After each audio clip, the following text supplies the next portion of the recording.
Oh, All great. right. Hey, Let recording me started, get music Nikki. going. Let me get music going. Oh, yep.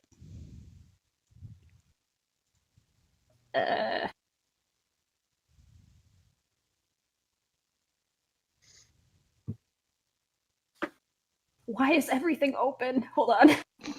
So, Still Judah, you're gonna... many tabs, just like me. Judah, you said you want me to do my recap first and then yours, since we have two very different perspectives on what's going on right now. Yeah, sure. Well, no, What is it's going more on like right now? I had different things going on because I was at the tavern, you weren't.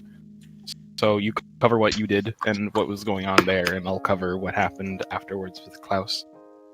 Okay. So, do you want to go first or should I? No, go first. Okay. Still have to cover arriving to the fucking place and whatnot. Yeah. Alright, so 3, 2, 1. So... Thinking in my head as we're walking back to the inn. Today's been a day. Well, first we met, first we met, obviously, Miss, what's her name? I am, very... No, I'm talking about the, old lady, voices in my head. Eleanor, thank you, voices in my head. You're welcome. Fuck you. So we met her, she was nice. We sailed on a ship, saw a very beautiful gate and entrance. It was very nice. Got onto the island, talked to some people, went to the main temple, while the others went to find an inn. That was all good and dandy. Went into the inn, Mr. Scott caught up, the others went to go looking for an inn, and oh my god, I just realized who we left behind. I'm sure it's fine. Went into the main temple, that was nice. Talked to a nice gnome girl by the name of Penelope. She was very concerned. Apparently she's General Lionheart's contact. That's great. We talked to her for a good while. She's concerned about missing people, so we told her we'd look into it. But first we had to go take care of the contract. That was great. Did that, went up to... the others went back to the inn, while me and Mr. Scar stayed behind to actually destroy the contract. Great time. Mr. Scar introduced me to the head priest of Morden. Very good. I think he was pretty happy to see the man. They destroyed the contract. So they just took a couple hours to destroy the contract, so I was just mulling about. Decided to send a few prayers up to a couple gods' way. Left the painting of the garden, as I refer to it, at Malil's altar. That was fun. I felt good about myself. Things are great, right? Well, no. I went into the library to go get a head start on that research while I waited for Mr. Scott to contact me to let me know when the contract's actually being destroyed. Because, man, did I want to see that thing go. Went over... So, in the library, saw something I was not expecting to see today. In the form of my father's lost painting. Was very surprised, talked to the man there. He told me that that the church had acquired it through very expensive means. I informed him it was stolen. He told me that I needed to go talk to the bishops. I was like, oh boy, stepped out into the hall to go find Penelope, see if she could put a good word for me, and then things happened. Oh, did things happen? Well, I was in the hall, and yeah, I was in the hall, and then I heard footsteps behind me, and I saw a man carrying the painting I had offered. At first I was surprised, and he started talking to me. He complimented my painting and the artistry behind it. And I started talking with the fine gentleman, and I realized I was talking to Malil, called Poetry and Song. And he was impressed with my work and maybe throwing a pass my way? Don't know. We got to talking a bit, and he said that my father's painting shouldn't be here. Or at least that's kind of what he got around to eventually. And oh my goodness, he just sort of disappeared. I went back to the library, he was there, and he flipped a book out of someone's hand. I happened to pick it up and give it to the man after he disappeared again, and that man was an archbishop, and I explained my situation to him, and he agreed to help me, and oh my god, this has been a very interesting experience. So I'll be speaking with him tomorrow to see how his meeting went. Yeah. Oh my. Yeah. And then Mr. Scar called me into the temple. We saw the contract destroyed, which made me feel like a burden had been eased off me for a little while, and we're heading back to the inn now, but I think I should probably talk to him before we get back about that. This has been a day.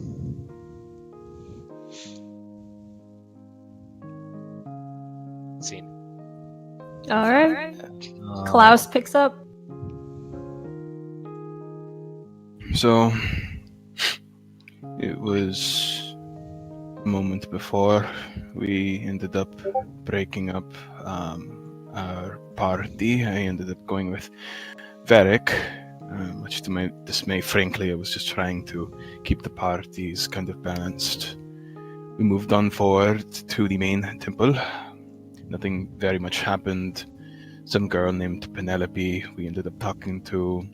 Not sure if I trust her, but that's kind of the general theme of how I am towards most people these days. Anyways, she brought up a whole idea of people getting stolen, sick people, inside of an area that should be perfectly safe. Don't know why that's happening, but just shows more double entendres inside of this terrible world we live in. Moving on forward, though, we ended up going over to a tavern, Six and I, and met up with Tenzing and Grimson, and for a moment, it was nice. Walked in, ate. Six continued to surprise me with the powers that she has and the power that she held in her foot when it nearly crushed every single toe on my left.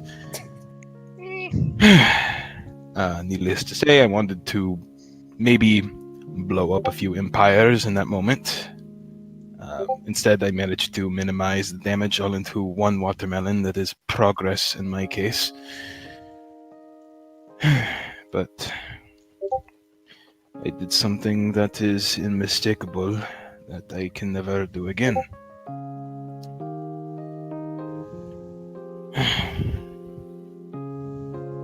I can't drop my guard. Not once. The last time I did that, well, you know what happened, Klaus. You know exactly what happened.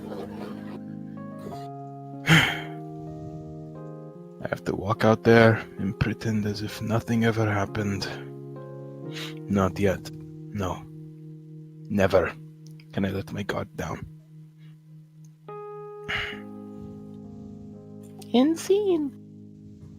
All right. And we will now pick up. We did that period of time of what Varric was doing while Scar, you were watching the process of destroying the contract, until the point where you and Varric met up again. You gave your goodbyes to the priest and started to make your way out to the temple, which is where we will now pick up. So after we've been walking for a couple minutes, after we had our first talk, Varric will pipe up again and say, I look at Mr. Scar and just kind of stop kind of on the side of the road and just say, look at him and say, Mr. Scar, can I ask you something? We're friends, yes? I would consider us so, yes. Would you mind if I asked you something a little personal? I suppose I can't guarantee a great answer, but... Well, you're a priest, Morton, and I was wondering, have you ever spoken with your god? Like, directly, like, I'm not saying just through prayer, but, like, you've spoken and he's talked to you directly. Of sorts, yes. Through my life, I've had two, what I suppose to be two different visions of Morden. While I was able to talk then, most of the time I didn't have many words that got out, so to say. All right.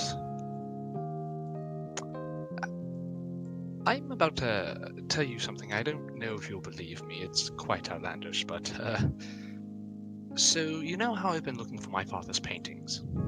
You mentioned that before we left port, yes? Well, I had actually, while waiting for you and started going over the records, found one in Oh, the church's library.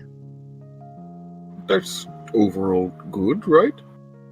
Is that good? Yes, Okay. yes.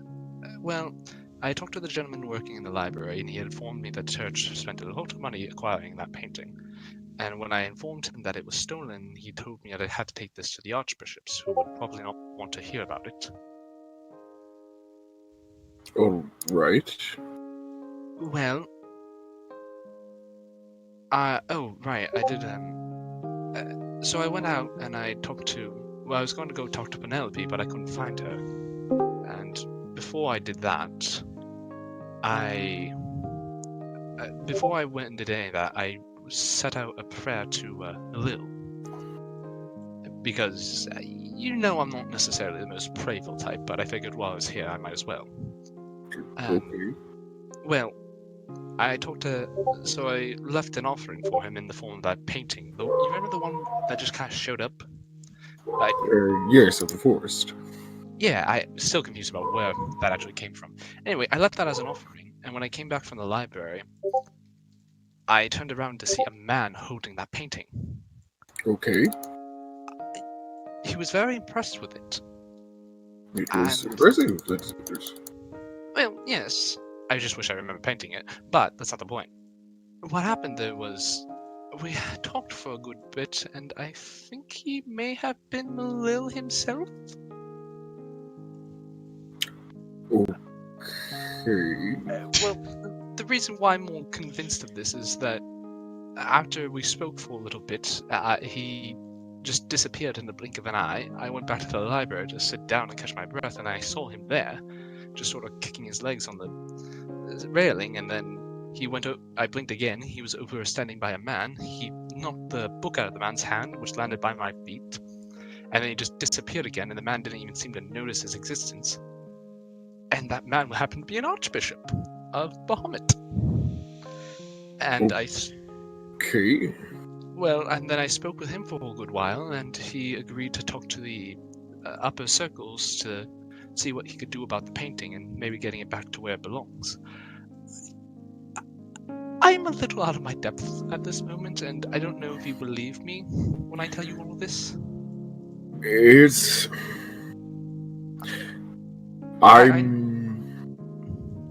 I'm only a follower of one god, Varric. I know very little of how others will interact with those that present offering.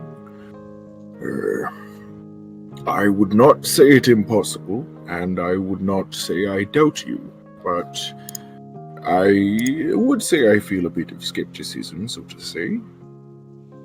I can't blame you, as I would not believe it myself if I had not experienced it firsthand. But that does lead me to ask you a favor of you. Okay. I'm to meet the Archbishop in the library tomorrow, around the same time. I know you are capable of casting magics that help one perform better. Could you perhaps prepare one of those spells to help me? I would also like your assistance in that matter, that same regard, in terms of having to pour through the records to look for clues. Okay, I think I understand what you're going for. You wish me to make you appear more charismatic to him, for the sake of talking about your father's painting. Yes, and while poring over the research, if you can somehow make me more keen-eyed to spot certain patterns and stuff like that. I could certainly try, I suppose. I understand why you're doing this, Varric, but I do want to give that how to say the small point of warning. These kind of things, while I do not think with many in our faith would be looked upon, many in my faith at least, would be looked upon poorly. I cannot say how others would judge it.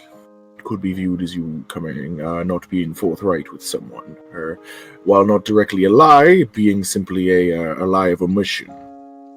Someone may take offense, but just a warning. I don't imagine you'll have much to truly worry about. Alright, I appreciate the warning.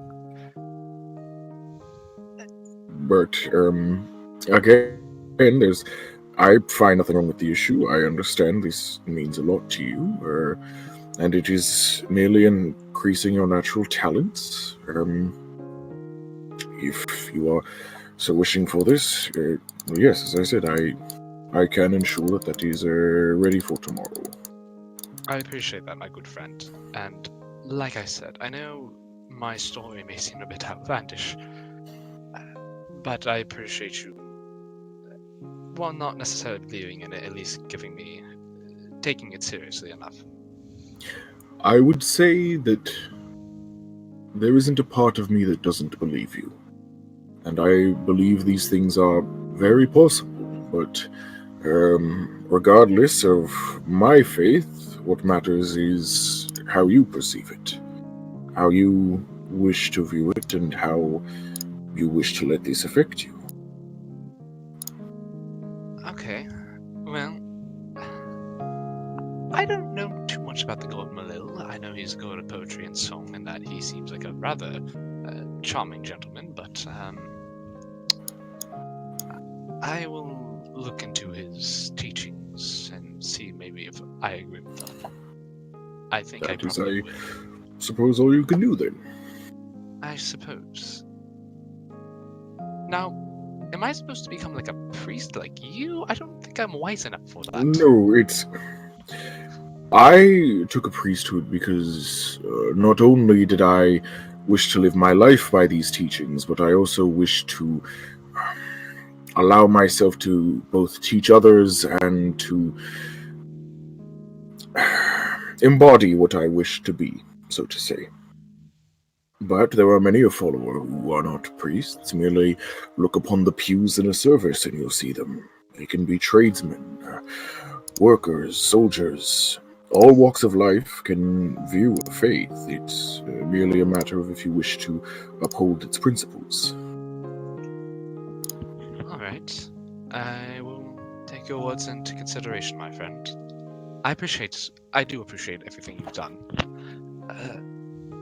And thank you.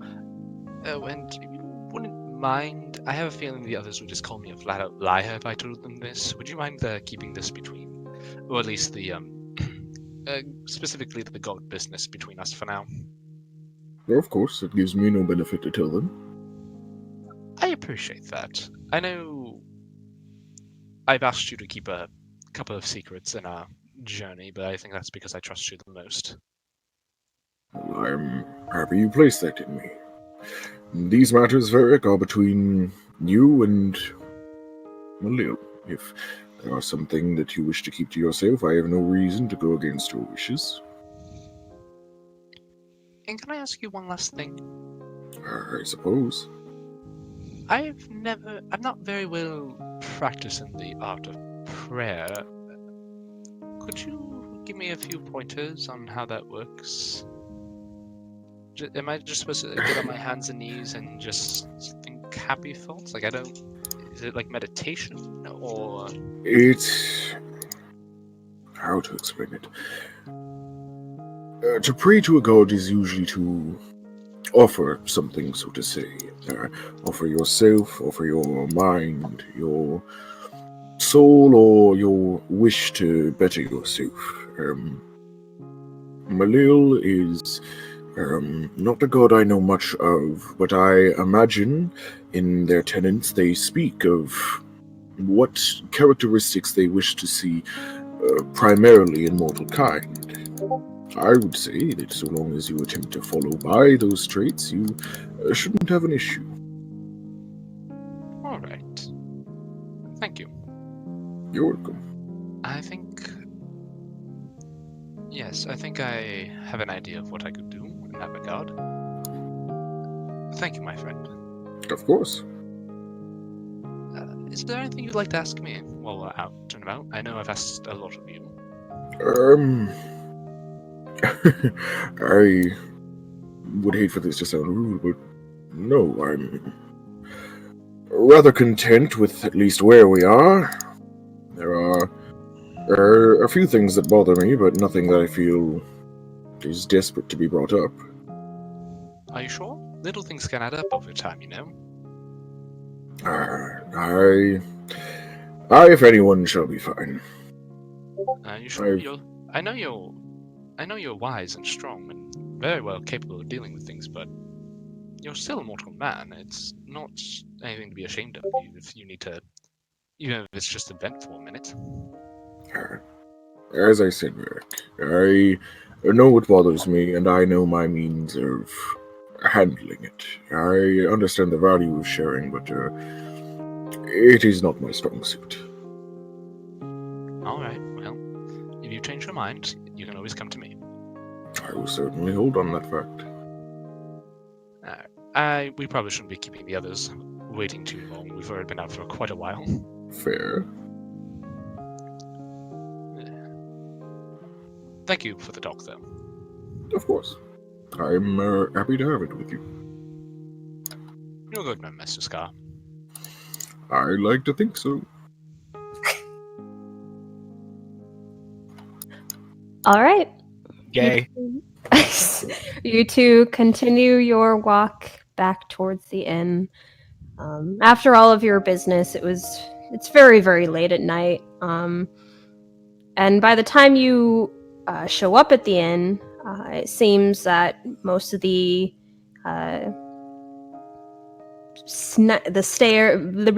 people staying the night are not really anywhere to be seen. You can see a couple people sweeping floors.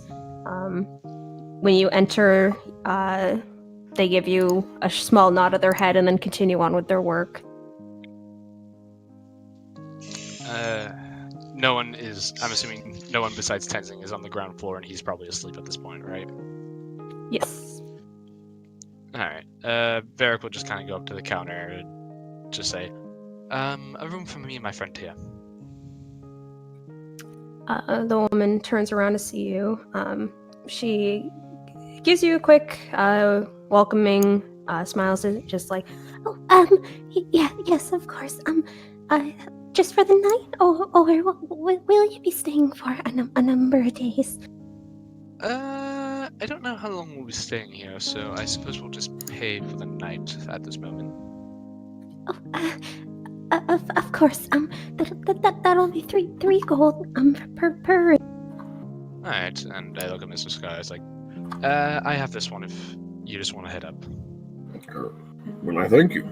It's quite kind. You're welcome, and I'll give her 6 gold. Oh, thank you. Please enjoy the rest of your night. There will be a buffet of breakfast foods ready in the Well, as long as the giant doesn't get there first. Early to rise, I suppose, then. I suppose. Alright, good night, Mr. Scar. Good night, Varric. I wish you an easy night. And I wish you a good sleep. And Varric will head up to his room, and when he gets there...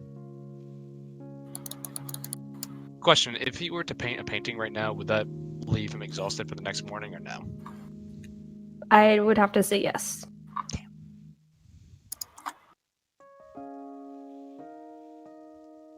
No, it's too important. Varric will go to bed. Alright. So, each of you settle in for the night, for a good night's rest. And...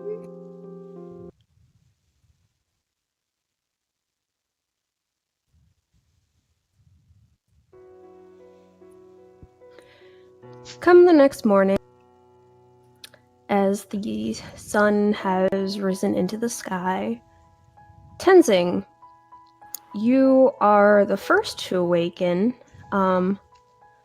Unfortunately, not by the peak of light that brushes by your face, but more the sounds of what appears to be hushed, irritated tones. Oh boy. I have a feeling.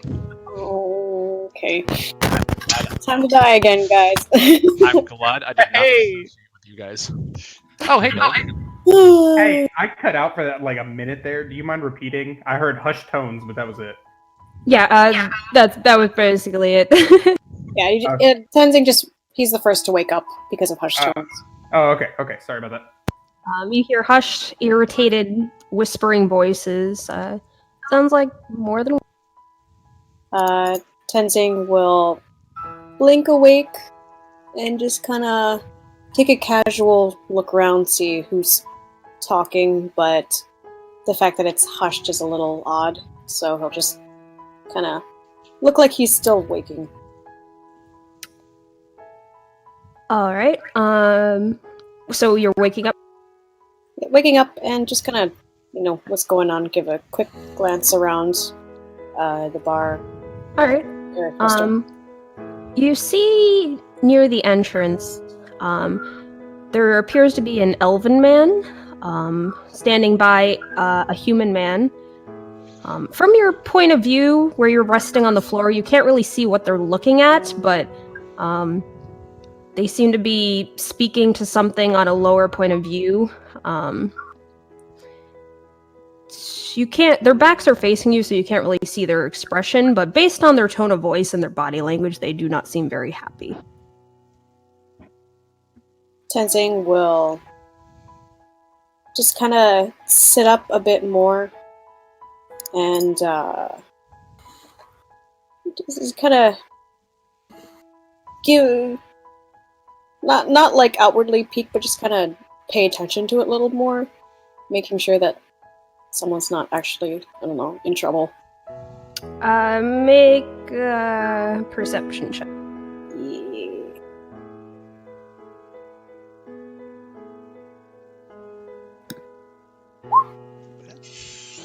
14. All right, so you do manage to make out some of good. You can pretty much make out a good portion of what's being. And Heath. My word, Sarah, how dare you have done these things? I mean, do you know how much we lost yesterday due to your incompetence of running off? This is insane! You would have been better off being chopped up with dog food rather than being this. You are just useless! 15 customers! I am so sorry. I swear a request was made of me, and you decide to leave the front counter unattended? What? If you had a brain in your head, I would beat it out of there, but apparently it doesn't exist. yes, of course. I'm very sorry. Very sorry. Tenzing will, hearing the voice and recognizing and kind of putting two and two together, he will get up and walk over to Sarah and assuming her boss or somebody at the front desk. Upon approaching, you do see that, of course, clearly being able to see what the human and the elf were looking at, is Sarah. She seems to be kind of crouched down on her hands and knees with her head bowed very, very low in apology.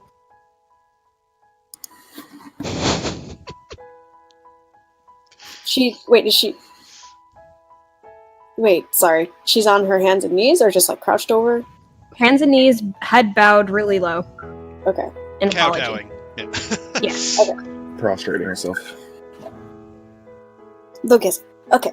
Yeah, he'll walk over and just kind of taken back a little bit by just how low she is for a second, and then just kind of looks over to the elven man talking. Morning. Is there something wrong? Oh, excuse me. Wait a minute, you're the centaur that rented a room here last night, weren't you? Yes, room. and he does kind of air quotes, but yes. Yes, well, it's not really any of your concern. I'm just disciplining one of my good-for-nothing employees. Well, pardon me for eavesdropping a bit, but Sarah here has actually been really helpful, and well,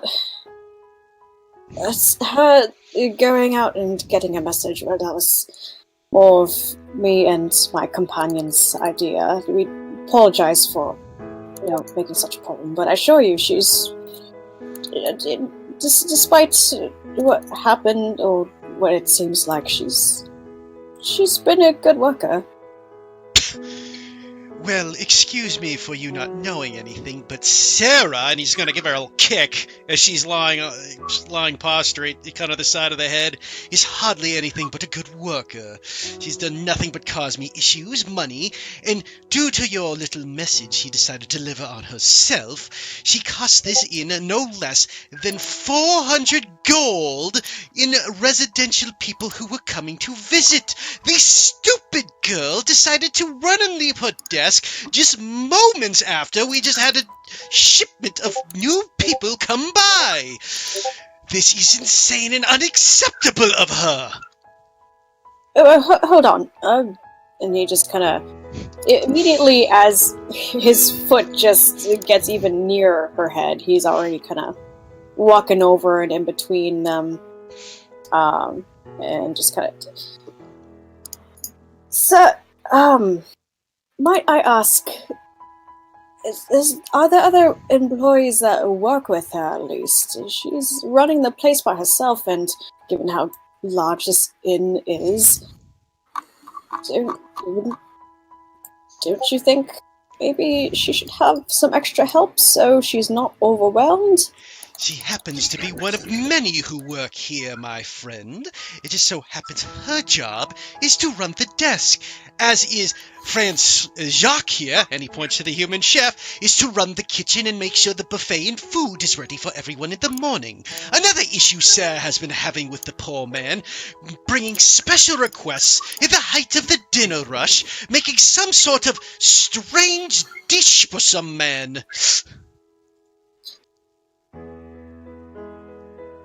Isn't it... given I understand you have your priorities and such, but the man was only doing his job. The customer asked for something, and he agreed to make it. I don't see anything wrong with that. Jacques looks over the human chef, who's kind of got like this guy.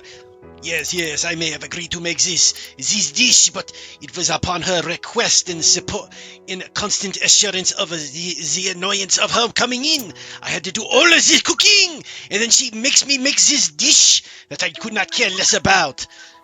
And this is up making the souffle flat, and the burning of the roasts and the other vegetables because I was making this dish.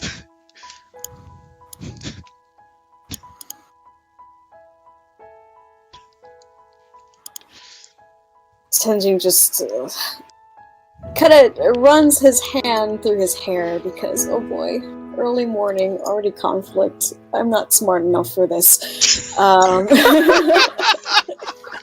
Me. He's a fucking hillbilly out in some fancy ass restaurant, and he just doesn't want to see a poor girl get kicked on the head.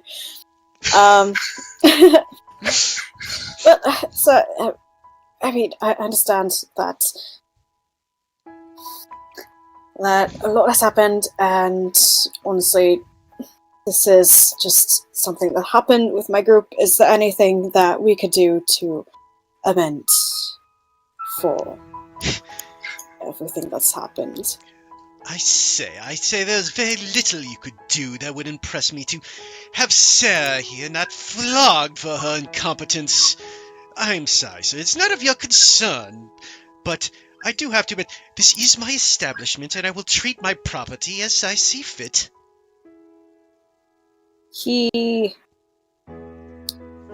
His eyebrows furrow, and as he says property, just tenses up, and the word flogging You are wake up yet?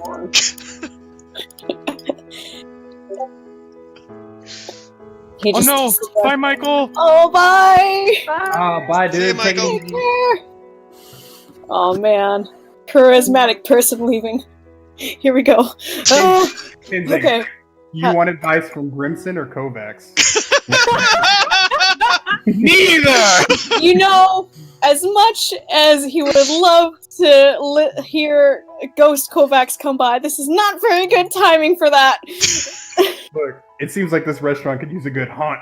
Oh no. Oh no. Please no, cowboy, no. Yeah, just, Tachi just kind of like... So again, he's tensing up and just taking a breath. Sir, I understand that it is your establishment, but I don't agree with the idea of flogging for someone who's running around and trying to do her best. What other punishments may come? Sure, penalties. I don't know what else you do with your employees, but she's still a person. Employee? I think you're under a misconception here, my dear centaur. Sarah is my property.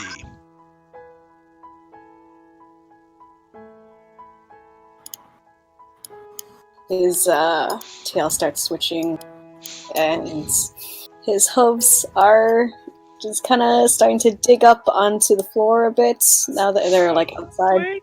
I will say that this is the point, as the rest of the party is, you guys want to start waking up and heading down. You do hear a bit of a commotion kind of rising up more. Oh, look, there's more food. Klaus will turn his eye over towards Tenzing, see what's kind of going on, and he's just, and what the fuck is this? Morning. And he just kind of breathing very sharply through his nose, but clearly holding back. You see Sarah momentarily like lift her head and look at you guys. And she's like, No, I'm sorry. This is my fault. Please, don't concern yourself with this. I really need this job. It's okay. This is nothing new. I just have to work really. I have to work harder. And do better next time. I swear, sir. and she looks towards the owner and bows her head down again. She's like, I will make sure this never happens again. I promise you. Oh, what? you cut out Dylan. Dylan, you there? Dylan! Hello? Yes? Yeah, there we go. Alright, here we go. I feel like the one moment in which we need Varric. The moment that he's got. I hate to say it, but Karen would be really nice to have right now. I'd like to speak to your manager. So from one of the buffets, there's a you see Grimson with a handful of boiled eggs. Just be like, "Oh, what dumb git would fire you? You did us a favor yesterday."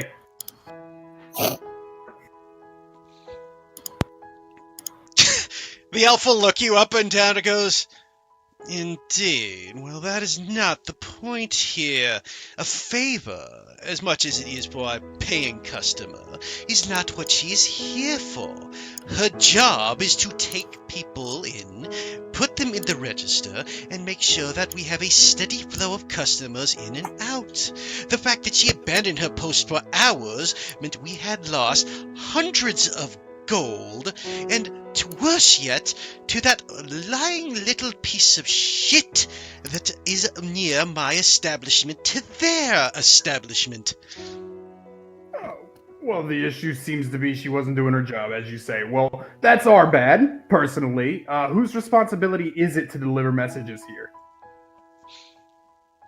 He looks you up and down, it's like, Sir, messages can be delivered by going to one of the local messenger lads in the city themselves. It is not up to an establishment to hunt down other party members to hand establishments. If Sarah had a brain in her head, she would have told you this. It seems like if the owner had a brain in his head, he probably would hire someone. I've been to plenty of establishments, a lot of them way less classier than this dig. And the problem appears to be you run your business a bit inefficiently. Pops another egg in his mouth. Klaus is beginning. The smirk is beginning to appear as Crimson says this. This was. We're gonna get kicked out again. Oh hell yeah, we are! Oh boy, here we go! Wait, does Klaus see the? I mean, I'm assuming there's a bit of a scratching on her skin as she got kicked not very long. She's probably got a little bit of blood from her head, frankly. Oh, wait, it was that bad? She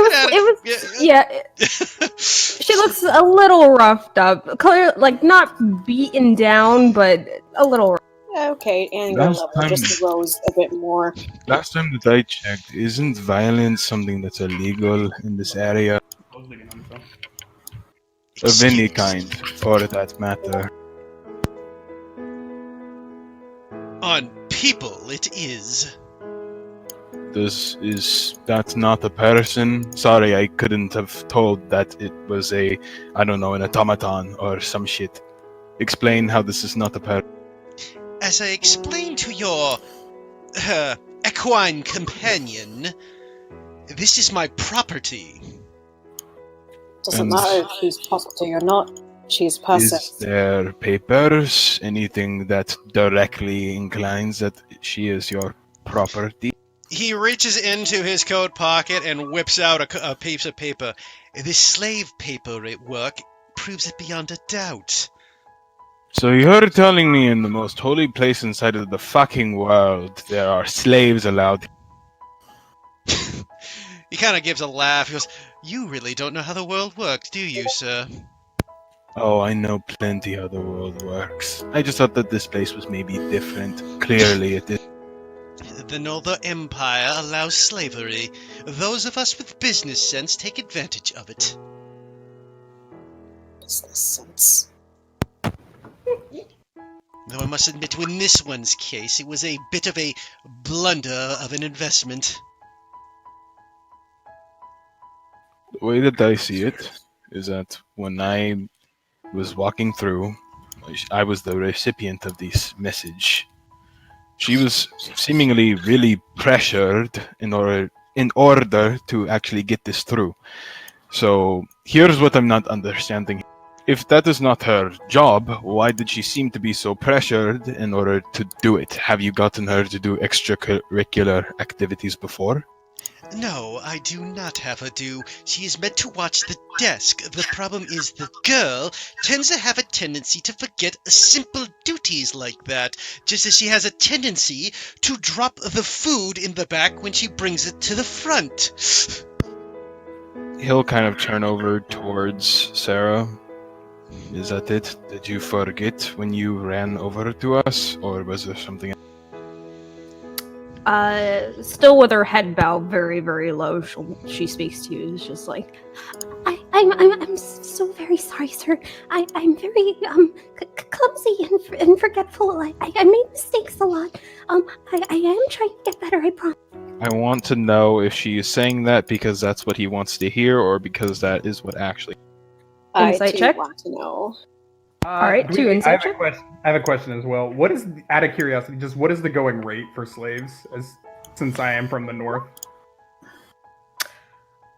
With your background, I'm actually not sure if you would know. Okay.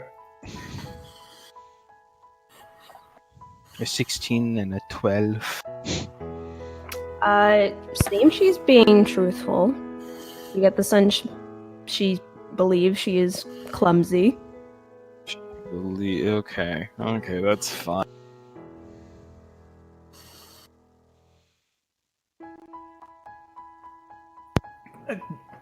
All in all, I stand by the fact that it's not her fault, more the fault of the management of the establishment. Now, from what I heard from your arguing, there's a better establishment down the road. God. And apparently, if this one is such a waste of money, then why don't you let her go? I don't get it. If this one is as broken of a tool as you say that she is, I don't see what's the point of keeping her around. Well, if you insist upon it, and he takes the papers and shoves it into your hands, then you can deal with the slave yourself. You see Sarah lift her head at that, immediately is just like, No, I'm sorry, please. I really need this job. I promise I'll work really hard. Hold on, Sarah. What you really need, first off, and he's going to walk over towards her. What is she, kneeling or kneeling. going to grab her by the arm and pull her up? What you need to do is you need to get yourself some self-respect, stand up straight, and tell that guy to fuck up. She quickly shakes her head. What power does he have over you? But I understand you're trying to help. I do, but if I don't belong to someone willing to pay me, then I am going to just be on the streets. Please, I really need this. We're not letting that happen, Les. Charity work really isn't in my jurisdiction, but the one thing that I cannot stand is someone who is helpless for themselves. You need money. You don't need this job. We can get you something better than working at this shit-stained establishment. Honestly, it's not worth staying here if your boss is already letting you go, so... Plus, what kind of northern area doesn't sell black soup? You look over and you see the chef give you kind of a... Oh, so you was the one who gave me this ridiculous request last night. Up yours, Westerner. Oh, Yeah, you know, Clossy's got a solid point, and like, you do eat weird food. And you eat everything. It's better than weird things. You say that until you shove whatever slimy thing is on that table into your mouth. I would never, as he pops another egg in his mouth. Also rolls his eyes as he kind of goes ahead and releases her, and it's just, alright, well, let's get the move on. I don't think we're exactly welcome. I would say not. I think you would best have your... He looks over, complimentary breakfast as required for your payment, and then be gone. I do not need customers of your sort in this establishment of mine. Let me tell you one thing. Don't step out of the Stalia Temple. Is that a threat? Maybe. You're lucky I don't call the guards upon you and your monthly crew. Well, yeah, it would be stupid to call a threat on a maid. Sorry, you cut out there, Klaus. It would be stupid to call a threat on a maybe. On a maybe. Let's move. You see that Sarah's like just complete bewilderment, like rapidly looking between your group and her old owner now. Klaus has got the papers. He's just kind of like waggles them in her direction. Is like, are you coming on an? You see her give a nod of her head slowly. She's like, yes, sir. And she'll fall. And I actually need...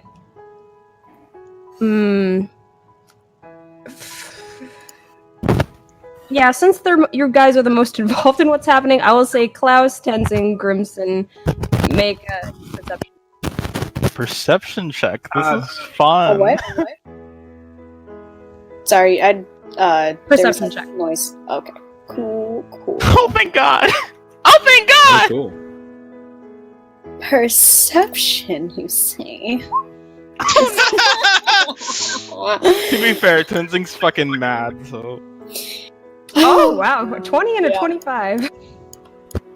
All right, so as you guys are walking out, about to close the doors behind you, you hear a kind of shift of movement that grabs Grimson and Klaus's attention, making you glance back, and you manage to notice just as the action is finished. Six quickly clutching a hat back to her chest and following you guys out as a poof of magical smoke appears from where the elven man had been standing. No, she fucking did it. Oh. All right, there, go. That's not bad. That's gonna. That's be a not problem. violence. That's not violence. That's still gonna be a bit of a problem. Let's move. Well, hey. Tenzin will just kind of look back at the other two who are looking back at something around 6 and just say, "That's all right." Wait, but did she do it stealthily? Yes. Good. Well, I mean, he's still gonna fucking notice. You see that there is a man. Oh, not a man. You see that where the man had been standing, there is now a duckling, looking very. He's gonna notice for sure, and I'm assuming whenever that wears off, he'll have a bit of a problem with us. We're not the easiest to hide. We didn't punch him. I could have, but I didn't. Six nods her head in agreement, pockets the hat, following you guys up. Guys, if this other inn does not have a buffet, I'm going to be a little annoyed. I'm sure there's some nice drywall for you to consume if that doesn't. You know, Klaus, you could use a real swift punch to the mouth. That's cute, but no. You already took half of the buffet. I think you should be fine for now, and we'll find something later. And you have your pie. Last resort. Yeah. Look, we all did the right thing. I was just saying, the buffet was nice. Yeah, but that management was a shit show. I was ready to punch something. Hey, Sarah. Yes, sir. How? Don't call me that. Call me Klaus. Yes, Klaus, sir. Get rid of the sir, or I swear to God. Master Klaus, yes. Oh, that's worse. You know what? It's a work in progress. Anyways, You know what? No, say? sir is fine. Anyways, how exactly did you get yourself in the hands of someone like this? Well, I come from my family was in a line of servitude. So we found ourselves working in a number of different areas, myself included. I'm not very good at keeping a job, though. So I sort of ended up finding myself here. My old owner was the longest to keep me around. I mean, for one, I'm not exactly sure about your serving abilities, but I mean, you risk your neck twice for customers. That doesn't sound like bad service. And other than that, it just sounds like there is shitty management that was holding you, to be honest.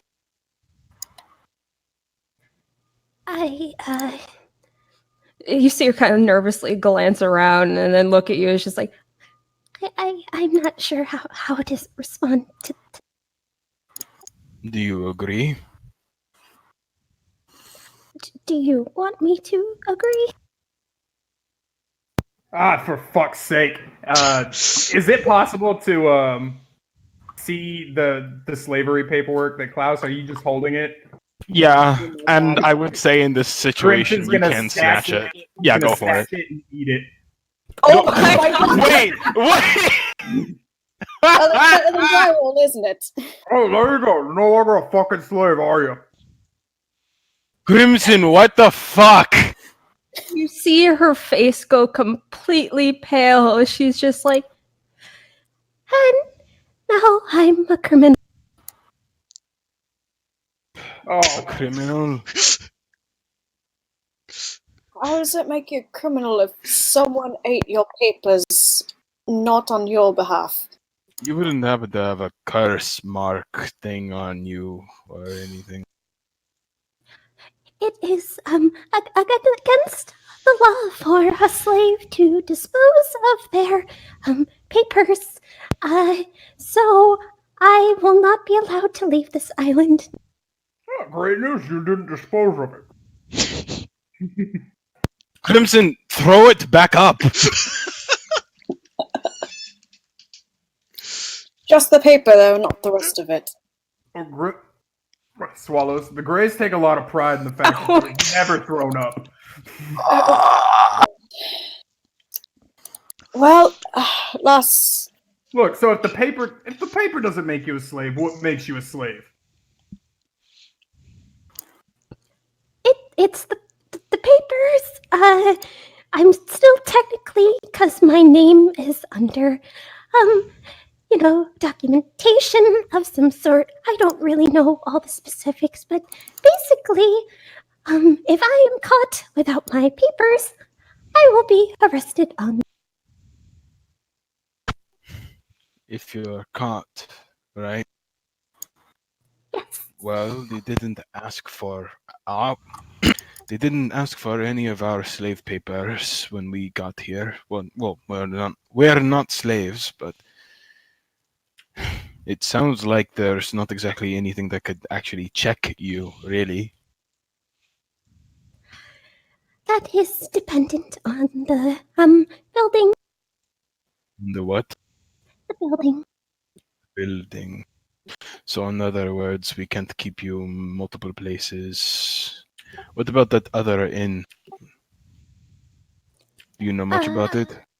Oh, you mean the competitor of my old owner? Yeah, the better one. Oh, if you are looking for the inn of Malil, I can point you in that direction. Do you know much about it? Whether or not it checks slave papers? or if the management runs exactly like yours did. Like shit. Like shit. I'm not really sure. I'm not really allowed over there. Neither are any of the other workers. But I do know that my old owner's son is now working there, which he's very upset about. Well, can't know till we find out, do we? I mean, if push comes to shove, we could just turn you into a duck. It only lasts for 6 hours. You don't stay like that forever. Yeah, but I mean, if it comes to smuggling, that is a pretty good usage of it. What now? she looks very confused. Oh, sorry, I don't think you saw, but dear friend Six here just turned your manager into a duck when. Teddy just kind of realizes now that he puts two and two together and gives her a little applause. Six gives you a grin and over the top bow, and then turns her attention to Sarah. You see her walk up to her to like quickly reach out to take her hands in hers and like give them a happy little shake. Is just like kind of making a gesturing motion, which Sarah seems very confused by and seems to be very confused at the fact she's being touched so familiarly. Hey, Dweeby, I have a question. Yes. So she said she would be arrested on the spot if she didn't have her papers? Yes, if she was found out to be a slave without her papers. but she wasn't carrying her papers because the manager was, and she was out walking around. So if she would have gotten caught then, she would have just been hauled off. No, because if she was caught, then she just points in the direction of who her owner is, and then they go check in with the owner, and then the owner shows the. Okay. All right. Well, we have a simple solution here.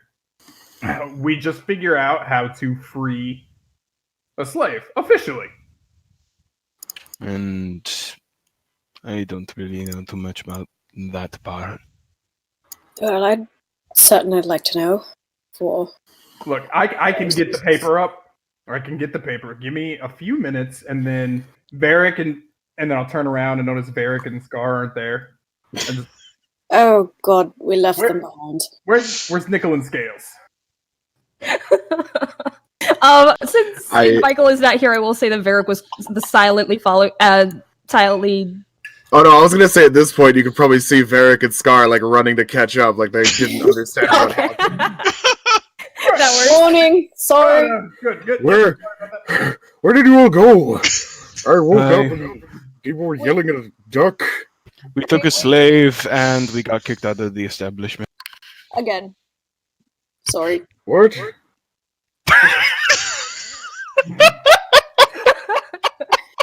Very... Okay. Look, alright, so Scar, that's an old problem. The new problem is her paperwork was accidentally destroyed.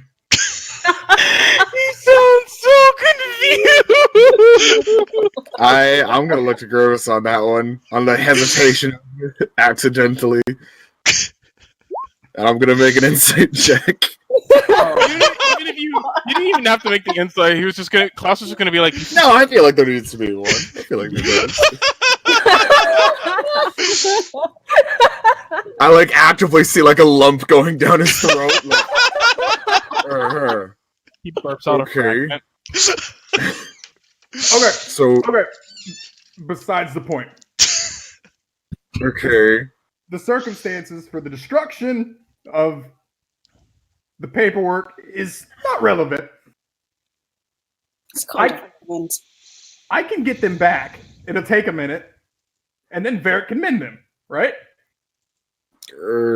Sort of. That's not exactly how that spell works. I'm pretty sure a mending spell cannot bring back writing after it goes through your fucking gastrointestinal tract. Just saying. What'd you call me? Why? Can we wait? Why did you buy a slave?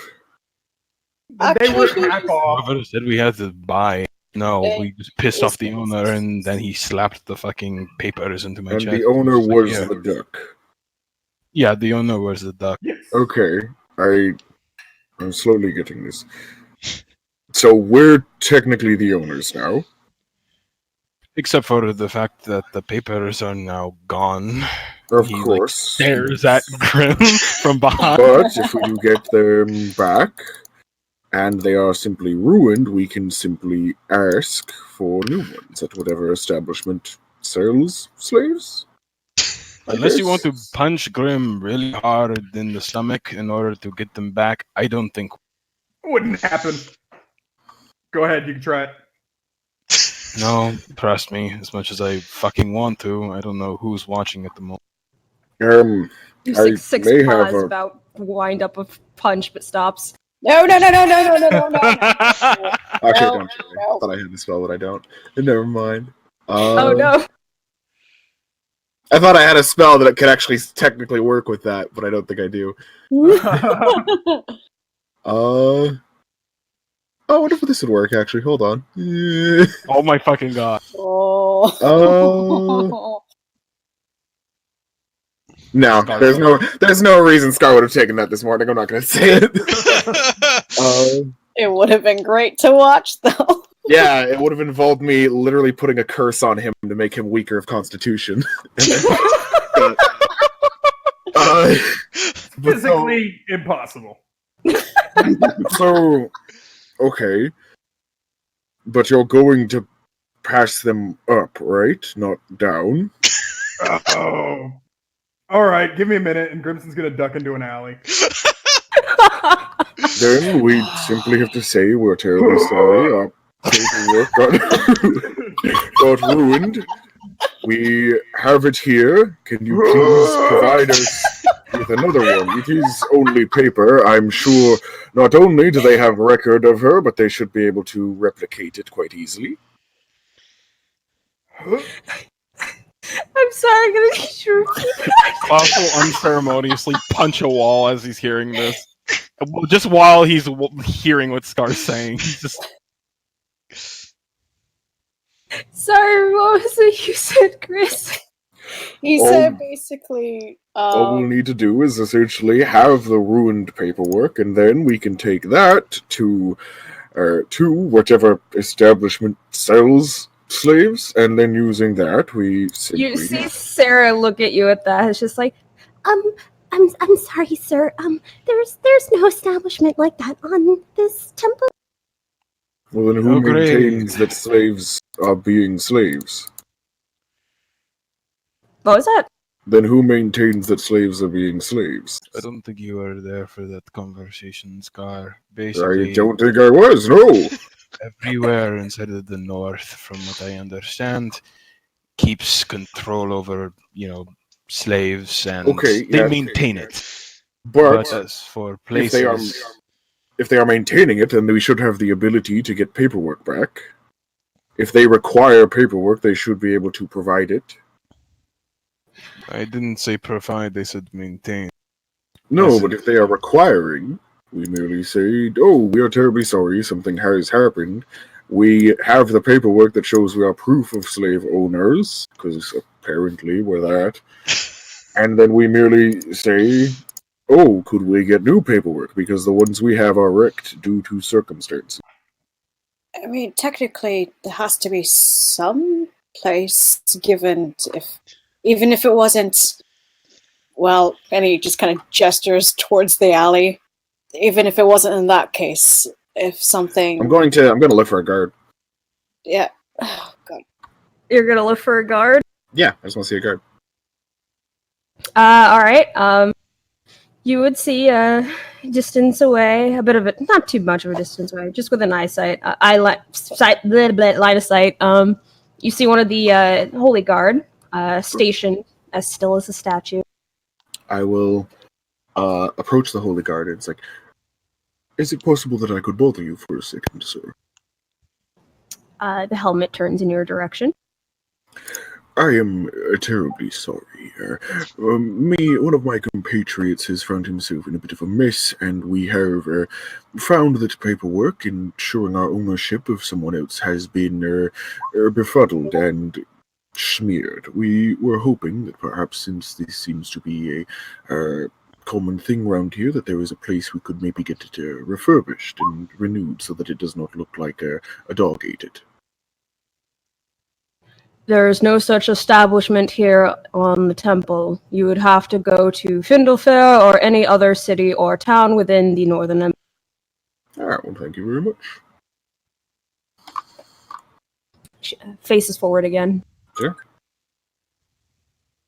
I kind of go back, and it's very weird that they enforce something, but they don't have any place to make it correct. Especially if it's punishable. To be 100% honest, this is what I think, alright? In the event that we can either get her... No, we're not going to give her a fucking new owner. That's the last thing that I'm going to do. I think we should somehow try to get her passage into the south. That way she can be free. That's unlikely. It's unlikely, but that's just one aspect of what could happen. Why not simply release her from servitude? I have no idea how to do that, and I don't think it can take place here, of all places. No, but so long as we have even ruined paperwork. We'll have ruined paperwork, we'll be able to move around. It'll just be ruined, and they'll judge whoever's carrying it. Right.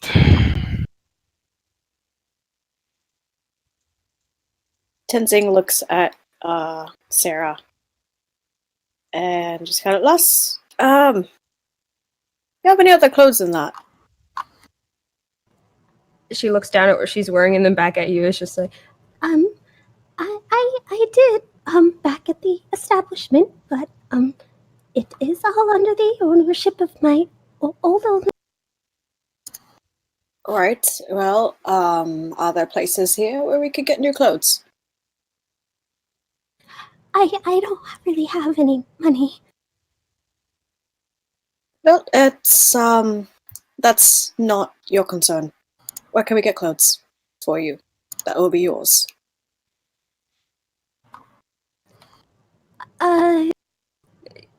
You see her glance toward you, Klaus. She's just like, Sir, should I help your friend, or did you still want to find the other inn? Klaus takes a moment to like pinch the bridge of his nose before he just kind of like looks at her with like crossed arms, kind of like thinks back to the whole soup debacle, and he just gives like a short huff of a breath, just yeah, it's fine. Go ahead.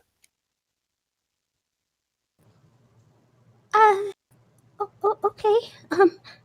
Well, there's a number of stores down the road this way. you see her point northward. Alright, if anything, you're no longer working at that shit show, therefore you don't need to wear the uniform. And, well, at least for a while you're traveling with us, you'll have more control over yourself than you think. Alright, so, I mean, you're going to get the word from him, but I'm basically relaying the same message. We're not your masters, alright? You're just with the group. I think you're going to give her a little bit of time to capture that concept, Well, it's better to just let it be known now. I suppose. They're terribly sorry. So how did we own a slave? That still hasn't been told. I kind of walked up. The slave owner was bickering and bitching. We called him out on his bickering and bitching. I asked him why would he even keep around someone who's apparently so incompetent, and he said he didn't know, so he gave her to me. Okay. That's basically it. Okay, wait. So the man was complaining about something. You said he shouldn't complain, and then he gave her you because he was complaining about her. Basically, Yeah. kind of like I suppose he wanted me to be the change I wanted to see, I suppose. That sounds nice of him, and it sounds like you're putting it wrong. I'm pretty sure I phrased it correctly, but I mean, okay. You're sounding it like he thought you could do something better, but in the sense that someone else also told me you got kicked out of an inn, I'm guessing this was not. Well, I'm pretty sure we better. fucking offended him. In this particular case, he thought that she was trash. I called him out on the fact that apparently, if that's the case, then why should he keep her? And I guess I convinced him. Honestly, it kind of sounds like neither of you were in the right there. Like, I'm I not saying he would- should be calling her trash. That's very rude. Hello, by the way. Hello. Bert, it does seem odd that you'd take such a harsh step in on someone else's slave, I guess.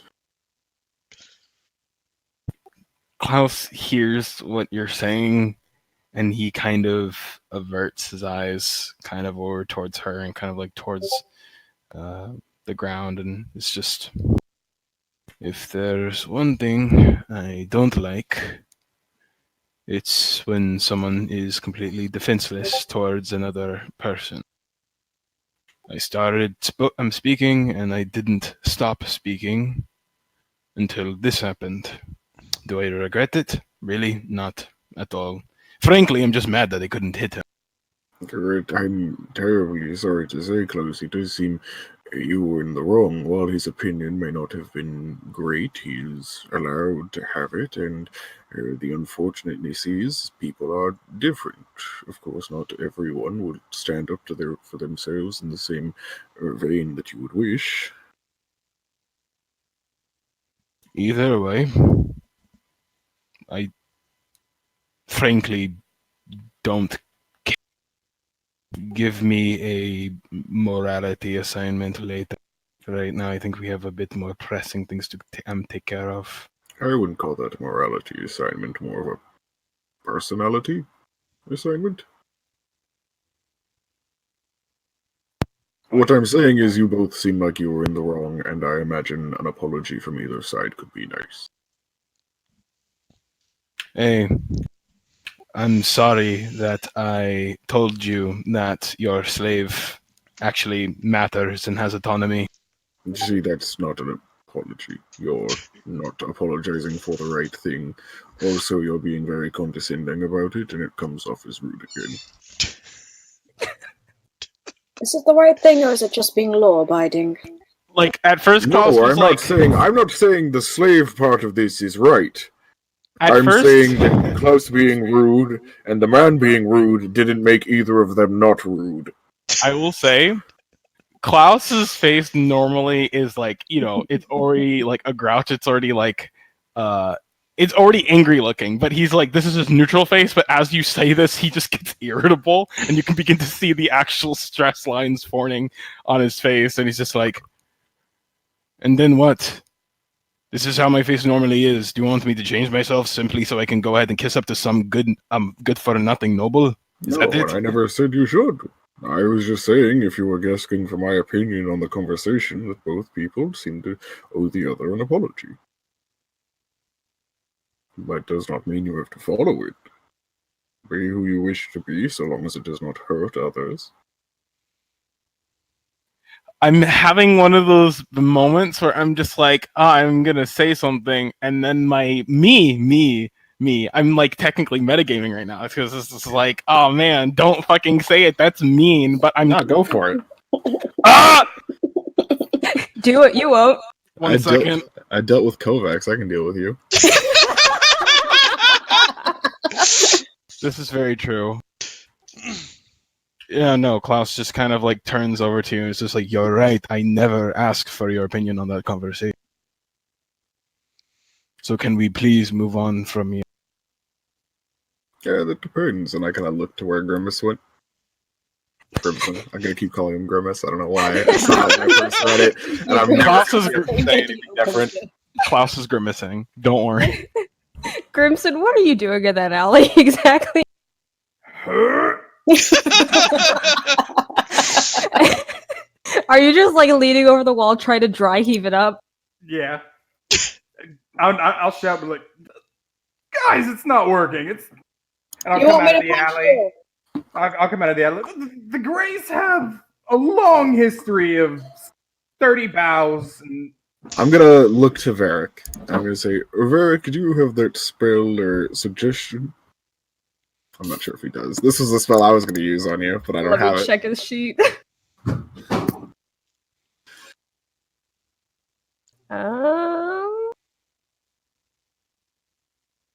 Nope. Oh, really? Oh, okay, never mind.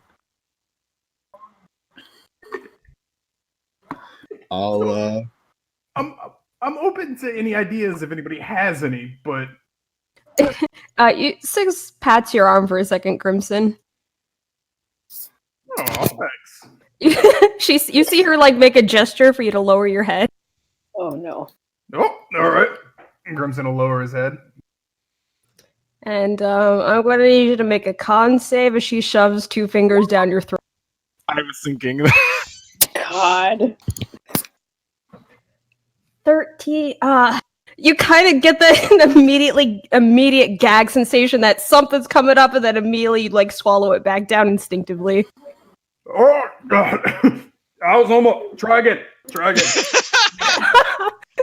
Effie, why did I say Effie? 6 goes for it again. Oh man, second time you kind of got used to it. No gag reflex after a while. Let's hope you never eat any poison on the way here. You know how much meat goes down this gullet? Giggity. You think kind of Six look herself. Why do I keep saying? Yeah, okay. Six looks herself over. I'll allow one last time as you see her pick up a battle axe. I'm gonna cast Bane on him. Do you choose to fail? Wait, fail what? Oh, yeah. I'll Fail fail. the screen. Okay. So, oh. Oh god. Oh my god. 17. Nope. Alright. Grim, come with me into this alleyway. I'm already in the alley. Alright. Klaus will walk into said alleyway. You won't get mad if I punch you, right? Go for it. If it works, it works. Alright. Since you did succeed 3 of these, you're going to do this next one with advantage. Is going to be the last one. Oh my fucking god. Look, I've been trying for 5 minutes now. Make it a good one, alright? Oh, hold on.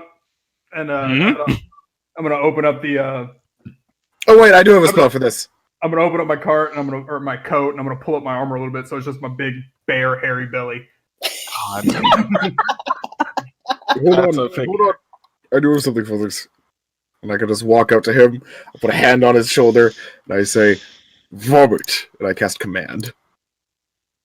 Interesting! Oh, okay. Oh, alright. So yeah, I would choose to fail though.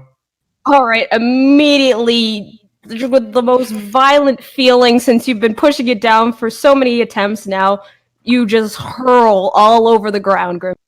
I want to point out that Grimson ate like an entire half buffet the night before. That's probably digested by now. Yeah, except he also had all that breakfast eggs and whatever. Yeah, bacon he no, they shoved very in much his has the breakfast eggs, sure. Oh, yeah, I got right, that. that's gonna sound like extra sulfur. Oh god. So Right, so there's the now a big ol- disgusting mess on the alleyway floor. Oh, my father's gonna be very disappointed in me. But you know what? We're proud of you, mate. So just find the thing inside all of that. Yeah, okay. Grimson will sit down on the ground and start sifting through his vomit. Oh my god! You could take a stick. You don't have to use your hands.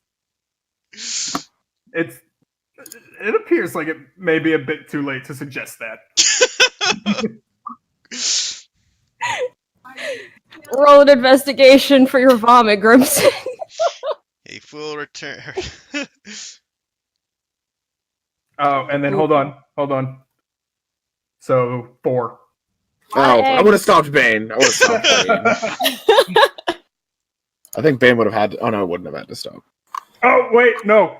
Hold on, guys. There's one thing the Greys are known for, and it's their incredible sense of smell. I'm gonna tap my nose, and then I will cast. Will locate object be helpful at this at all? Because it'll just point me in the direction, right? Yeah, it should, technically. Put your head in the direction. I'm gonna post it. Yeah, and then it was familiar to you. Chewed up slave paperwork. I mean, assuming you just balled it up and shoved it down your throat. Yeah, so it locates it. It just shows him exactly where it is. Or senses the direction, and he could just sift through it until he is, like, just following the direction. Like a... It's a puddle. It's a puddle. It's more like a mess. Yeah, after chewing up paper and acid, that's probably not going to have any writing left on it. Acid wouldn't It's start still to work. paper. Yeah. Yeah, this gotta work on it a bit. You guys make me have to consider the weirdest things. I hate that this entire thing is happening right now in the first place. Klaus is so done. You joined our group. Welcome to this bandwagon. Ah! All right, you know what? I can't be too lenient on you guys. So after all those previous failed attempts with stuff, I'm going to say that you use the locate object and you feel it internally. But But he vomited the eggs out. He vomited things before, like afterward. to be fair, not It was the everything- latest- not No, but it was the latest thing to go down. True. Hmm. Roll a 1d2? I don't fucking... Yeah, roll a 1d2. If it's a 2, you get it. Was it /RD2? Yep.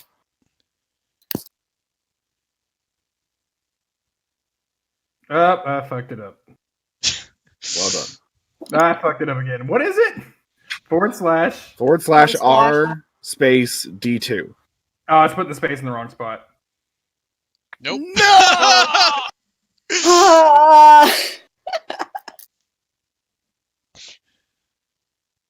Oh. Guys, I don't think it's done. Is it not in your pile of?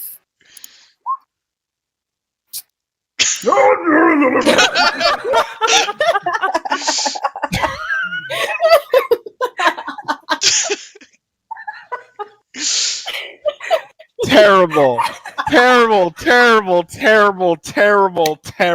Absolutely. Oh my god. Don't blame me. Okay. I don't know why it's becoming When such we a don't big have deal. Derek, I'm never taking him for granted ever again. Okay, I'm gonna just point this out, Nikki. They have been vomiting in the middle of an alley in the day when they had just talked to a guard more than like 5 minutes before this. Is there anything else going on with this group? Why is it not done? It was the last. He ate it 3 minutes ago. We're determined. Why are you making me do it twice? Oh god, I need to pause in my laughter. Okay. Alright, Grimson, yet again with a violent heave. You vomit up another helping. And I will say this time around you do feel the soggy paper leave your mouth. Alright. There it is. And I'll kind of like pull it out of my mouth like a wet rag. Good man. Klaus is disassociating. Sarah just has kind of like this 1,000-yard stare. She's just like, Yeah, this about sums up my life. Tensing had her turned around in chat. Just can so she hear. didn't have to witness that she could. Yeah, she heard it, but you know, And then gives just her a press pat on the presentations shoulder. it. Oh yeah. Varric can mend and press the digitizes. how much does that work on? Let me see. Prestidigitation I thought he will left clean that perfectly anything. You Where can is it? dry it and clean it.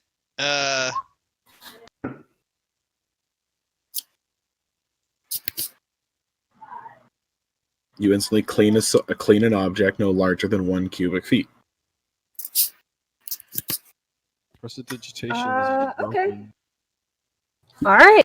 Yes, when it comes to cleaning things, in fact, it is. Hey. All right, Varric. He doesn't have to touch it. He just has to look at it. Okay, good, because I was about to say, what do you know? All right, yeah, that all gets cleaned up. Varric cleans you up, Grimson. See, that wasn't that bad. Problem solved. Fold it up and I'll hand it back to Klaus.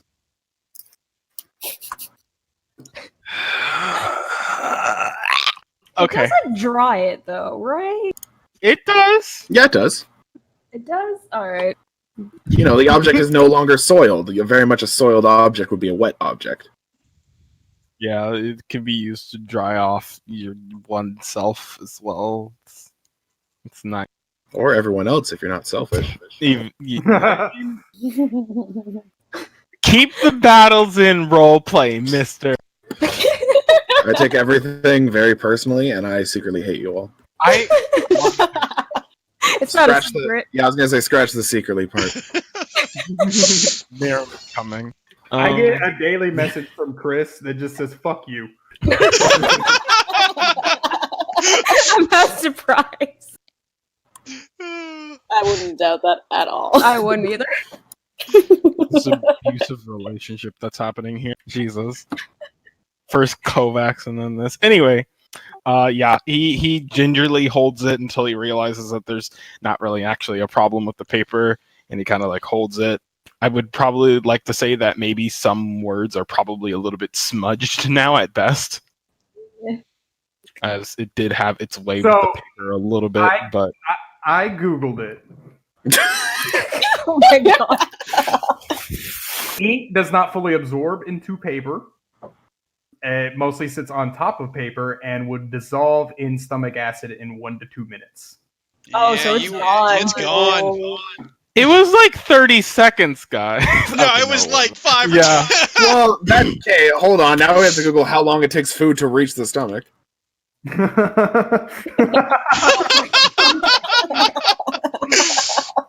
I want to die. I want to die. About 6 to 8 hours to pass through the stomach. It's passed through this. Yeah, that would be going. Yeah, that's digestion And to reach the it, and that's only seconds. If it is a liquid, it will be seconds. If it is not, it could take up to 1 to 2 minutes. Well, that was Yeah, the ink is gone. So long as it not dry. It even gives specific examples like biscuits, buns, or cheese. Else it may take longer. I would also like to make the point that sometimes things sit on top of other food, which he always has other Oh food my in it. god. It's gone, guys. You can't require us to make checks for it and not expect us to make a deal of it. You got the paper, the ink is gone. Okay, yeah. Klaus will take out a dagger and just fucking mangle the paper out of it. Didn't we just go through all that so we would have the paper? Yeah, well, where that got us? And he's gonna hold up the piece that he hasn't fucking maimed yet, and just the lack of writing at all. This kind of seems like your fuck up now, Klaus. You were the first one to open up your mouth against. I don't want to hear it. So we have this problem solved. What do we do now? I take the time to pick up the paper and cast mending on it. Can you post mending? Oh, so just like sealing up the paper, so it's not torn. Yeah. All right.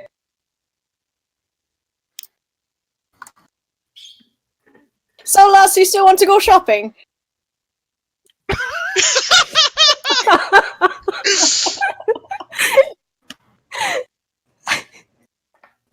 This is now Klaus's least favorite place on Earth.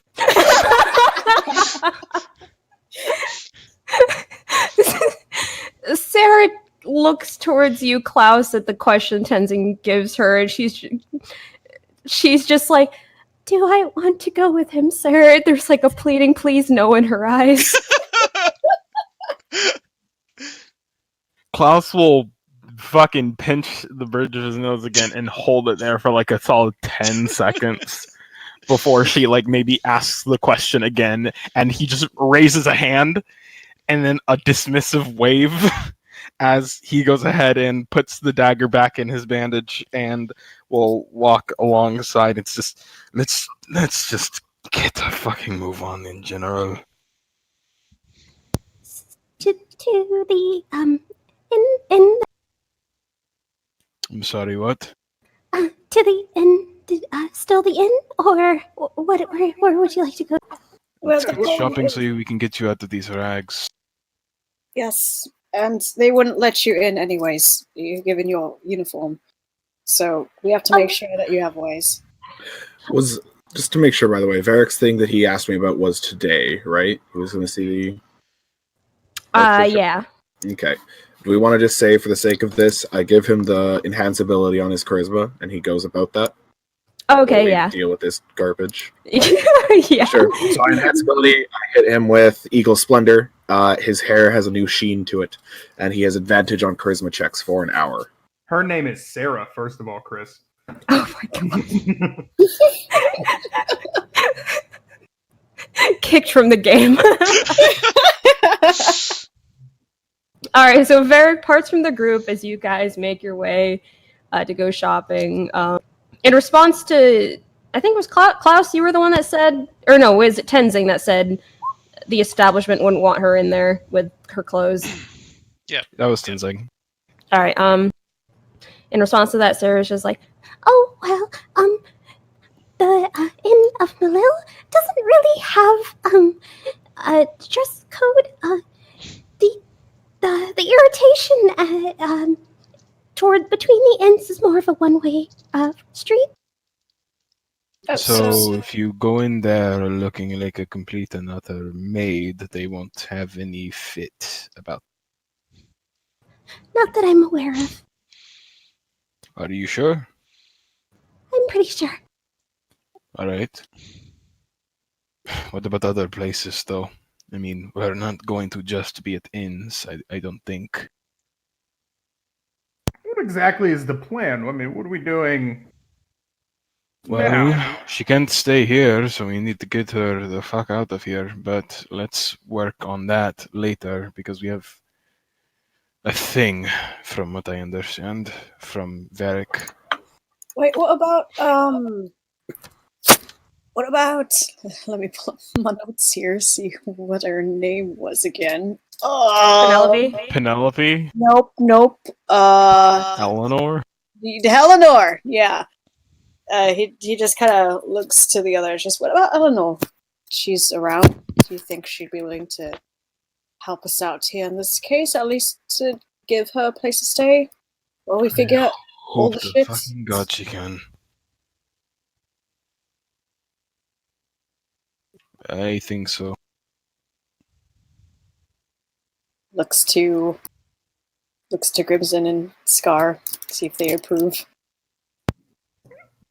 I've got no plans. Currently following. I suppose. I mean, if anything, Reginald is sort of in the same position where her family is servitude, and well, she doesn't treat these people like shit. At least for a while, she'll have a place to stay. While we figure out her paper stuff and all that, you know. Well, honestly, someone of her position, I mean, it may be possible to just turn her over to her. And, like, I mean, she, as a request to us, maybe take care of it. Maybe let her go. It? The problem Right. is Klaus, always looking to brawl is not the best look for you. Only ask the question. It's your fault for having a problem with it. The connotation behind it. But, as I said, I mean, she may be able to handle the problem. Well, she is of high political status. She is a very nice lady, from what we know. But she says if she says that the paperwork got destroyed, she seems to carry a little bit more backbone than we do on those sort of things, I would assume. If anything, but- more experience and actual knowledge on this? No. My only concern, I think, is that we would be kind of dumping this problem on her, and she doesn't have any papers, and despite her upstanding presence and whatnot, that could potentially get her in trouble if we just throw it on her. As I would say, people of that stature don't normally get in trouble. I don't believe she is of that high of stature, though. it'd only be temporary until we figure something out. If Look, anything, it would be rude to drop her off with someone we met yesterday. then we don't have to maybe just ask for advice, because we certainly don't know shit on these things. So maybe she would at least have input, and we don't have to, give her too much burden.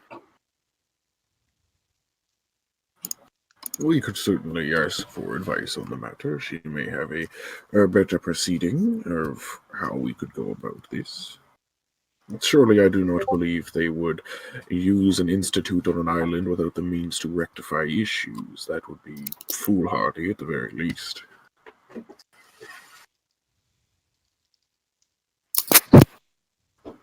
Well then, still need a place to stay, and we need advice, so we could check out this inn, make sure that we're good to go, and we're not going to be in the street by night, and neither will she. And then we could head over to find Eleanor. Does that seem like a plan, if any? As good as one as we got. I guess. Alright, and shopping as well, because she needs clothes. You only have one pair. I doubt you want to wear that the entire time. But that'll be later, so... To the inn? I suppose. Right. Sarah, Yes. where's, you want to lead the way? Because we've never been here before. Oh, yes, of course, right this way. Okay, she walks ahead, leads you in the direction. Hey, while we're walking over there, I do have a question. Yeah. And so we asked her, there's no identifying marker of her slavery other than paperwork, right? That you are aware of, yes. Okay, that even she's aware of. You have not asked her. Yes, we have. Klaus did. Oh, you mean like for, you mean what she mentioned with the buildings? Klaus had asked if she had any marks on her body as well. Oh, you did? Oh, I missed that, sorry. No, you good. She would have responded then that she does not have any marks. Okay. And then who takes in slaves? Uh, I'm sorry, I'm just super confused about the whole thing, because if there's nobody keeping up with it, how are they keeping up with it that she's a slave? basically, slaves are you cannot obtain a slave on this island. I'm trying to figure out how much information to give. The way that I saw the way it sounds, it's it looks like we could release her into the streets, and then there's nobody to prove that she's a slave. Well, no, because it sounds like it's kind of like I almost want to say it's kind of like a passport. You know, you can only get a passport at certain specific areas, but everywhere kind of searches for them if you go to a specific place. Yeah. Of course, but there's also ways to return a passport. Okay, but Grimson doesn't have any paperwork that says he's not a slave. You know what I mean? Oh, okay, Yeah, I understand we what don't you have any proof that we're not slaves. There has to be. If there's nothing there to prove that we're not slaves, then can't anyone be accused of it? It seems like the solution to slavery is to stop carrying your slave paperwork around. Yes, on this island, things are based on the information that you are getting. Is not a huge concern of theirs. You, as far as you're aware of, looking around, like just based on appearance, really, you haven't really come across people you thought were slaves.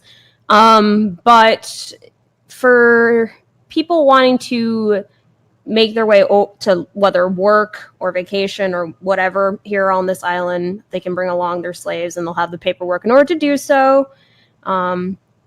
But as for like magical means of keeping track of them, that is not present on this island. Past what Sarah said of there possibly being a building or so, though she's not sure which. Okay.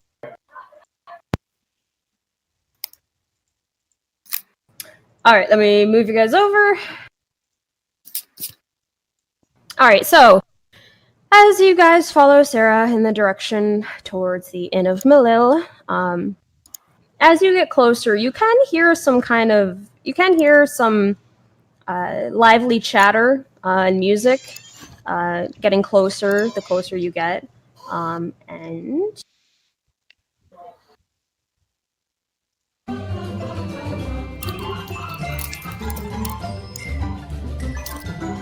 Because Merrick's not there, is he? Oh my god.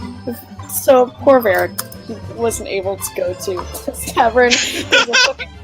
It almost looked like a DJ booth, but it's actually a buffet table thing. But Show Sarah. Books. so as soon as you open the doors, you are met with a great deal of lively music. This establishment also looks very high-end, but there is a great deal of liveliness and art and more life, really, in this particular place. So it's like while the other one was like basically like a sanctuary. This is like a normal tavern, but bigger and obviously more well. More That's what? You I cut get out. from it. Bigger and obviously more wealthy. Both establishments appear very wealthy. It's just this one has more Of a homely feel? Yeah. Alrighty.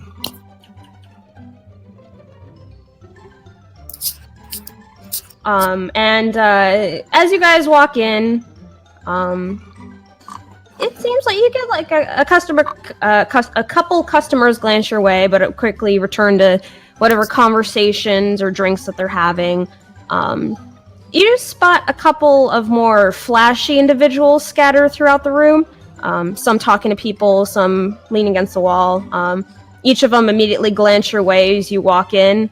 I get a mixture of reactions from these more obvious individuals before they return to what they're doing. And Sarah gestures in and is just like, well, here we are. This place seems a bit more lively. This is Varric's house, basically.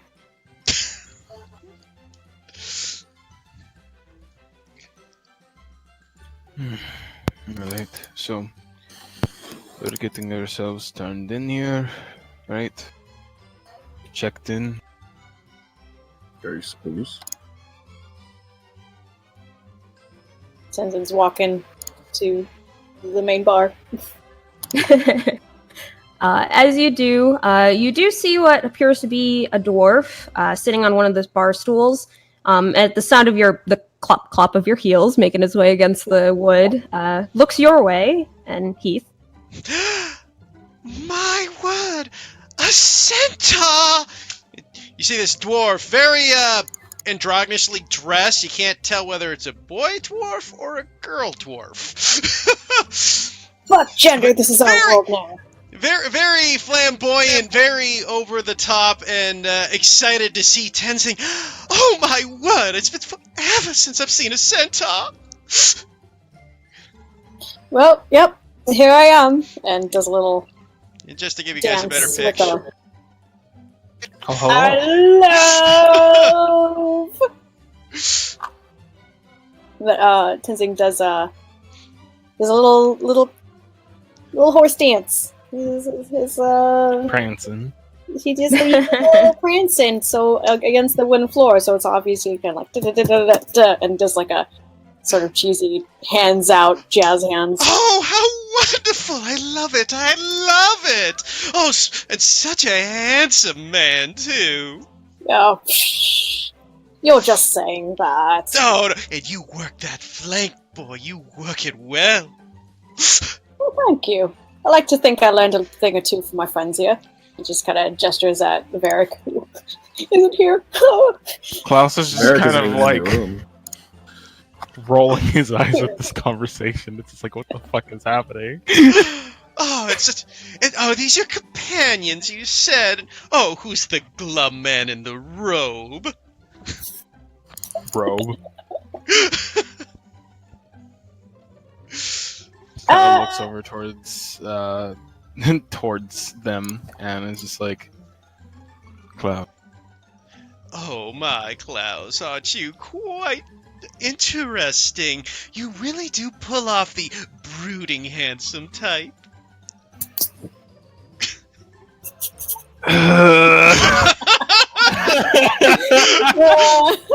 And Klaus is kind of like, it's like a slow blink before he kind of like turns over towards Tenzing and it's just like, can we get the room?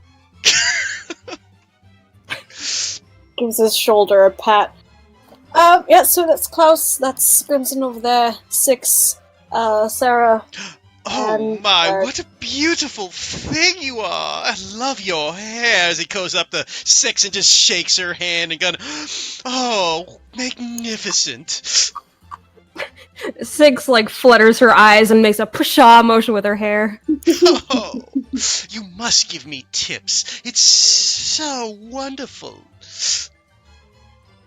And as you guys are talking, one of the groups of people that you had noticed immediately take note of your arrival into the inn, makes her way.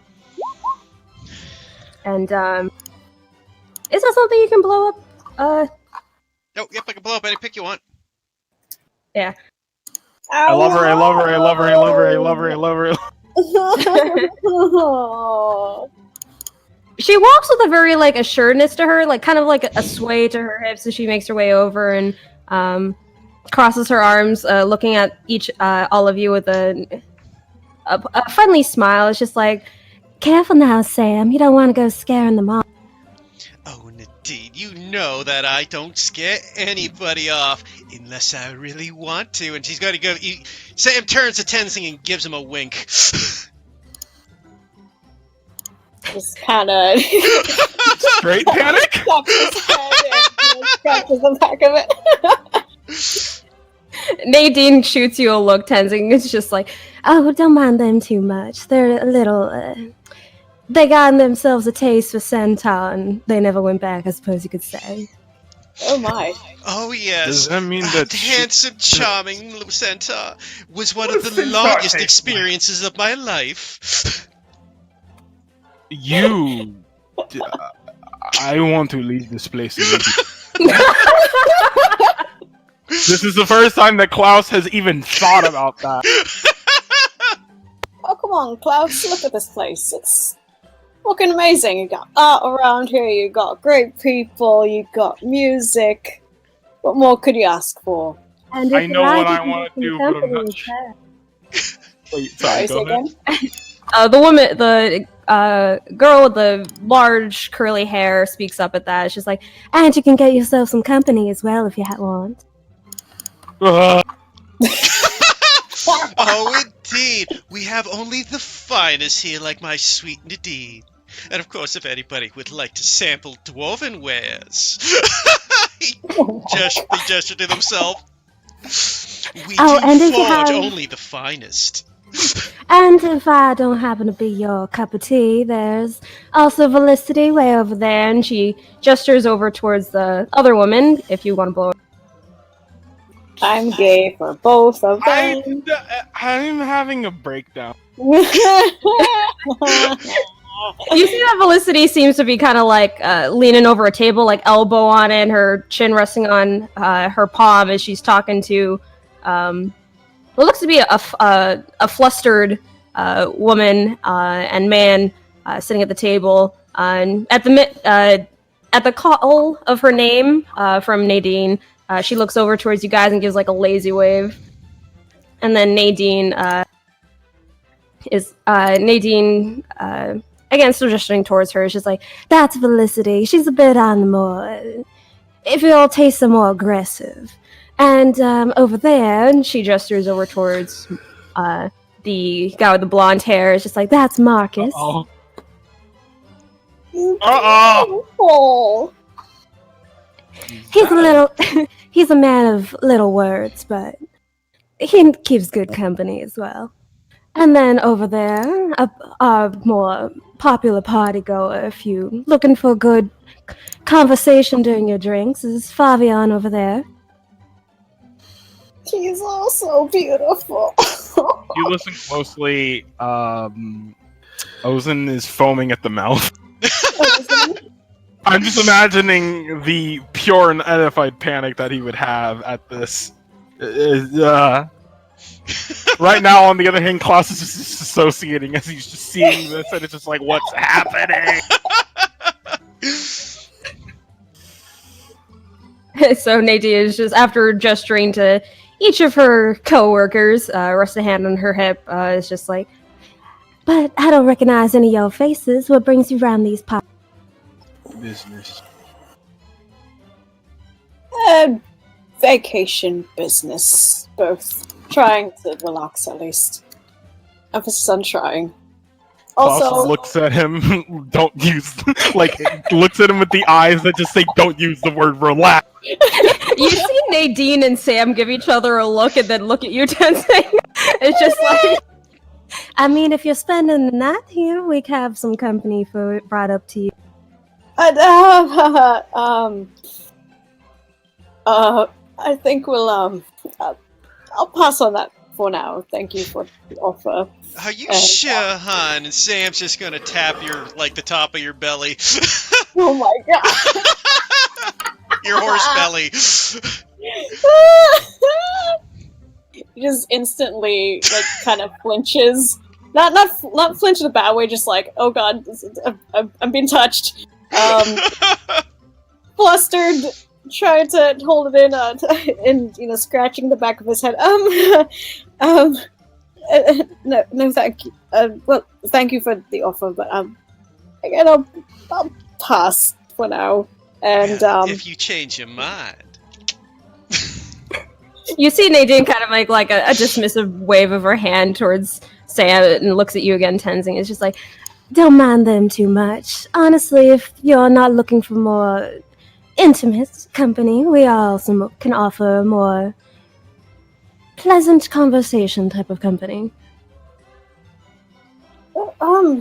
Right. Well, maybe later in the night. We still have a couple errands to do. And, also, DM, quick question.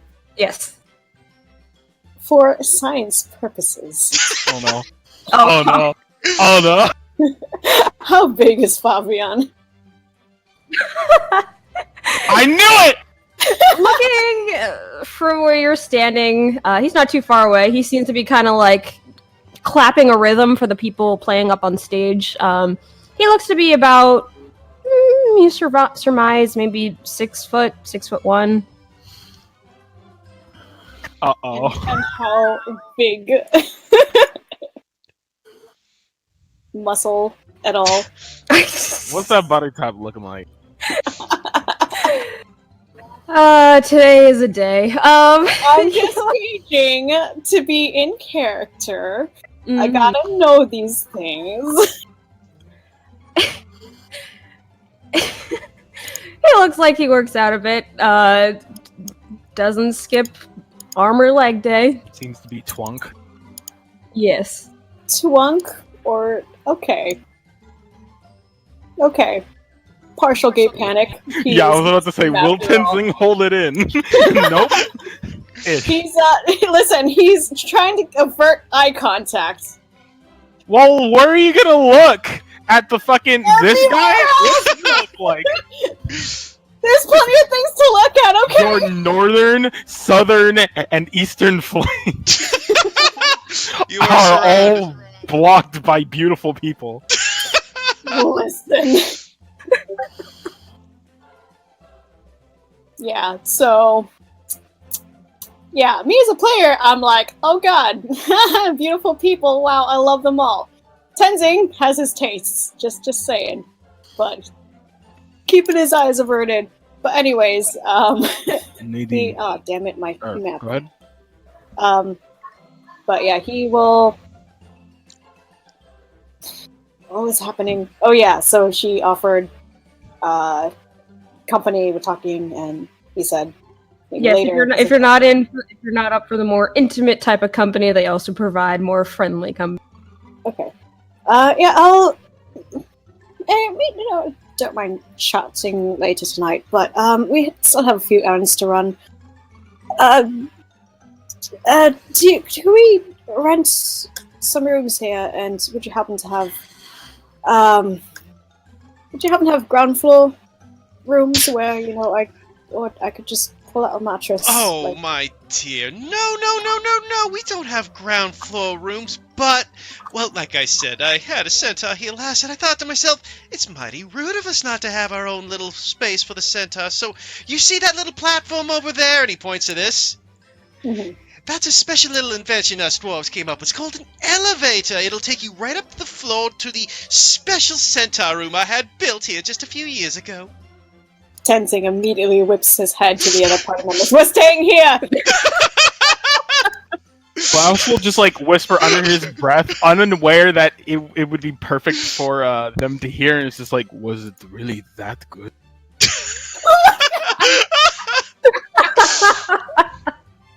Will Tenzing hear this? Maybe. Perception check. It was intended for Sam to hear, but I didn't think if Tenzin could. Well, I'll roll for Sam as well. Oh no. Oh no. Sam got a 7. Perception. 17. You're here. Tenzing just kinda looks at Klaus and gives him an eyebrow, and he can't decide whether he's wants to also be curious or also offended. No! No, because I hate it because there's two ways to interpret it. It's either curiosity from personal self, or like, did that dick literally make it to where a fucking room and establishment has been created? So, but I suppose you could take it either way.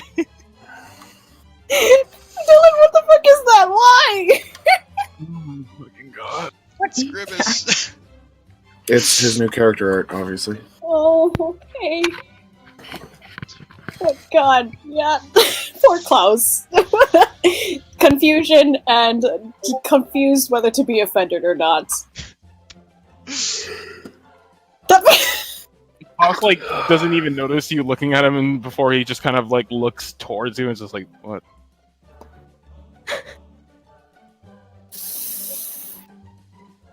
Anyways, we're getting rooms here. Yeah, who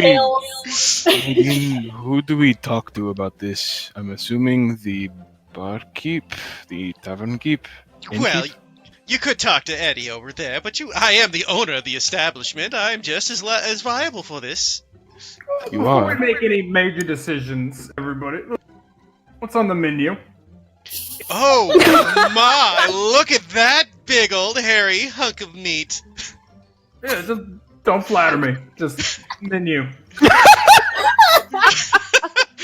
Well, we do serve quite a lot of delicious dishes of various sorts. We do have the refined taste as well, but I have a feeling you would like a carnivore special plate. Yeah, 2 of them in a room. Oh, of course! Eddie, would you be so kind? And you see this elf man just turns and goes, yeah. More meat munchers coming up. Grimson's just nodding and watching him. As he starts stacking this place with, like, lamb ribs, steak chops, bacon bits. Oh. Bit like a roast chicken leg, some turkey breast, just like piled high, like bacon wrapped sausages. While it's happening, Nadine just gives an amused shake of her head. It's just like, honestly, this is probably the only establishment you'll find on this island that serves this much carnivorous foods. I guess the place is mostly pescatarian or something. What was that? You're gonna have to speak up, sweetheart. I'm assuming this place is more pescatarian then? Or, yeah, the island? Well, meat is allowed anywhere on the island, so long as it is prepared a proper way. Most establishments don't really like to invest the extra coin for the preparation, but we are a little different. I'm like dying on the inside. There's such a schism forming between me and Klaus right now. This is Okay. so disassociating. It's actually just Yeah, disassociating is me getting back into character myself. We're glad you like Okay. these people. I love them! That's the problem! Klaus is like, Mom, pick me up. Scar feels nothing for them. I needed it, Chris. The church boy.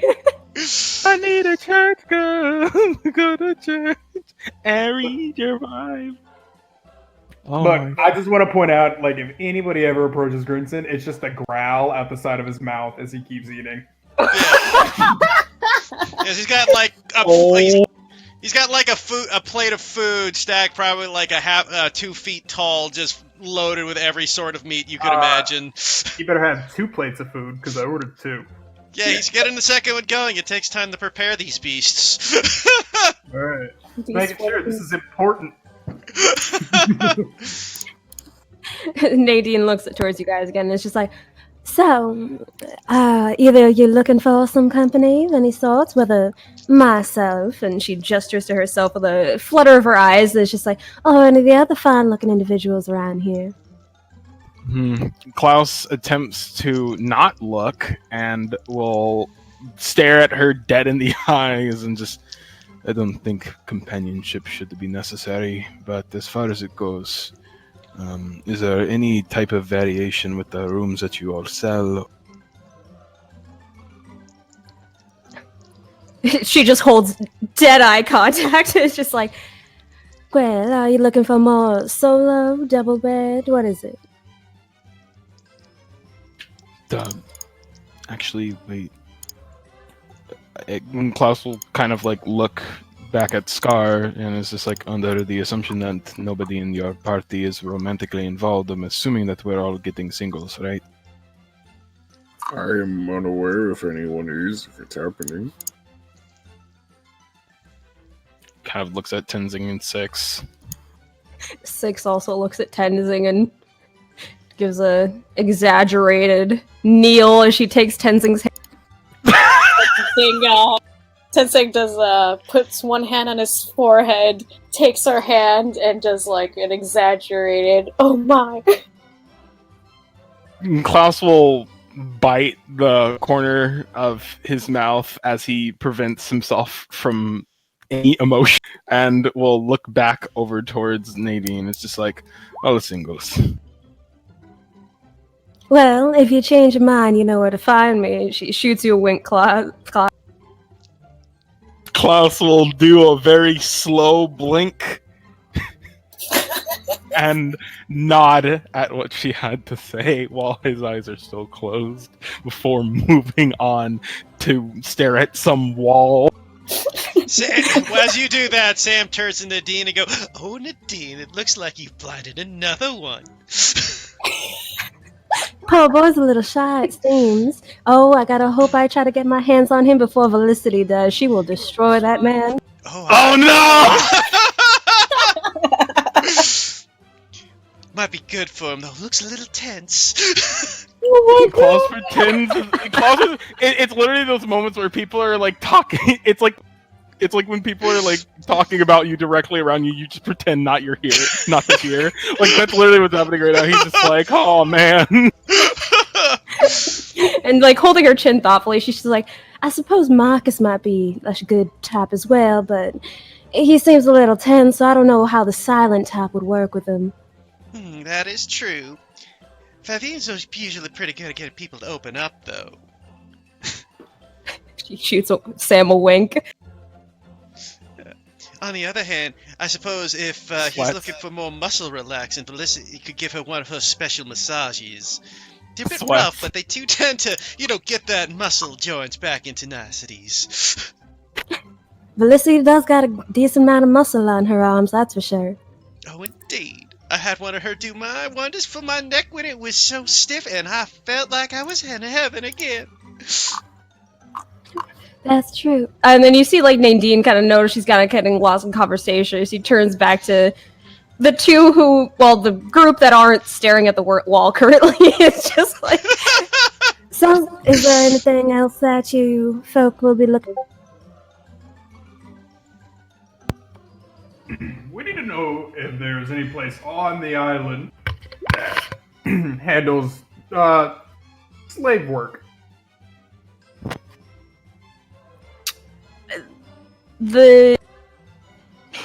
You see the genuine cheery look on her face take on a more tense customer service cheery look as she crosses her arms and looks at you. It's just like, We don't really dabble in that sort of stuff in this establishment. I mean, but where would I take those problems? I mean, we're not really into that either. We're trying to fix a problem. In the not that version way, just literally help. We're Sucks. bringing this up here, right now. It's a little hard to hear you, sweetheart, when you're looking at the wall.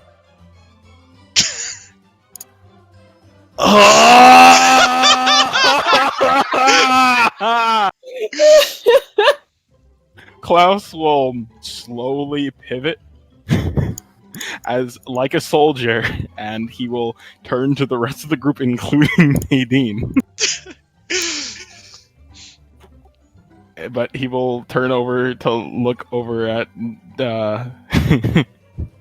at Tenzing, and it's just like, and Six and Sarah, it's just like, I don't think there's anything else that he can say. He already made his request known, but we're just not getting rooms, and I'm dying.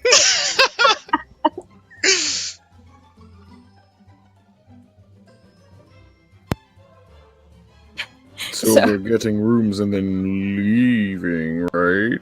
Or are we doing something else? Well, What's this? Oh, that would be the band.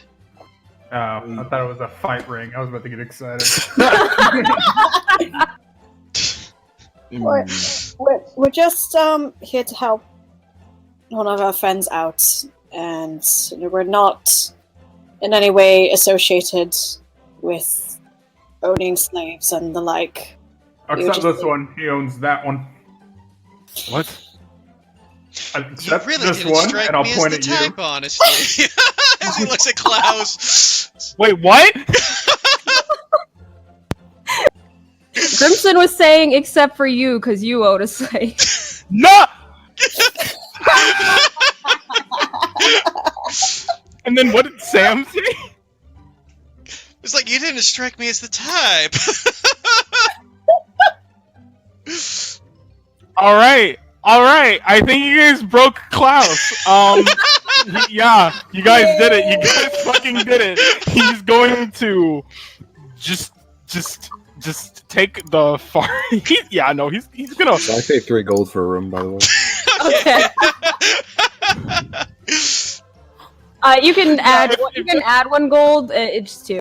That was a 2, Oh, my cool. bad. I thought it was 3 like the other. Klaus will. I don't know what he's gonna do. I'm like so psyched out right now. I don't know what the. He's dissociated beyond belief. He's Never turned thought into. this would happen. Literally, this was not a thing at all that I anticipated. Okay, let me stop going out of character. I'm backing things up. Let me just yeah.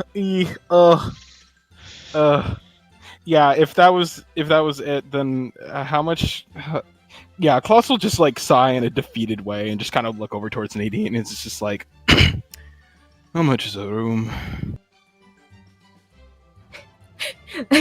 Nadine, who had been very visibly flirtatious the whole time, kind of has a bit of a cautiousness to her gaze now. She responds to you, it's just like, That'll be 2 gold for a room.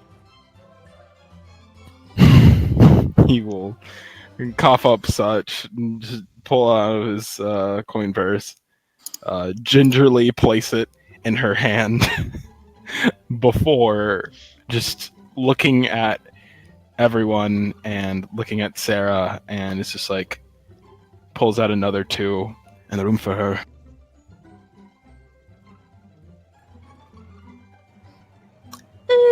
Expression relaxes a bit. She's just like, all right, very well. Room for.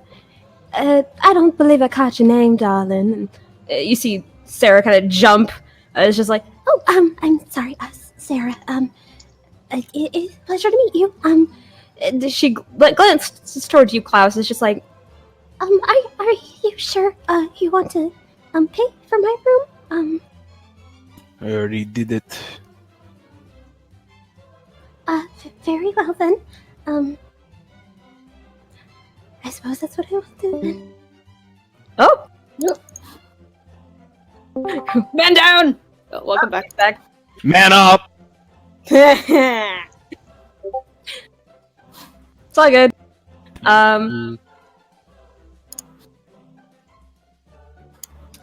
So I'm Nadine accepts your coin, handing it over to Sarah.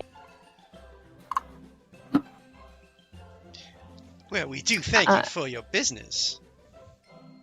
Turning your attention back on you guys again, Nadine's just like, But, about this complication or whatever it is that you're having, I mean, I can try to offer the best help or word if I can.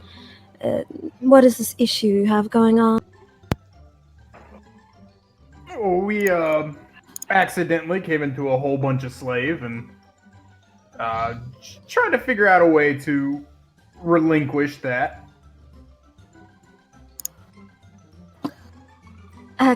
Accidentally. He ate the paper. We thought that, well, no, you know what, no, details unimportant. In general, we just want to make sure that, you know, if she has her papers around, at least she's not, more likely to get arrested walking around. You know what I mean? Well, who'd she belong to before? some asshole in the other inn. that No, she you was- fucked up. Some ducker is what you were supposed to say. Some ducker. Eat your damn food, Grim! Okay. Which inn is this? What was that place called again? In Alvin. Ilaf. In Adelta. Eldoth. Eldoth. Oh, you were one of Van Wynn's little slaves, were you? Well, what a small world we live in. Hey, Eddie, they're talking about your place. Yeah. It's not my place, Nadine. I mean, that's my dad. It's not me. I gave that up. Oh, we're you're here the now. son. Yeah. Yes.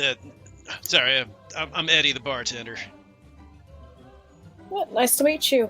Yeah, we got kicked out for Blow up reasons. his image or suffer. Yes, I was going to, since you guys have established his name. Oh, so beautiful. I'm suffering.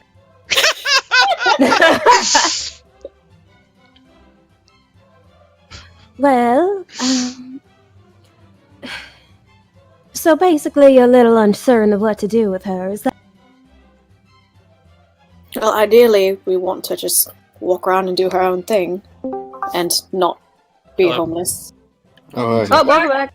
Hey, Michael. Hey, sorry about that. We went Hi, out- Michael! We got kicked out of another inn! We got to a better everyone but me and one! Merrick did. question. And now we're at a whorehouse. So, Huh?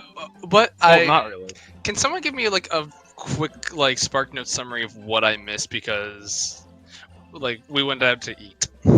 So, let's see. There's a situation that, frankly, you probably could have used that we got ourselves into. The rest of the party, except for, I guess, Scar and was Varric, my got bad. kicked Sorry. out. What happened specifically? So, And let now me- Klaus has hold to on. sleep. So, essentially, everyone but Scar and Varric went down to the bottom floor. At the bottom floor, the woman who had given us the message was being berated by her boss for abandoning her post. Turns out Okay. she's a slave. Oh, okay. Apparently they have slaves on the island, but they don't have anyone that deals in slaves or helps do the paper. I don't know, it's confusing. So, people, of course, took it very personally that she was a slave, and seeing how poorly he treated her, eventually it became into a contest of throwing insults at each other. Eventually, it ended with with the innkeeper saying that if he thought Klaus could do such a better job with the slave, then he could have her, giving the slave papers to Klaus and thus firing the girl. Oh, okay. At this point, they left the tavern. Six probably turned him into a duck. Did. And they left talking now with this slave that they have. In hopes to free her from slavery, Grimson decided to eat the papers that proved she was a slave. Okay. The defeat And then eventually- in their voice. Scar and Varric joined, as we did not leave the inn yet. We did not even wake up yet. Oh, okay, so we're now just waking up. No, this is a bit past it now. Okay.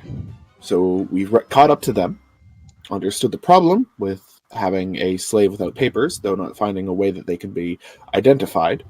We know of. Apparently she doesn't know either. Why didn't we just say, hey, you're free now, go up to a board, be like, hey, she's free now? Because apparently we can't. Varric would have suggested that. We did suggest it. No, we just Oh. can't do that. We just can't. Oh. We can't free her, and there's no place to free her. So now we found our way to the second tavern, which I do not have the name of either. This is the Inn of Melil. Inn of Melil. Oh, sweet. Okay. can you It's a describe whorehouse. High-end escort. Whorehouse. Okay. So this is Varric's natural Brothel of This- sinners. This is your house. This is Okay. your- You found your church, Varric. I did. You'll see it once And you currently we're asking them about, hey, what do we do if we don't have slave papers anymore? Because Grimson ate the slave papers. Which is where the conversation now is. I gave you the enhance ability you wished on your charisma, and you went to do your thing. Oh, Well- I thought that was happening later at the night. We weren't sure, and I appreciate it. I gave it so that no one could say that I didn't give it later. Way to go, Alright. Scar, you fucked it all up. Do you want to just say you do that later? Sure. If Yeah, that's we fine with can- DM.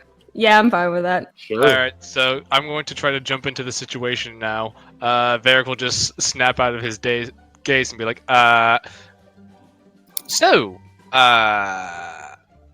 do you want me just to contact my lawyer real quick? Karen is back in business. Karen? Don't worry about it. Oh, God.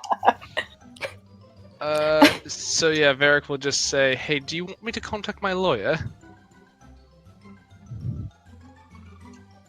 Well, the conversation I just finished with, I can't remember who it was. Someone mentioning filling in these people, what your problem is at the moment. Tenzing, I think. Yeah. General thing. So, Nadine was the one speaking with them.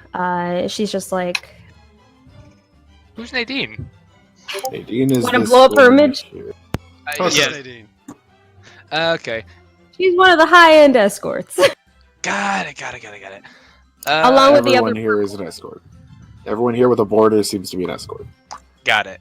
So, Yeah. But Nadine speaks up as just like, well, there isn't exactly an establishment like that here on this island, and it'd be tough to get her across to land where you could find a place like that without her papers. But if you're just looking to take her off your hands and find her a place to work, I mean, I'm sure Sam wouldn't mind taking on more people. I look at Sarah. I'm like, is that what you would want? Sarah looks towards Klaus. It's just like, That is up to you. No, Repeat the thing again. working here instead. No. That's more of your concern. Right, this if you girl's were whole here, thing. This girl's whole thing is that she doesn't do anything unless the slave owner says to. It was Yeah. Klaus in this and whole I am currently her, and I heavy fucking quotes, slave master.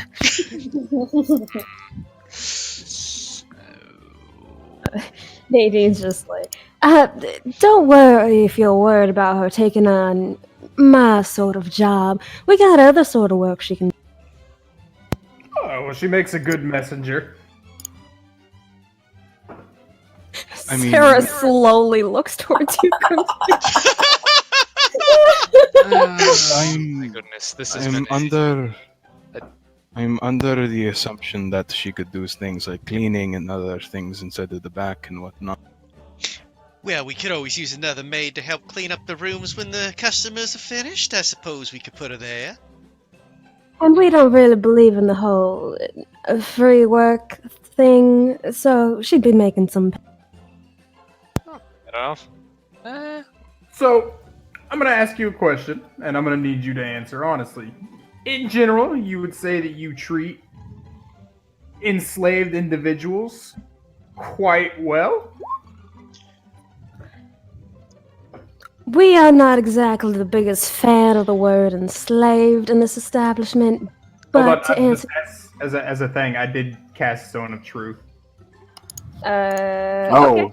Charisma saving throws. We're all affected by that. Everybody has to roll it, yeah. So everyone has to be truthful. Well, we I gotta think I pass may the have matched save. it. What's your DC? 14? 13. 13? Well, all Stone of Truth does is tell if someone is lying. No, that forces them to tell the truth, I believe. Of doesn't it? course, No, Barracks! it just No, you tells have me- to tell the truth. Is it? Yeah, Oh, yeah. you will speak truth and only truth. You don't have to speak, but whatever you say has to be true. Yeah. Alright, what'd I get? You got a 10. So Same. Barrick's the only one. Varric's not paying attention anyway. All right, let's see.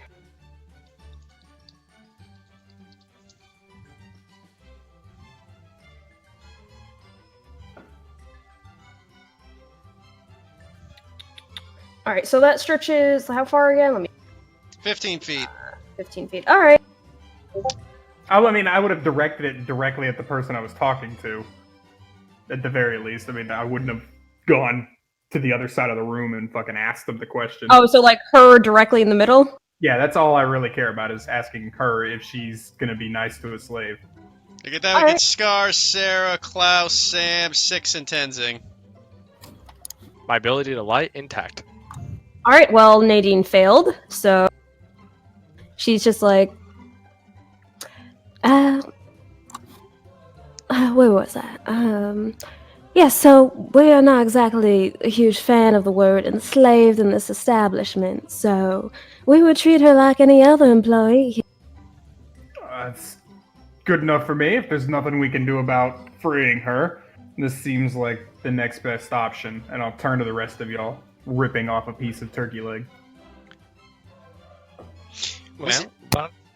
Well, Miss Sarah, if you had a preference that you would like to state, what would it be? Where would you like to work? Sarah looks at Klaus.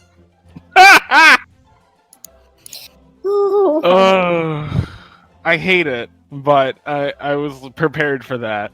At the same time, Klaus will look over at Sarah and is just like, "So, what do you think? If you were to get work here instead, do you think you would be safe as far as slavery goes, getting checked and whatnot?" Well, I suppose, it seems safe. Do you really think that? Well, it's better than wandering the streets. You see her glance toward Nadine. Nadine just kind of gives her a small smile. It's just like, Oh, don't worry, sweetheart. If the people that come asking around about you, we can make up an arrangement. Sam just goes up and gives a wink. After all, I have many friends within the city, and I can tell you that we should be able to take care of this whole paperwork business ourselves. Yes, because someone apparently ate our paperwork. Can't Yes, prove that was me. I'm fairly certain I have many eyewitnesses here. I could just cast the spell on you and have you say it. You know what? That seems unnecessary. All right, look, I made a mistake, but, and I'm going to gesture to the people in front of me, I also solved it. Well, listen, I've been spacing out for the last give it an hour, so I'm going to just leave well enough alone and be satisfied the situation seems to be handled. By the way, so this is a Inn of Malul. Oh, it is my fellow short friend. It most definitely is. Out of curiosity, can you tell me more about the god? Well, I mean, there's so much to tell. What specifically you'd like to know, my friend? Basics first, I suppose? Well, I mean, I suppose the basics would consist of he is the god of poetry and art and such, and music as well. As you can see, we worship him in our own right in this place. I see that. Well, I'm actually a bit of an artist myself, and I'm looking into the god a little bit. Would you like a song? And I'll pull out my accordion. Oh, that would be wonderful if you could play. Sure. I will play them a rousing jig. There is currently a band playing right now. Are you going to be trying to play? Band the band. No, I probably want to cooperate with them, so I'll just kind of, I'll like walk up to them like when in between a song and just be like, "Do you guys want to do a little bit of a back and forth sort of thing?" Each of them seem to glance at each other and look at you, give a shrug of like. All right, follow my lead, and I will play a rousing jig. I would have loved it so much, DM, if you were like, nah, fuck off, half pint. All right, make a performance roll. Nothing to upset you, Barrick. I am also using that would have been a fucking Damn. God. So that should be a 32. Time to steal the show. Oh, jeez. I may actually tell you Jeez. to fuck off, dude. Actually, by the way, DM, I'd like to mention I'm also using my accordion special properties. That should be a 32. Oh, jeez. All right. Getting a free room once again. The music that plays, Varric playing along with the band seems to like kind of reel back a bit at his performance, taking on a more background role with their playing so that Varric can take the main melody. It seems like the majority of everyone's attention in the room has turned towards the stage now to pay attention to this performance.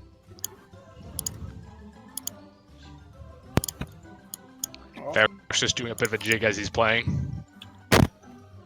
I'm gonna turn to whoever's closest. They're like, yeah, he's a bit of a show off, isn't he? It's not bad. Kind of clap along with it. Your friend's rather talented, my goodness. I do have to admit, I enjoy it completely. I wonder Well, if he as I've handles his said- other instruments as well. Oh my god.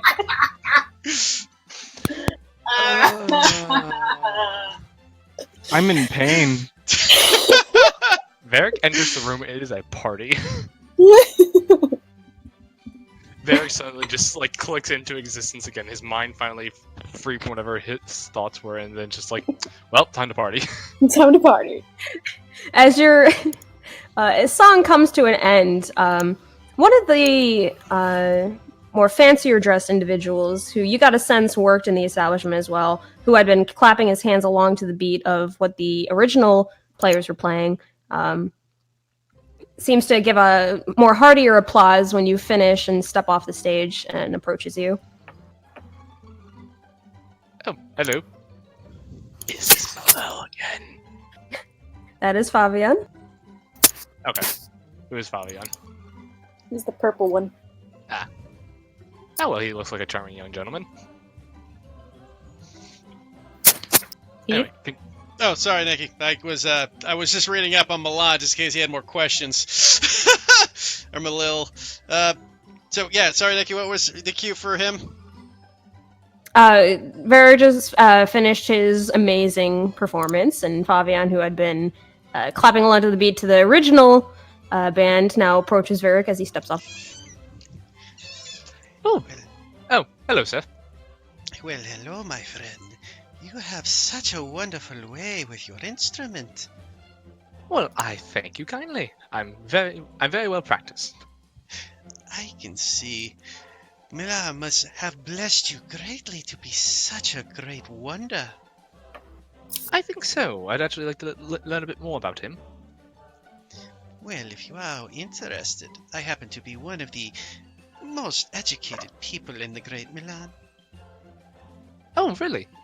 From across the room, you hear a female shout, "That's a load of shit!" Oh, stop being jealous, Felicity. Not everyone has to be as coarse as you. I turn around to her and just be like, "Is it really?" This is Felicity. For you. That's a lot of shit. I love it. I love every single one of them here. The class hates everyone. Why? Because you're playing a prude.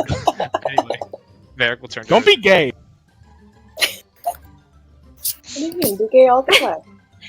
You see Felicity, who had been leaning against the table chatting with two individuals, make her way over.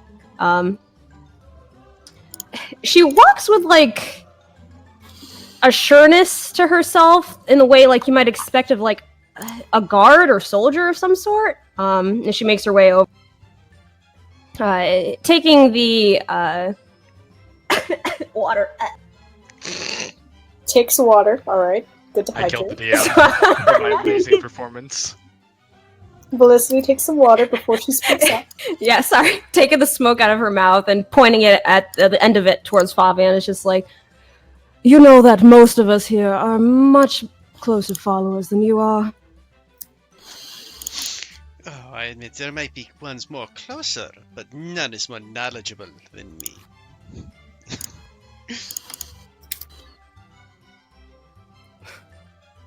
You see Felicity roll her eyes and look towards you, Varric. She's just like, don't listen to a thing he says. He's a bit of a show-off. Overconfident. I mean, he's a show off too. I'm a relative show-off, alright? I show off when it's appropriate. Is every single moment of every single hour appropriate? Sometimes. And I look back to her and was like, so it sounds like you have a bit of a fair understanding of the Golden Lil. Yeah. Well, no, I work here because I don't. I couldn't care less. She gives you a snarky grin at that. Is she being sarcastic? Very. Okay. Well, alright. Well, what could you tell me? So, I'm starting to learn about this, and I'm interested. Well, what exactly do you want to know? What are his core tenets? Well, art, music, all sorts of creative nonsense that you can really think of. Very particular about beginning things and making sure to finish them. Alright. And what sort of forms of prayer does he have? Does he actually prefer people to sit down and pray, or does he enjoy people performing their crafts?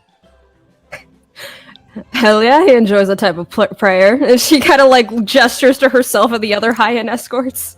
Oh my god. Varric will just give a high five to that. I can tell you I'm well versed in that style of prayer, though I haven't prayed in a while. Well, look at you, little man. You fit right on in with the rest of our followers, then. I feel like I've always belonged, but just haven't realized it. Preach. Well, do you have are there any books or something so I could learn more about the lore, the history, that sort of thing? Or is this really just more of the just do things sort of environment. Well, ain't exactly the hoity-toity sort, really. He more of a just have fun, do what you want, you know? This is probably the best religion I could have ever started looking into. No offense, Mr. Scar. I mean this personally for me. Ah, yes. Debauchery, the religion.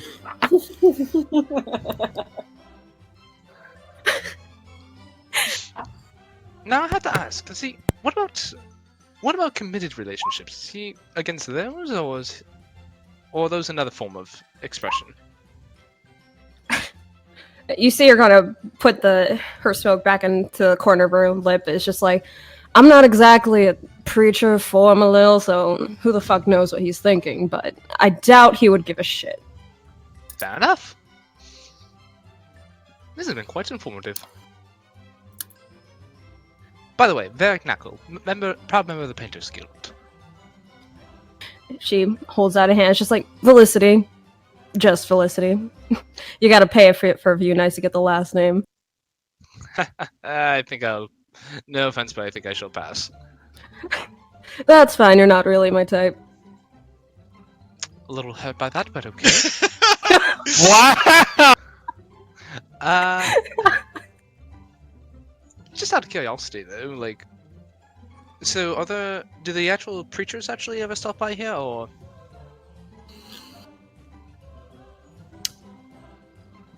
You see, she kind of arches her brow, like, asking for further clarification. Like, do any actual, like, ordained priest or anything of that sort ever show up? Oh, yeah, Sam typically deals with that sort of stuff. They're not really excited to talk to, well, my sort. Got it. Well, I must say it's been an absolute pleasure chatting with you, Miss Felicity. Felicity. I'm sorry, my accent can be a little thick sometimes. Anyway,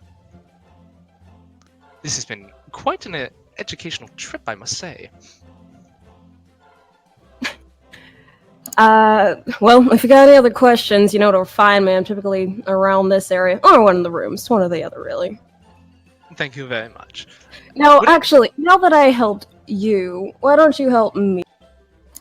Depends. What do you need?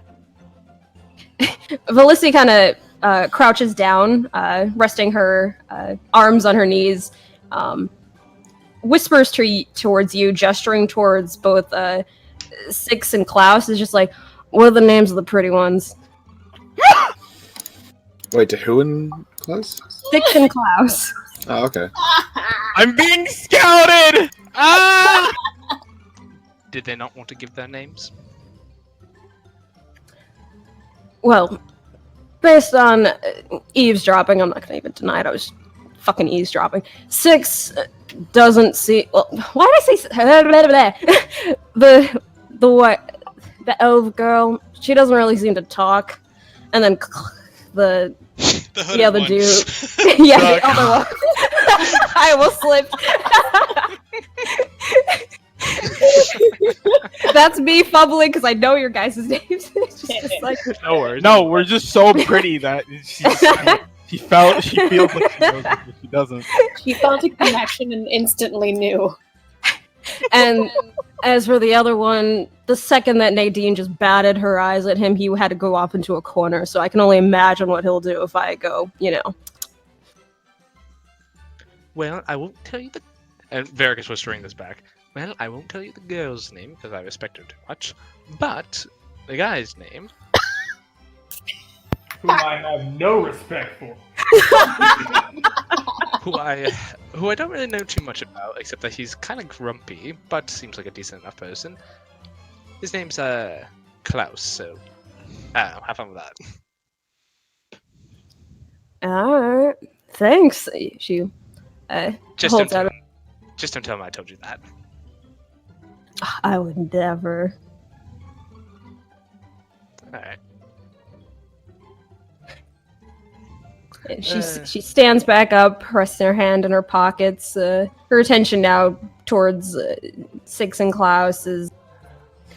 Nadine turns to the rest of you, is just like, Well, is there anything else that each of you need, or do you plan on relaxing, having a few drinks and meals before whatever it is?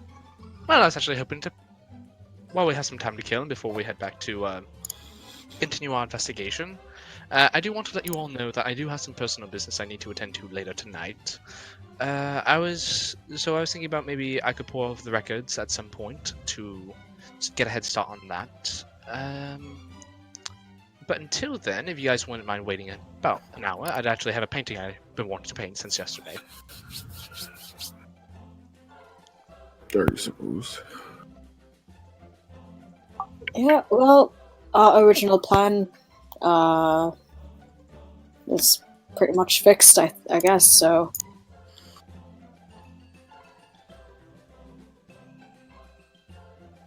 All right then. And Varric will pull out his painter's kit and start the image still fresh in his mind. He's gonna start painting Malil from what he has seen of him. Alright. So is everyone just hanging out and waiting around while Varric does this? Grimson does buy Nazaku Tenzing a plate of food. Oh wait, he ended up buying it? Yeah. Keep trying to Dang track too much. Beat him to it. I'm gonna tell them another plate for a friend over here. And actually, and I'll turn back. Scales, nickels, Hood. Anything for y'all? I'm good. You don't eat. You don't drink. I did have my own meal this morning. I'll take a water. Alright. Nothing, water, food, Hood. I'm fine, but Actually, do they have pudding? I'm okay. I do not know. Do you have pudding? Oh, I have pudding, and I will pull out the pudding in my pocket. How long have you had that in your pocket? I think it's only been a day. Fair They enough. have Keyword fresh is I pudding? think. Do they have fresh pudding? Yes, we do have some pudding, my friend. I'll take a cup of pudding. Eddie, if you'd be so kind. Yeah, coming up, Sam. So how much for the pudding and another plate of food?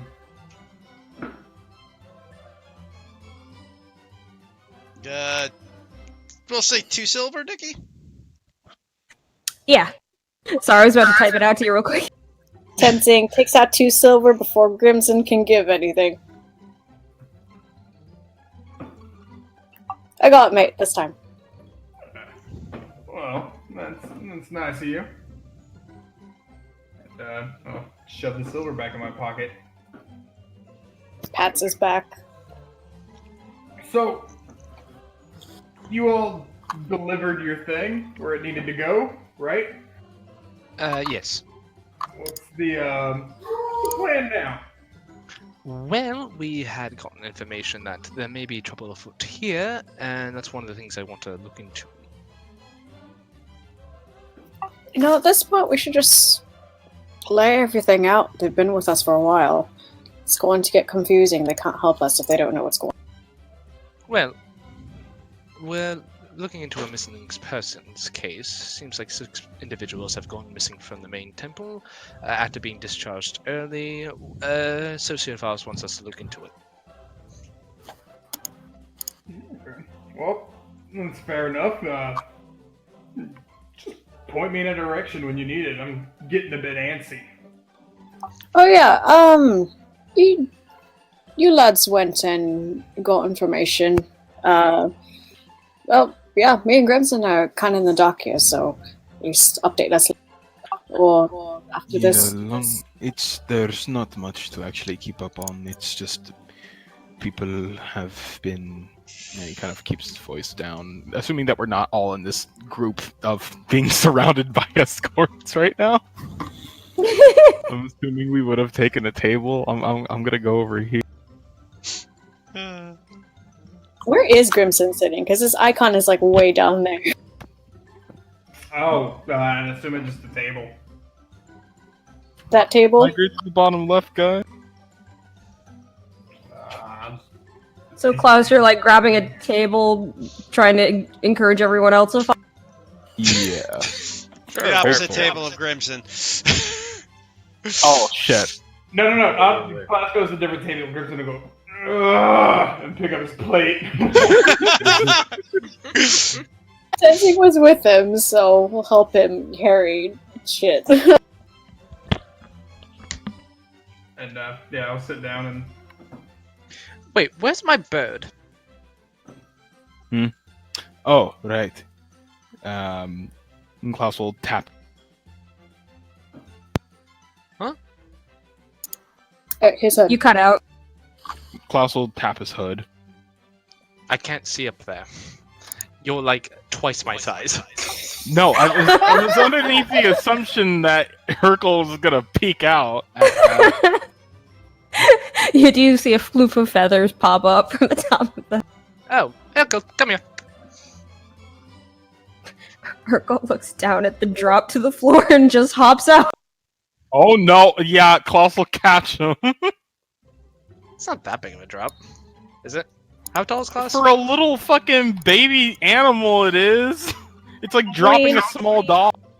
It has wings. It That are can't use- definitely functional. No, Varric would be listen, Varric would be underneath him to catch him. I know, but we're talking about Klaus instinct right here. Yeah, I'm gonna have to say Klaus, make deck save. Don't drop the baby. Alrighty. Don't drop the baby. Don't drop the baby. Don't jinx me. See? Look at what you've done. Even though I think that's okay still, but Quickly turning at the sound of at the feel of the weight leaving from your hood, you quickly turn around and end up grabbing the back legs of Hercule and just have him dangling upside down. Well, my I bad. was gonna catch him. Come on, it's okay. Just don't worry about it. Yep. Also, let him go reflexively. Varric will be there to catch Hercule and just kind of start petting him. He's like, "Were you good for your auntie chicks? Were you?" Hercule just gives you a wide-eyed stare. He primarily stood with me, actually, but Oh, really? yeah, he behaved well.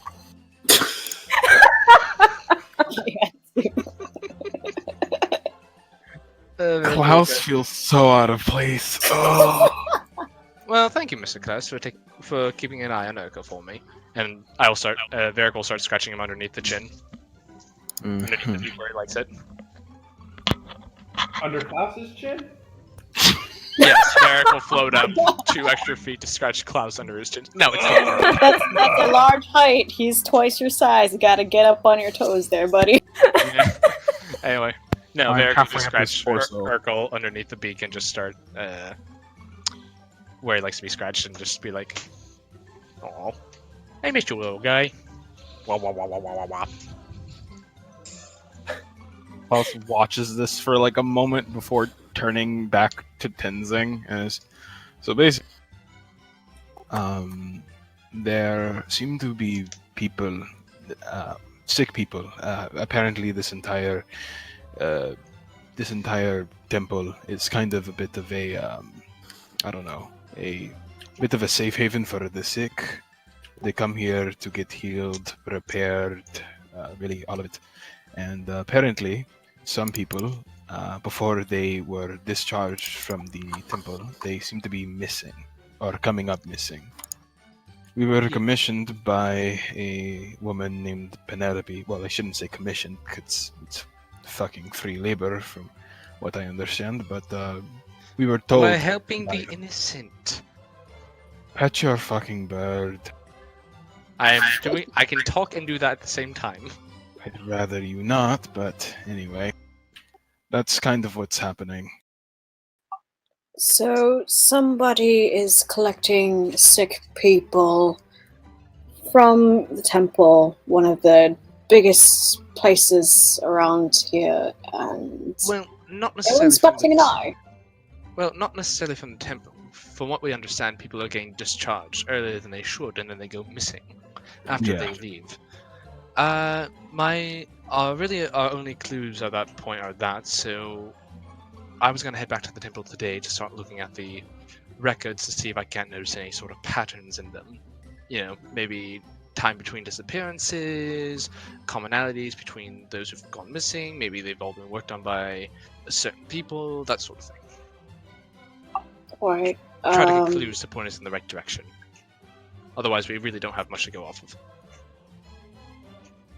Okay. So you're getting records. I don't want to, but we should probably talk to some guards. Talk to the families. See if they noticed anything strange. Maybe Well- they went home and then got taken. From what I understand, the main people who visit the Stalia Temple are the sick from other areas. Yes. I don't know if there are others that are in here that directly have. I mean, maybe we could search records or talk to Penelope. Or the boat and the docks. This is an island. There's only so many ways to leave. So if they're still here, Yeah. but they're Yes. either on the island or. Yeah, that's a good idea. If we can definitely prove that they have, if we can prove to the guards that we have missing people by showing that they left the temple but never left the island when they should have, we could make a reasonable claim to missing persons and get the guard in on this as well.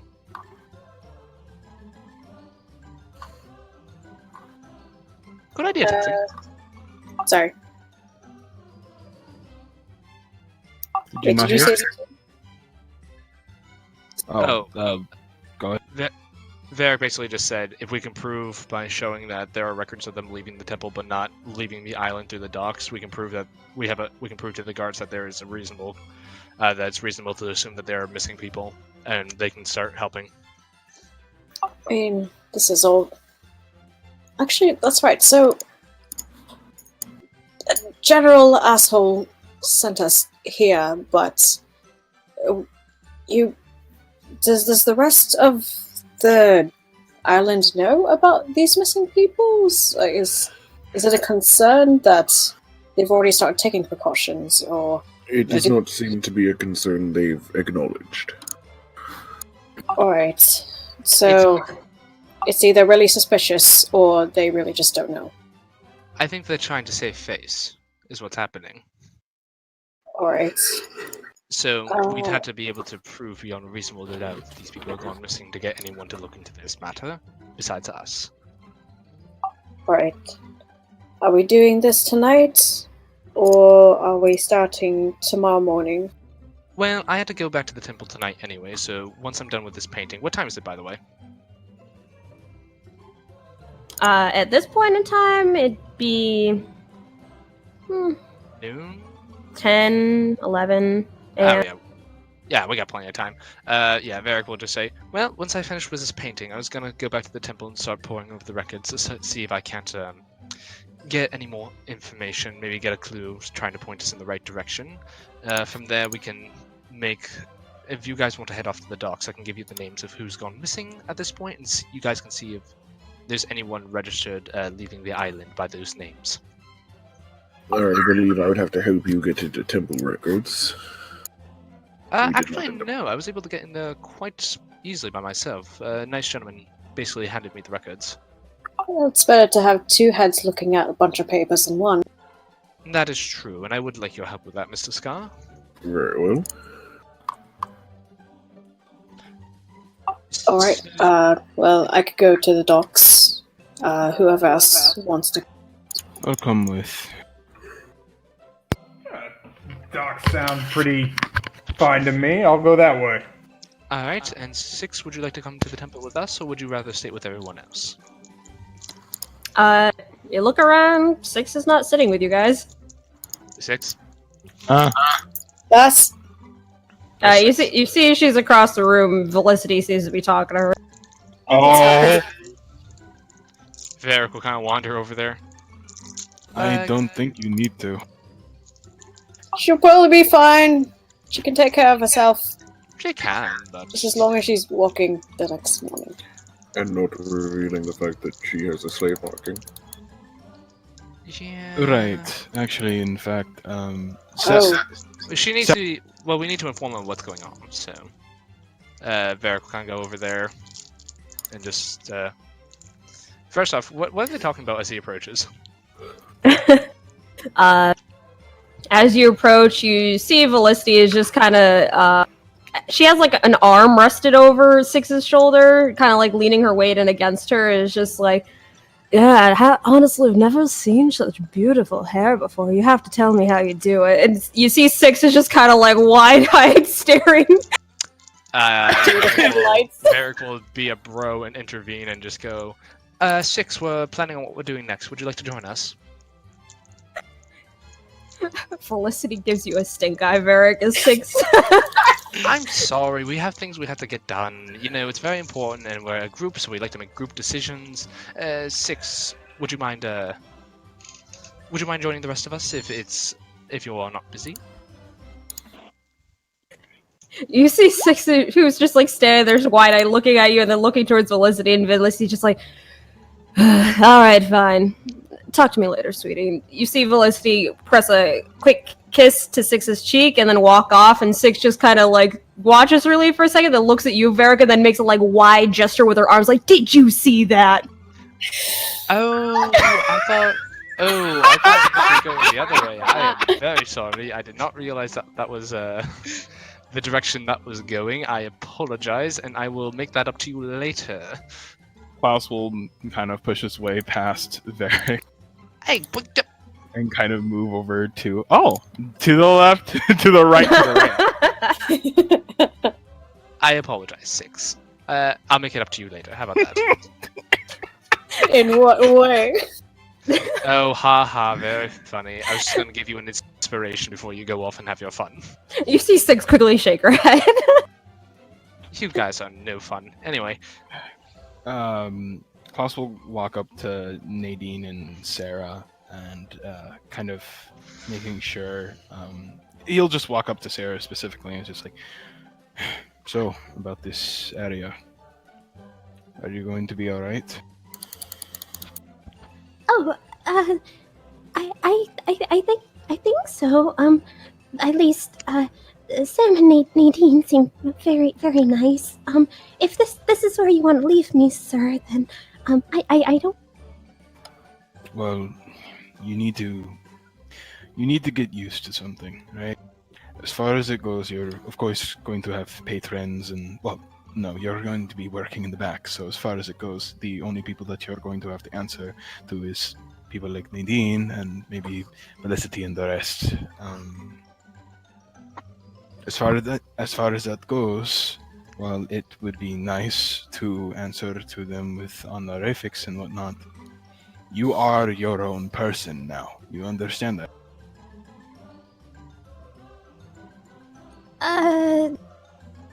Sarah looks a little uncertain, and Nadine gives you a bit of a nudge, Klaus. It's just like, don't worry about her. We'll work on that line of thinking of hers.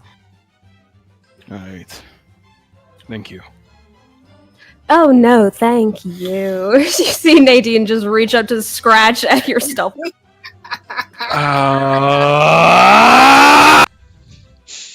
You know, I'm kind of sudden. I haven't had more people hit on me today. I'm saying that because Klaus getting attention. You know what? No, I had a god make a pass on me the other day. It's fine. Oh, I want to hit you so hard. Anyway. By the way, Varric did not say that out loud. I know. I know.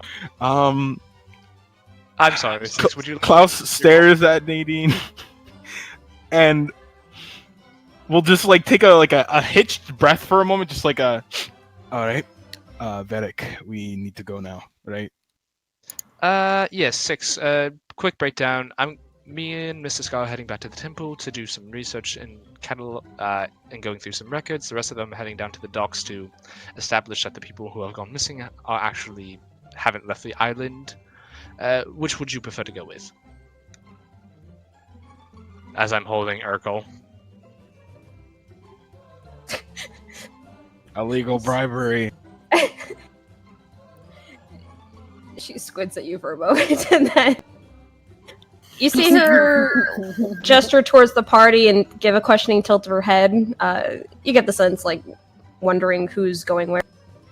Me and Mr. Scar are heading up to the temple while everyone else is heading to the docks, it seems like. Which would you prefer to go with? As I hold Urkel in my hand, scratching him like the villain from who like swirls behind the chair. As like, I'll like fucking get you next time. who are you, fucking Cruella DeVille or something? No, that's Oh, man. Barrick. That was the claw, wasn't it? That was the claw. Yeah, it's Yeah. Claw Yeah. from Inspector Gadget. yeah, I know know, exactly but- that. Just turns, just kind of like petting him from like head to tail. Just show what will it be? Oh my fucking god. You see Six giving you just a more squinty-eyed look. It's just like... I give her a smile back. And then she looks towards Klaus and pats a hand to your arm.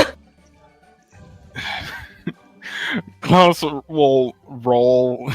he was like kind of like staring at what Varric was doing with like his own squint, and when Six like while squinting pats on his arm, I feel like it's like mutual squints at Varric as they both walk. A simple them would have been fine, and I will put my purple over my shoulders like a scarf. Nadine looks down at you, Varric. It's just like, you sure do get the short end on the stick sometimes, don't you? You know, I've just gotten used to it. Hey, I have a question. Everyone needs to see. Everyone likes to have a fool to make fun of, so I will play the role if I must. Six and Klaus are such mean girls. You can't sit with us. By the way, would you like to pet my griffin? Oh, a griffin, is it? Yeah, I'm wearing him as a scarf right now. Nadine reaches out and pets Urkel. Is just like, Well, aren't you just the cutest little thing? Isn't he? He's so adorable. I love this little guy. Well, I'll see if I can work something up with Eddie back there to get food suitable for him. you see Nadine look over her shoulder, shout towards the bar. She's like, You won't have a problem with that, would you, Eddie? No, Nadine. No, I got it. Yeah, no, yeah, food for meat plate right away. Yeah, You got this, Eddie. I believe in you, and I will give him a bardic inspiration.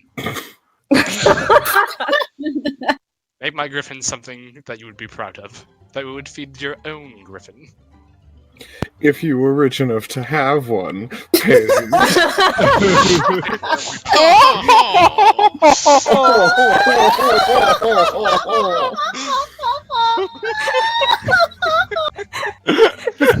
canceled. That's fair. Goodbye, Vatal Rock. Wait, did I miss something? General Don't worry anger about at us. I'm sorry. Anyway, Varric will just go back to painting his painting now. Okay. Tenzing By the way- will send a thumbs up to both Six and Klaus. Oh yeah, seeing that, Six actually taps her arm, Klaus, and then gestures toward Nadine after that whole her hitting on you thing, and then makes it again a "Did you see that?" Klaus will cough and ignore her. Is this like talking about like how Nadine like fucking clawed at him? Or Yeah. yeah, he just very much coughs and just ignores her, just like I don't want to talk about it.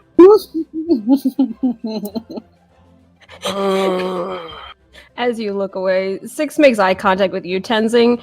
She points at Klaus and then points at Nadine. You see her waggle her brows. Waggles brows back. God, I hate him. I hate him. All right, Varric, you go to paint your painting. Are the rest of you waiting for him before you split, or? I have a question before we split. We're not just going to we have a list of the people missing, right? We're not just going to the docks like, hey, it's some missing people come by here. You do not know any specifics of who's missing. Yeah, from what I understand, Varric Varric would've told them. Yeah. Well, did he already know, or? Yeah, we got a list at some point. Oh, okay, cool. I think. Didn't we? I think so. Did we get a list? Tenzing and Grimson weren't there, so they have like no idea what you and You were literally Penelope the only one there Yeah. when he got the list, because I believe you did that when I was after I left, right? Yeah, this was when Scar was in the beginning parts of taking care of the contract stuff. Oh, cool, because I Varric was totally somehow blanked out and didn't remember any of that when you guys were mentioning it in the recap. Yeah, no. I don't know what happened, but it was just like they're mentioning this, and I go, man, did this happen? It's like, that sounds neat. I don't know what happened. Sounds neat. You're good. It sounds neat. No, Varric would have given you guys the list of like who's gone missing.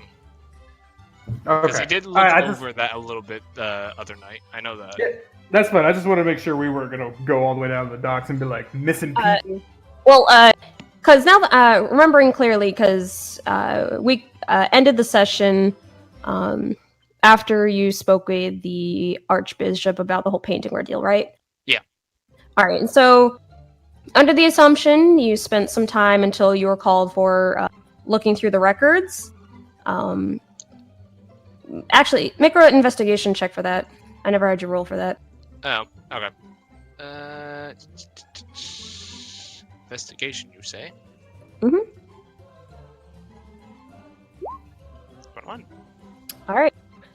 Looking through the records, you don't see any particular suspicious activity. It seems that every single patient that was recorded to have either been properly discharged or either their illness or whatever took a hold of them and they passed. All of that was recorded. You don't see any. You wouldn't find any record of people that had been submitted in and not checked out. Alright. Because they were checked out. They just Yeah, disappeared after they were checked out. Yeah.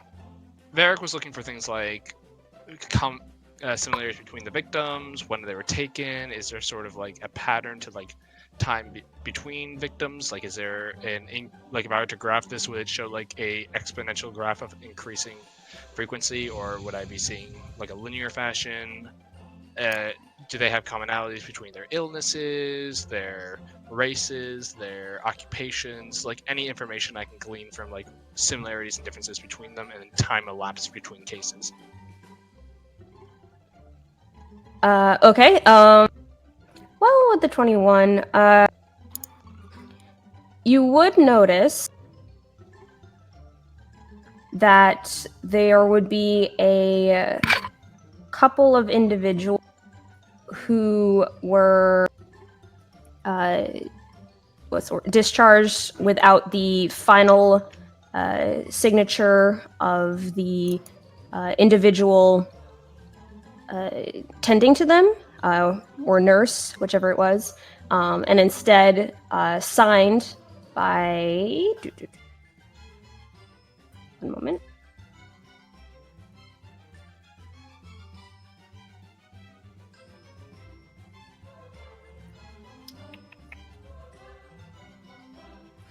Instead signed by a Zeth Damon.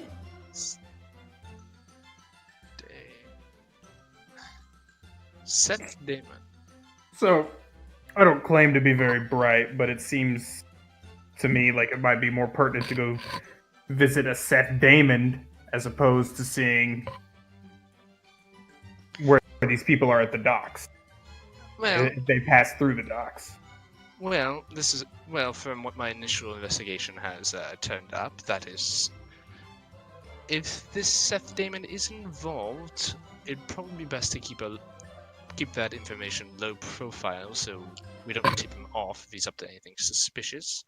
I think it'd be better to gather some information on him. I'll give you a heads up since it was kind of late when we ended that off. So I will remind you, you did meet an individual by that name. Was he the library keeper? Yes. Oh, I actually had met that man. He seemed like a nice enough fellow. They all do. Yeah, I know. We should probably do some additional background information before we start kicking the hornet's nest, so to speak. So let's keep that information on this on the down low for now. I'll be heading back to the library, doing further investigation on these on the records to see if I can't scrounge up any additional information. But because I have to go back there anyway, but I could talk to him a little bit and try to find out a bit more about him, just sort of in a general, how's your day sort of thing, like, so tell me a bit more about yourself sort of way, and we can go from there. Okay. Yes, I'd rather not start kicking the hornets, especially if we're messing with someone who's ingrained in the church high enough to get into the main temple and work there. So, I'm a little confused on the plan now. We're talking to... Well, you're talking to this Seth person who discharged people, and... Yes, I'll talk to Are we Seth. still going to the docks, or the rest of us, or... I think that we should. Yeah, so that way if we can notify the guards, because if we can make a solid connection that these people have indeed gone missing, then that's something they'd have to look into. Right. Alright, that sounds like a plan. Yep. And, I what suppose. time are we meeting you back here, so then we're not running around town looking for each other? What time is my meeting with the Archbishop? He said to stop by around nighttime, a little earlier than when you had first met him. So, what, like, meet back here at 9 would be good then? Yeah. Let's say 9. 9 o'clock. Alright. Well, then I guess we're all going now then. Well, I still have to finish up my painting, as I have been painting. Oh, right. Well, I'm done eating, so If you I guys think want to I'll go head. first, then We could go now. yeah. And, yeah, Tenzing will walk out. Klaus will as well kind of look back, kind of in a means of concern, kind of towards where Sarah is. How does she? Insight check? Alrighty.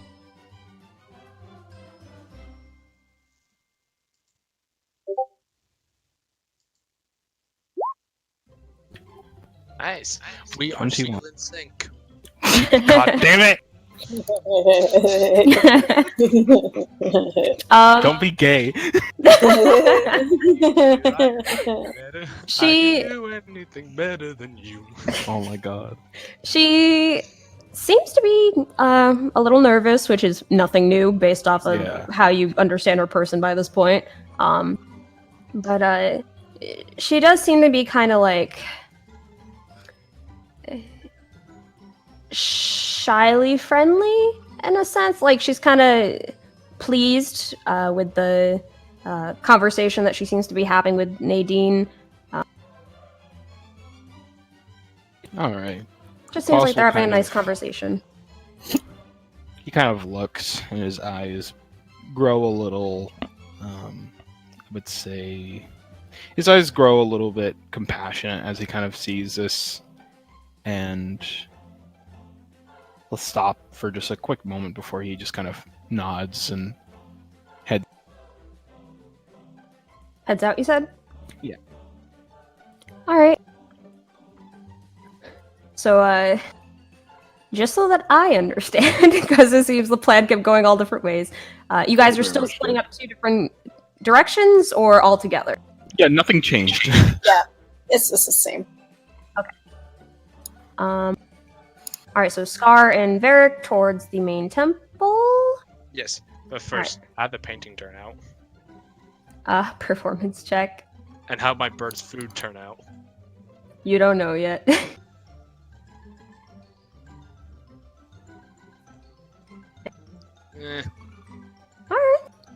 You drew the best you could from the memory you had of the man you met late at night in the main temple.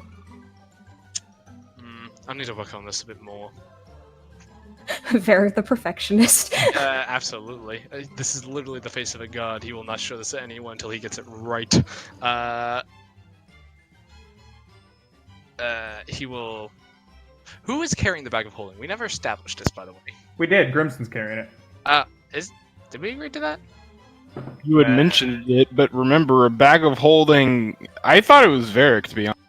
Well, I mean, there was a lot of hoopla. Varric asked, and then I said, well, anybody could carry it. And then he goes, yeah, well, who's carrying it? And I said, Grimson. Yeah, I kind of remember this. I don't, but I will go along with it. I will also bring up the double entendre, the double standard of not giving Klaus the breath invisibility, but giving him the fucking party. Listen, to be fair, Grimson's more fun. Anyway. And that's just rude.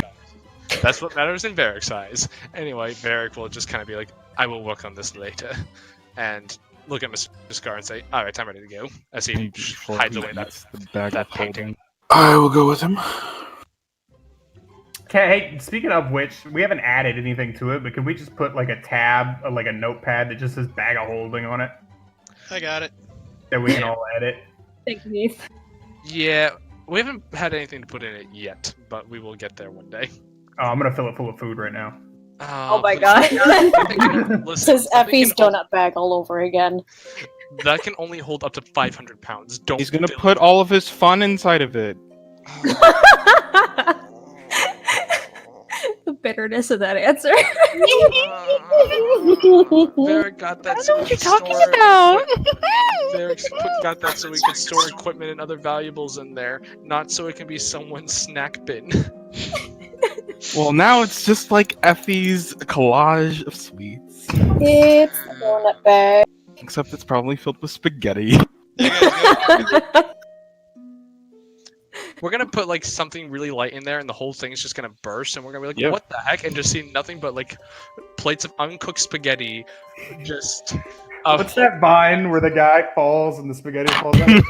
Yeah, from King's Botch. You mean legs weak, palms Oh are my sweaty, God. knees weak, arms spaghetti? We're gonna Mom's see like spaghetti? 10 half-eaten pies, just like, and we're just all gonna look at Grimson. You broke our bag of holding.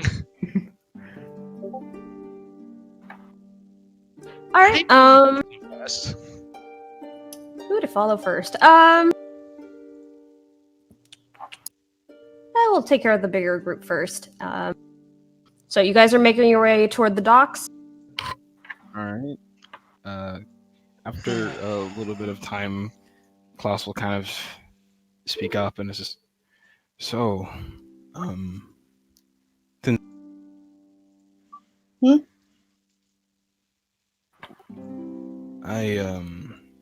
I noticed you seem to have a lot of hostility towards General Lionheart. Was it? I guess you guys are working for her or something, right?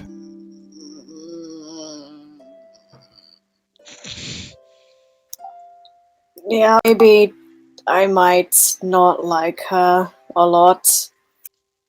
A lot. Emphasis. Is it just her, or, you know, did like the family like do you wrong or? No, it's just. Scratches his head and ruffles it in frustration. She's. I don't like gods in general. So that already was a lot, but she's the one who. Right, you don't have to say it. So, but she's also proven to not be like other higher ups in the royal guard. So, I can't say that I hate her completely, but I certainly don't like her at all. Yeah, well, I mean, other northern higher-ups tend to be Assholes. heartless assholes, I was going to say, but you're on the right track. Yet, it's complicated, because on one hand, that happened, but You just also gotta- acknowledge that she seems to be different. a bit. She. Even though he was marked a traitor to the kingdom and was supposed to have an unmarked grave, she still gave him one, led us to it, marked something on it, like any other, so can't complain too much. For a moment, Klaus kind of looks down at the ground and kind of thinks about it for a moment. You know, that, I don't know, General Lionheart, she has a pretty good reputation from other places. I've heard of her before, and it sounds like something she would do. Oh, you've heard of her? How far does her power actually go? It's not so much of a power, but I mean, Also, deeds and whatnot. think of it this way: there's a lot of commotion going on between the empires, so there's a lot of talk, especially as far as influencers like her are. So when somebody does a lot of good, it's very common for their good deeds to be carried through the airwaves, so to speak. Tenzin just kind of looks off to the side, at the mention of her influence, and just kind of doesn't seem happy about it, and thinks back on conversations that he's had with her personally in interrogation rooms, and tries to brush it off for now. Well, I mean, I don't know her much about her, so I guess it is what it is. I don't like to think about it much, but I get it. I shouldn't have brought it up. Probably. I was just curious. it's fine. It's you nor Grimson and anyone else who ends up tagging along shouldn't be in the dark about these things, and you have to ask questions to get answers. So, as much as it's not great, he just kind of rolls his shoulders and kind of literally shrugs off whatever tenseness that he had. Just feel free to ask. Don't worry about it. Right. You don't. Jeez. Waits patiently for him to figure out his words. You don't have much connection or knowledge about the South, I'm assuming. I've never been to the South. Haven't been much around anywhere, really. Traveled back and forth between the road of Glucksburg, Findelfair, and the town that's a bit further ahead down the road to the east. But I've never really gone past that because I lived elsewhere. Alright. Well. And he kind of still bores over his words for a moment. If I might continue working with everyone after this Destalia mission, I might need to privy information to the rest of you all before we are to continue. That would have to be the next time, preferably after this whole debacle is over, but is about do you have things to do in the south, or do you need help It's with that? more like the reason why I'm here to be. Alright. I mean, we're not gonna force you, so take your time. I I know. hope you do stick around with us, because in the end, even though I kind of thought you were an asshole as well at first, but you have your temper, but you're a good person. At least that's how I Klaus will feel. snort at the mention of being an asshole. It's just, yeah, but get in line. There's plenty of others that think that even within this party. Not to say that they're wrong. I will say though that I didn't get to word it, but Klaus did kind of gloss over the whole mention of not minding him being around. He was just like, oh well. But that was just kind of important in that particular way. But he'll kind of continue on with, well, it's just I think it might be necessary. It's nothing particularly bad, I don't think, but yeah, I just think it might be important down the road. Down the line, do you think that we'll end up traveling down south at some point? Perhaps. I have no idea. I don't really have much. No, that would be a lie. Alright, I guess I can...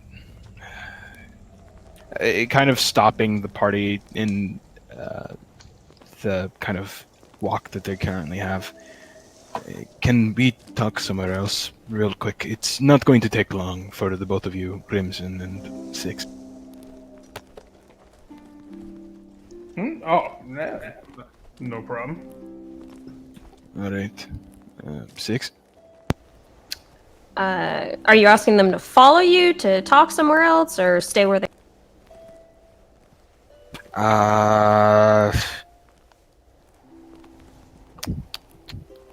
Dancing in between. For this case, I will say that Klaus will start with just Tenzing. Alright. Six kind of gives you both a look that kind of says, like, is everything alright? But nods and gives a thumbs up. Tenzin gives her a look of assurance that things are fine. Gives a nod. As they walk away, Grimson will just kind of turn to Six and go, "Weather's nice."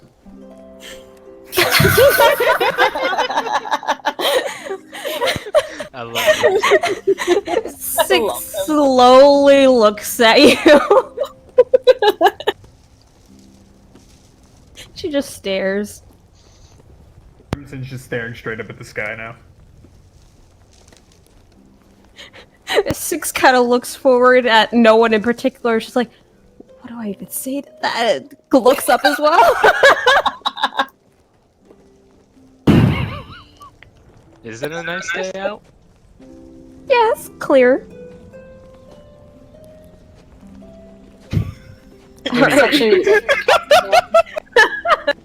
You two part away from the group, leaving the two in a weird silence. God. You guys are a pair. Peas in a pad. Then realizing, oh god, who did we leave to go to the docks? Never basically any time that you leave any of us in general that isn't Scar. I was about to say, Yeah, just leave all of the disasters, you know? that's the thing, is like, it's Varric and Scar they always have to go with someone. Whenever the party splits, Varric and Scar always have to be in both groups. This is a free world now. We have our own chaos and But yeah, Tenzing will follow Klaus.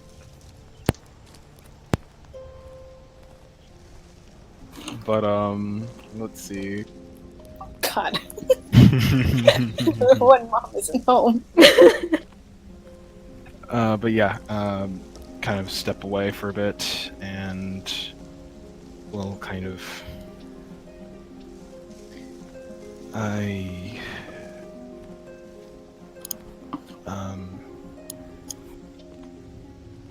He kind of like. He's standing in front of Tenzing, kind of like. Staring directly at him, but every single time he tries to speak, the words just fall short. Tenzing just finds a comfortable place to sit and just sits down and kind of nods his head to sit next to him. And just, he doesn't say anything, he just waits.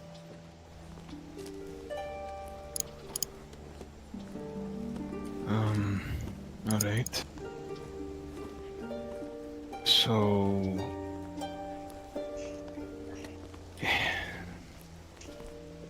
Down in the south, I was enjoying a day, you know, just resting inside the... Calm, relaxed, it was fine. But then I had woken up to a person sneaking into my room, blade in hand.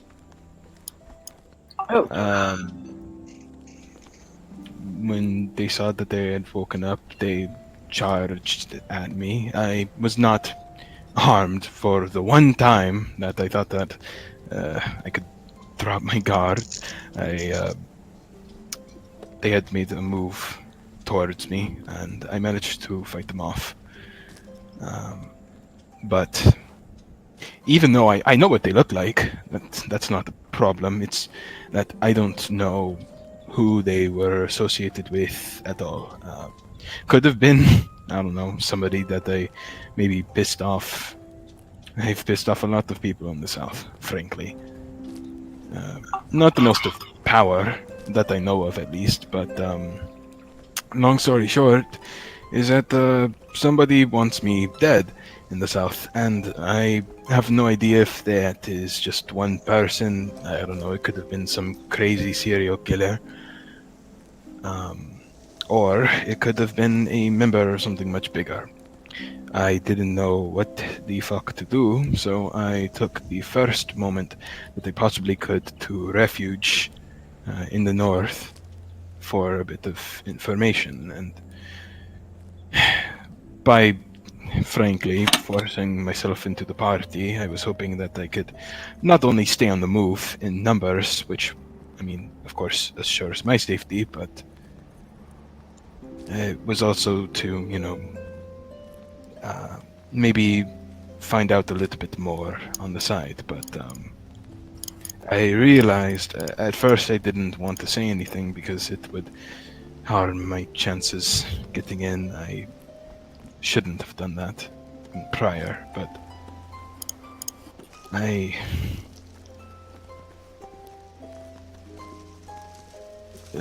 I've only recently came to terms with the fact that you guys probably don't all want me dead, so I felt like if maybe a continued presence in this party was to be maintained by me, I should let you in and know for your own safeties as well, because, well,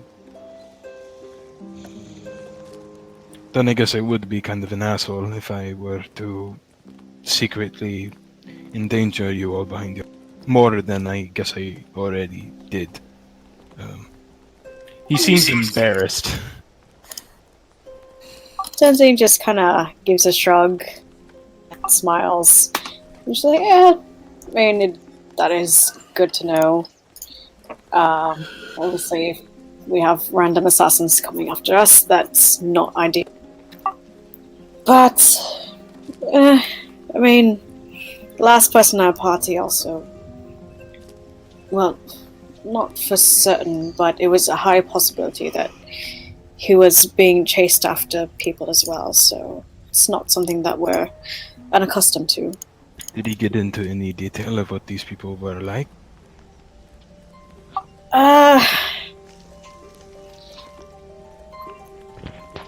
General people that I believe he was working with, at least at the time when he lived in the south and did his thing.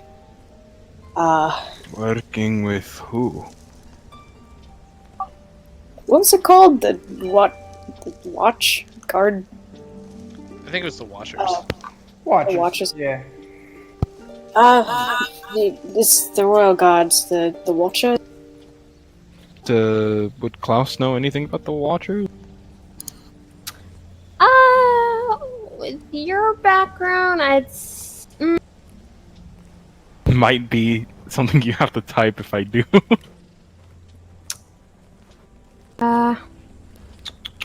roll a history check with disadvantage. Oof, okay.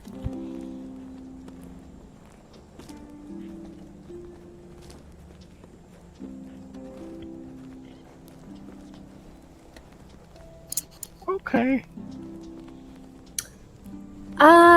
You kind of heard of them. You think they're kind of stationed in the southern capital. Okay.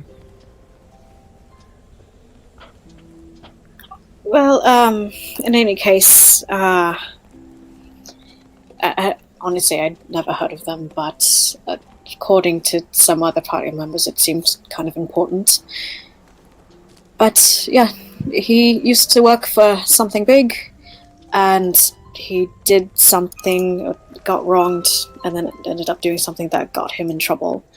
And he also fled to the north in hopes of keeping out of that, while finding out what actually caused all of his problems and trying to fix them up. Perhaps it was other watchmen that could have been after. That's my guess. But, well, since he's not with us anymore, I don't think that'll be a problem. At least I hope. Did he ever get into what he did? He didn't quite get into detail, but he's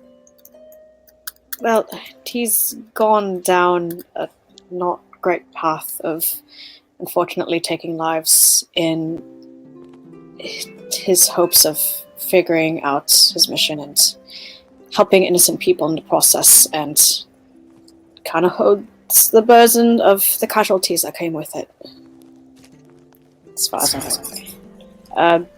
Sorry, I'm not painting him in the best light, but No. that's as much as I really got from him. I didn't want to pry in his life, because we'd only been traveling around for a few months together, so his business is his own. But I asked him the last time just because, same reasons as yours. If there are people after that we need to look out for, and make sure that he was safe, and same to you. If there are descriptions you have, make sure that you're safe. I mean, I don't have the descriptions on me, but would Klaus be able to give one? Repeat the question? I don't have the description on me, but would Klaus be able to? Description of... The assailant. His assailant. Yeah, you can you can give a description.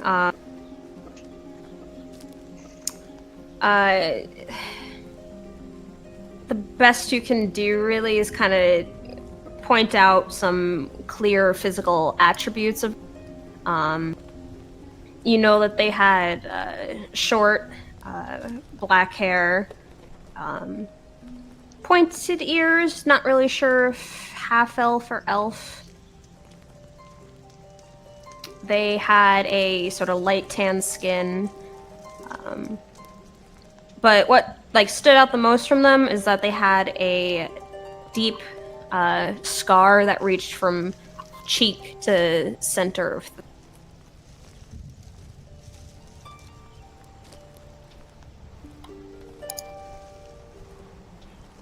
cheek to mouth? Cheek to center of throat. That's pretty bad. So like Adam's apple. Yeah.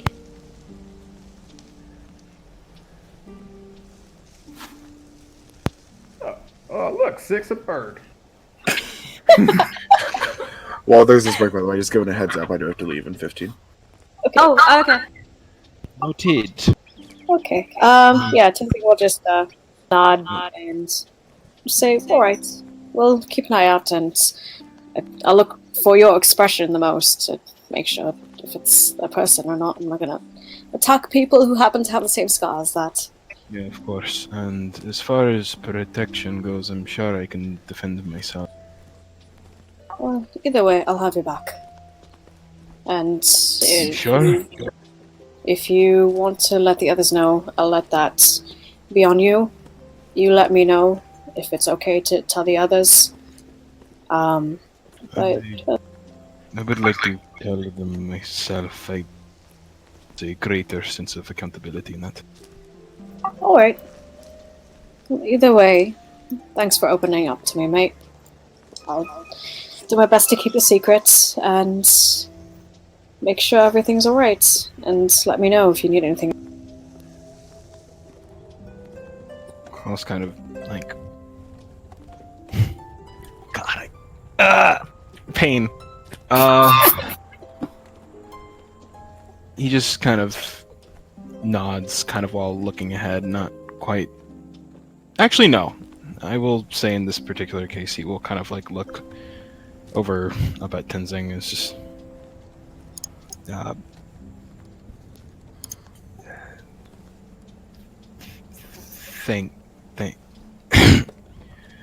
Thank you.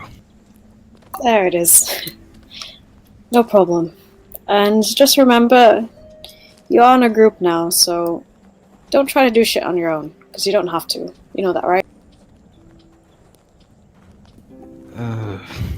Well, I'll have to get used to that.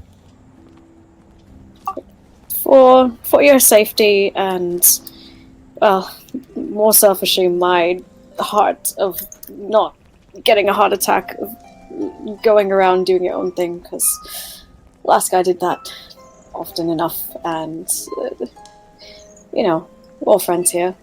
I worry. So, just try to let us know if you're going to be doing something.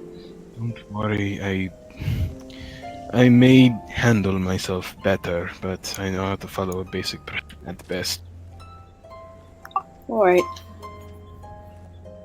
Yeah, well. And he just kind of scratches his head, doesn't... He notices the uncomfy air, and Klaus will kind of stand up and kind of unceremoniously, like, kind of pat his shoulder twice, and let's move back to the... Yeah. Sorry, I'm kind of... I'm really out of my head lately, so don't mind me for a while if I'm strange. But really, I appreciate that opening up. Don't worry about it, and I guess if you if you need to get your head straight, I might be able to do something about that. Well, you did it before, so I trust you to do it again. And he gets up and gives him a smile and nod, and leads back to the rest, back to Grimson and Six, sees him staring at the sky. He'll give himself an internal high five. You walk back to meet up with your group again. Grimson seems to be looking up at the sky and saying something. Six, meanwhile, seems to have her face in her hands as you guys approach. You alright, lass? She looks up at you and gives you an accusatory glare. Just asking. You find anything interesting up there? Or are you missing a certain someone back at the inn? She points at the sky. Oh, that was a bird. Did you guys stare up at the sky this entire time as we were gone? It's rude to stare at people. Six puts her face in her hands again. Let's get them moving. All right. You guys continue your journey back to the docks. Before I continue, Chris, with you having to leave soon, do you have a special thing in particular with Scar and Varric that you think could get done in that amount of time? Let's be honest. We're investigating. This is very much more his thing than mine. I would just be making sure that I give him enhanced ability. Alright. And Varric will actually ask you, Mrs. Scott, while we're talking to Seth here, could you keep an eye on him to see if he's ever being deceitful? I suppose I can try.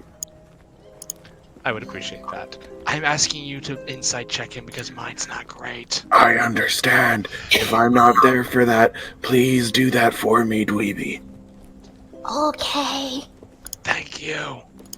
We're whispering so Seth doesn't hear us, because I'm imagining in this scene he's standing right in front of the two of us as we've pulled off masks and are talking to each other. And then Seth then pulls off his mask to reveal he's Dweeby, in which we return to whispering to him slash Dweeby. Do you ever get voices in your head? All the time. Klaus, I'm gonna need you to stop. We're at an important point right now. Just stay. Here's something. Klaus, you will murder the centaur at 3 o'clock in the morning. Yes, voice in my head. And then we give Varric a pat on the back Kill and them, box of Klaus. chocolates. There must be a bounty on them somewhere. They're all freaks. Think of the money you'll get. Drag their heads around long enough, and surely someone will pay you for it. I don't like how you're slowly merging into Miram. And Go to bed, Chris. I'm tired. Shush. I only got 2 more minutes. Miriam comes out when all the barriers start to break from the daytime that he's been holding back, and the night. No, Miriam might have to exaggerate it a bit. In truth, rather than being a dragonborn or a kobold, I'm just an unemotional lizard folk. Alright, well, let's continue with the scene. Yes, Mr. Scott, thank you very much. Yeah, so why don't we try to talk to Mr. Zidane first, as he's going to have to gather our books anyway. I'll make it out as polite conversation, kind of ask him like, so, how long you've been here, you seem like you've got into a few scraps with all those scars on your face, like that sort of thing. Of course, ask him about his following, if he follows the guards, all of that kind of thing. You been taking any people lately? Yep, that question too. Yeah, but we'll get around to that. Basic eventually. stuff, basic Yes. conversation. It's a normal Tuesday. Yep. Yep. Kidnapped anyone good lately? Me neither. Performed any unusual blood sacrifices? No, but we did stop one. Oh my god. We're headed to the temple. Alright.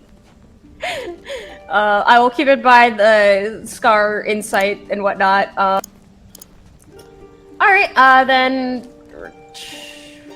Well, let's be honest, I'll trust everyone in the church. Unless they're to Bahamut, then I'm slightly skeptical. Okay, fair. Alright, yeah, I guess... After that conversation, yeah, we'll continue then with Scar and Varric as you guys make your way up towards the main temple. Before we get there, Varric will just ask Mr. Scar, by the way, what's your favorite dessert? I'm not sure I have one.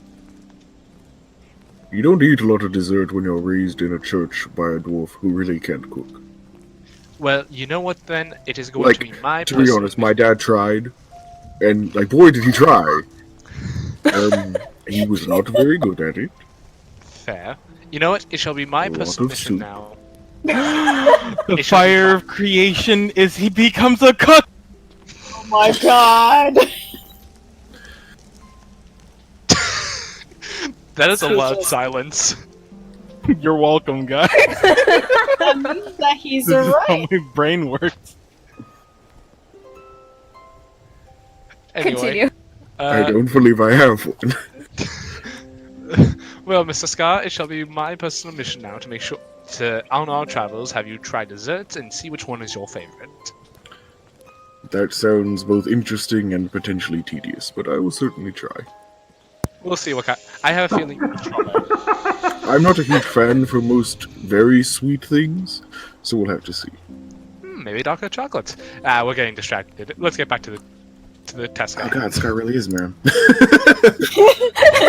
forgot she didn't like sweets either. Maybe I just don't like sweets.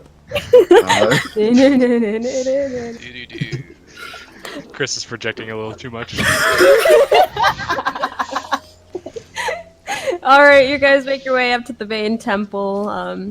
Go through the process with the front guards who, still remembering your faces, let you in. Just give out the hand signal, my lord. Just Malil. Just be like, sup. Is that your hand sign from the Lil now? No. All right, you make your way up, and Can I say real quick?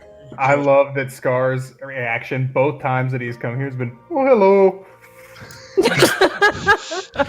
I'm a polite guy. I fucking love it, man. I think it's great. He's a good boy. And I Just picture this friendly little dragonborn like, "Oh, hello." Alright, let's, Varric will guide Mr. Scar to the, library. Sure thing. I don't know where the Okay. Is the man in question there? looking around, it seems like it was the library is more busy, of course, in the earlier time of the day. But you immediately glance towards the desk where you had saw him working the night before, and you do once again see the man, the multiple scars all over his face. He seems to be writing. Oh, hello again. The man looks up and gives you a polite smile. It's just like, "Oh, hello." Hi, I'm back to do some more research while I wait. Oh, I hope the books I gave you were helpful. They were. I would like to pour over them a little bit more, as I was a little distracted on my first visit. As Varric looks over to the painting. You see him look back at it as well, and then towards you with a sympathetic smile. It's just like, speaking of which, how did your talk go? Surprisingly well. Oh, well, that's good to hear. Indeed, it brings me no end of joy knowing that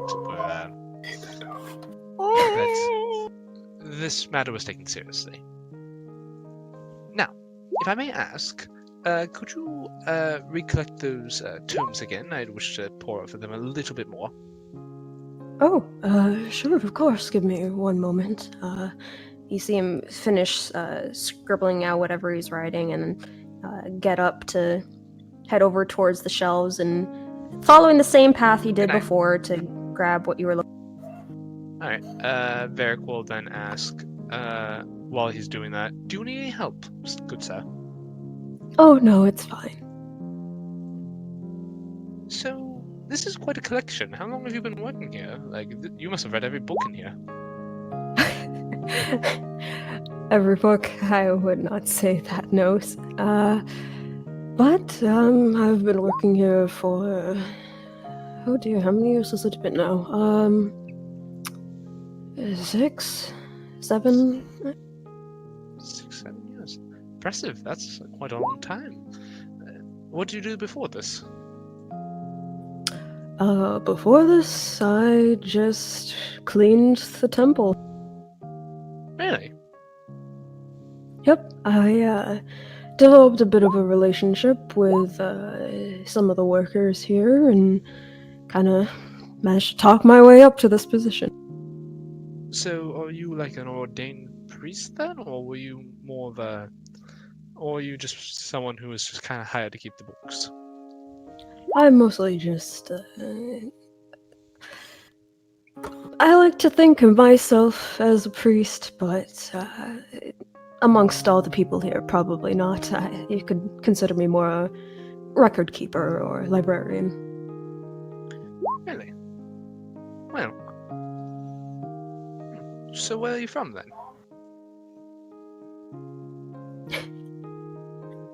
You seem kind of pause and look towards you, giving you a curious look. It's just, Well, you said you haven't been working here all the time, so I'm just, as I'm just kind of looking around, just like kind of like, really like, just making idle chit chat while you're grabbing the books. I've make just a been following deception behind. I'm not sure if he's noticed I'm here. check. Deception, you say? Yes. Don't mind the good church. I'll incite him on the way. By the way, on the Wait, what he was by the way, doing before here. Chris, what? You said you enhanced my abilities. Which one? Oh, if we're doing that now, I was going to enhance your abilities for talking to the priests. I guess I would do that. If that's alright. I know we didn't say it beforehand. I didn't realize... Yeah, I don't know, we should have clarified that beforehand. Never mind, it's fine. Please check your DM. I'm checking. Give me a second. Thank you, buddy. But if you'd allowed, we'd be able to insight check on if he was telling the truth on where he was, or what he was doing before this. Okay, make an insight check. Why do I never roll good for the things I need to? It happens. Seems like he's telling the truth. Sure.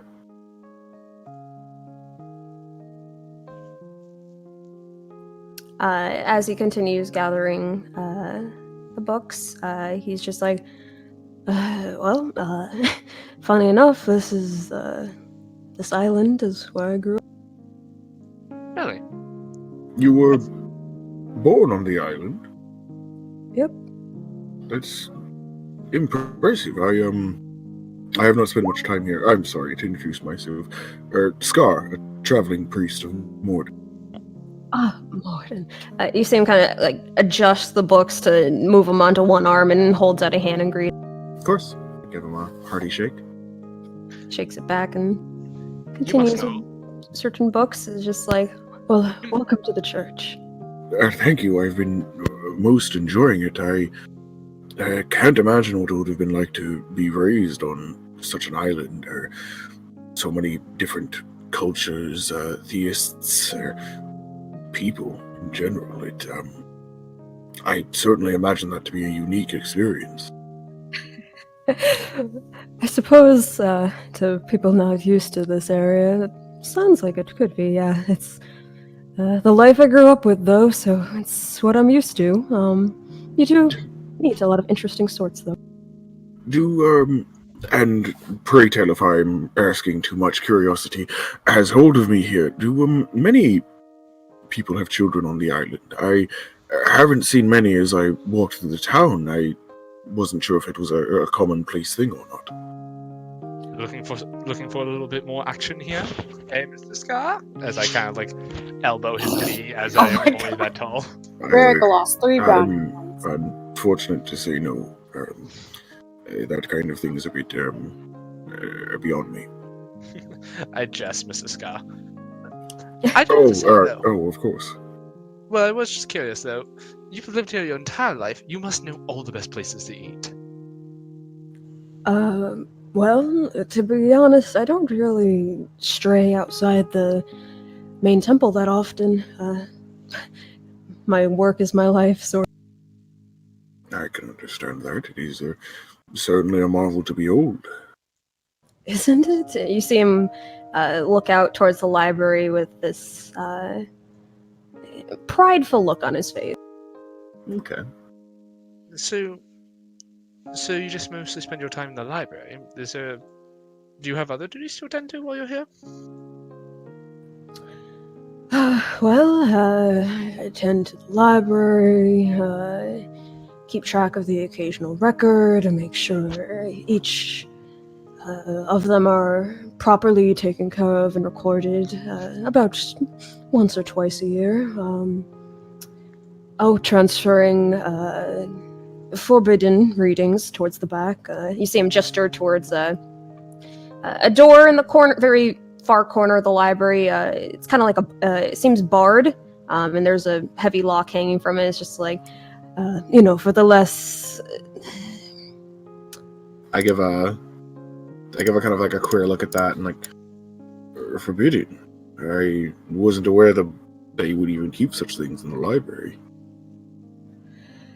Yes, the main temple has a bit of a strange relationship when it comes to the forbidden beliefs and the burning of holy texts. It's been a consistent argument for a number of years now.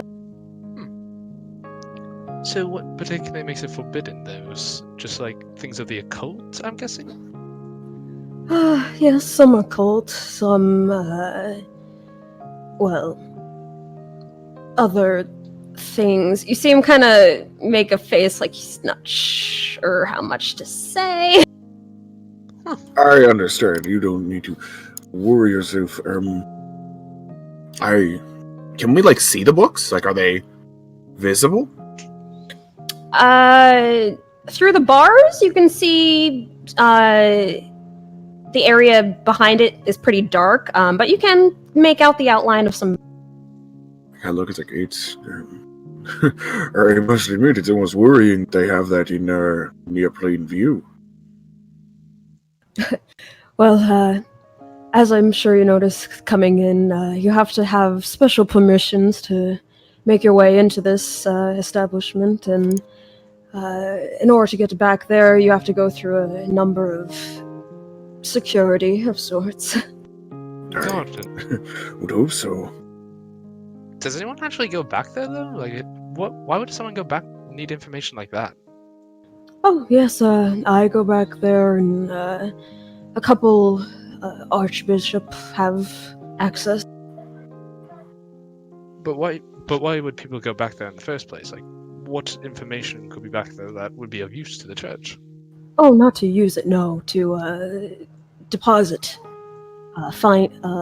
forbidden scripture back there. If we come across it, or others come across it and hand it. Got it. So no one actually ever goes back there to look up anything? Oh, no, that is very much forbidden. Interesting. Huh. Well, you seem like a very interesting man. Mr. Zeth? Zeth.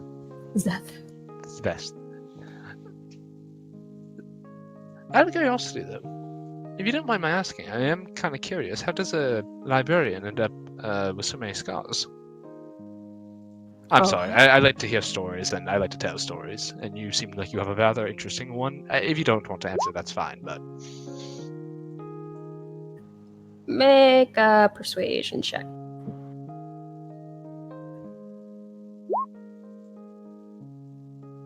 All right. I do have to get going, but I will be inciting, checking on him on this. Okay. So really sorry, but I do have to talk to you all later. All right. Have a good night. I hope you all have a good night. Have a good night. See ya. Bye. All right. He looks a little uncomfortable for a moment, but then it kind of gives like a little shrug. It's just like, well, as well guarded as this area is with the Holy Guard and the Zhao monks, there are still some areas on this island that aren't fully watched over. When I was younger, I made my ways a little outside of the city and stumbled upon a bit of trouble. Came across a creature. I'm not really sure what it was, but it, well, resulted in this. And he gestures to the scars littered over his face. Oh my. Must have been a terrible beast. Yeah, it was, especially being a child, a very terrifying experience. And honestly, you see him kind of like look around at the others in the room and kind of lean down to whisper, but it's just like, it's honestly an additional reason why I don't feel comfortable leaving the main temple all that often. Understandable. You know, we've seen our fair share of horrors ourselves, isn't that right, Mr. Scar? Yes, quite many. Don't worry, I will give Scar a voice when he has none.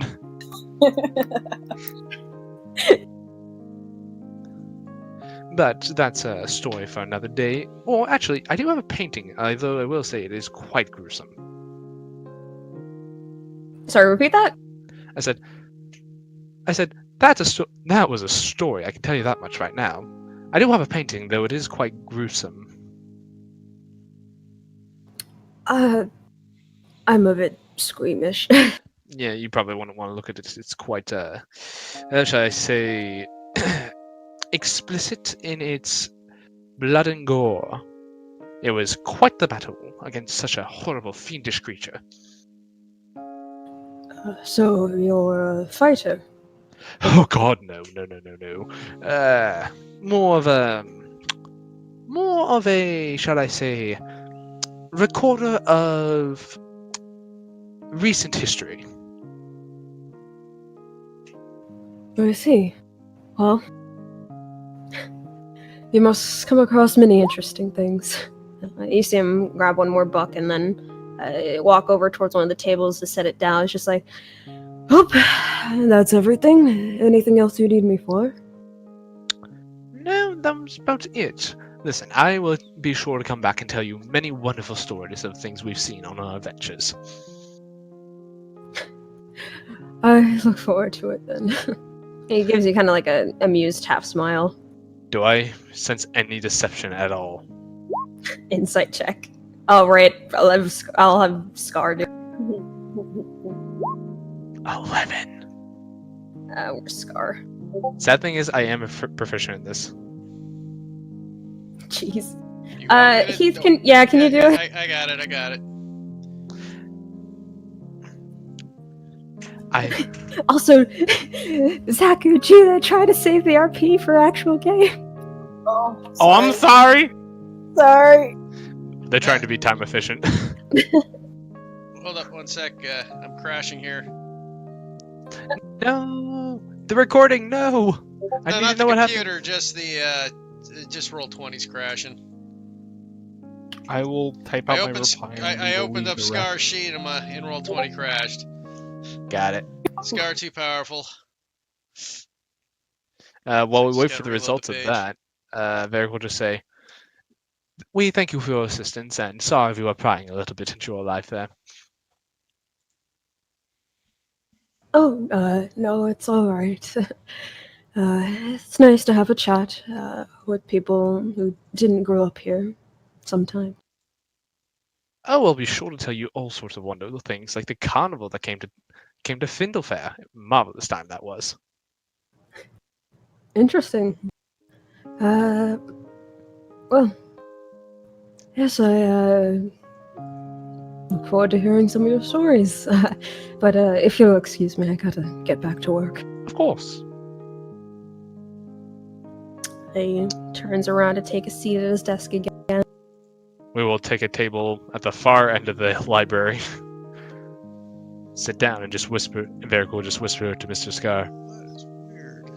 So, what do you think of him? Doesn't seem like a bad guy, but Oh, jeez. we will take the best of those. No. 13, yeah. Alright, I'm on my 13. phone real quick because I need to run around. Paul, shut up. Sorry, dog. Scar seems to be feeling all right about him. We should probably do some more research on the guy, but it could be a possibility that the name put in here wasn't put in by him. So we must consider that a possibility as well. Well, I suppose there's nothing left to do but, and Varric cracks open the books. Let's do some research. And Varric will start diving into this, and again, just giving a more thorough glance at it and trying to see if he can glean any more information from it. Patterns, just anything, really. Alrighty. Alright, we'll move over then to...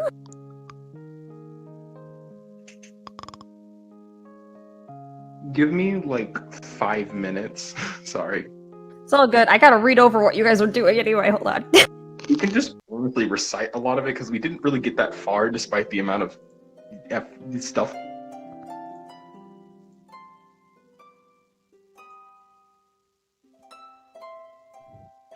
So what did I miss, by the way, while you're reading over that? Oh, sorry. Did something happen? I went AFK. No, me and Mr. Scar were just doing our thing, but Okay. Nikki is just going over the conversation you guys had and just whatnot, but Oh. Okay. what did I miss while I was gone? Depends which part. You guys got kicked out of the inn again. Why does this keep Yes. happening? And why does this Come happen on, when Varric's not there? Anytime we're in a fancy ass place, where we stick out like a sore thumb, it's just kind of gonna be expected now. Varric will never invite you guys to another party ever again. His first mistake. Yeah, no, so it's kind of like what Chris had done a recap on. Basically, like, Tenzin woke up first because he heard, whispering and such, by the door, and, he's on the first floor, sleeping, so kind of heard it first. He didn't like how the manager was treating Sarah, because she's a slave, and also just generally just being over-towering an asshole and, like, kicking at her. She had blood on her face and stuff, and he's just like, nope, and was just kind of... He was trying to be a good boy and not wanting to punch things or yell at people. And he was like, like, hey, don't do this. Can you reconsider? Just let her go, do her thing, and, like, not flog her. And then eventually Klaus comes and things escalate because he will have no filter and will say what he wants to. And that turned into more, and then Crimson was eating while also making comments as well. So the three of them all together in this space just ended up just not working out well. And then the guy was just like, fine, she's not useful to me. You think you can do better? Take her then. And just takes the papers after Klaus asks, like, do you have proof that she's a slave? And, just kind of shoves it to him. And ba-boom, we had her for a little while. And the plan originally was to be like, okay, we don't know shit about the slavery laws here. So we'll find a place first to stay at because the manager mentioned a rival, which is, the tavern we're at now. This is, which is run by the son of that guy. Who's just like, yeah, I'm not into that life anymore. The son of the guy just works there. Oh, okay. Son of the guy works there. That was the bartender, yeah. Okay, he's the bartender. Eddie's the bartender. And yeah, find out it's basically Varric's safe haven. They're chill, they're cool, they don't like slavery either. And they took in the girl. Went to an awesome pub. Yeah, in this case, I think Varric could be okay with the fact that we got kicked out because we found a better place. Varric will just sip on his wine and say, I'm accepting that this happened. Well, I'm glad you guys enjoyed that place. We had fun making it. I wish I got to see more. And all of the escorts are beautiful. I'm angry. I'm angry because here's the thing. They're doing what escorts are supposed to do. technically speaking, there's no reason why we should talk to them any longer, but I'm not gonna forget Nadine. I'm not! Like, my little fucking gay heart. Nope. Nikki, I completely forgot. Add what's her face? Felicity? Via the lady with the shaved head. Felicity. Felicity, yeah, my heart. Please pump me to the moon. By the way, My wife. Guys, and there was also that big plate of meat just piled. 2 plates of meat, mind you. 2 plates of just stacked high. Damn, so fucking lewd, Dylan. Jeez. They just kept putting it on there. I just kept taking it off. by the way, God. Nikki, Yeah. something I forgot to mention just because of the circumstances. Varric would have, at the night's end before he went to bed and was in his room, probably would have pulled something out of the pink backpack again. Oh God. Okay.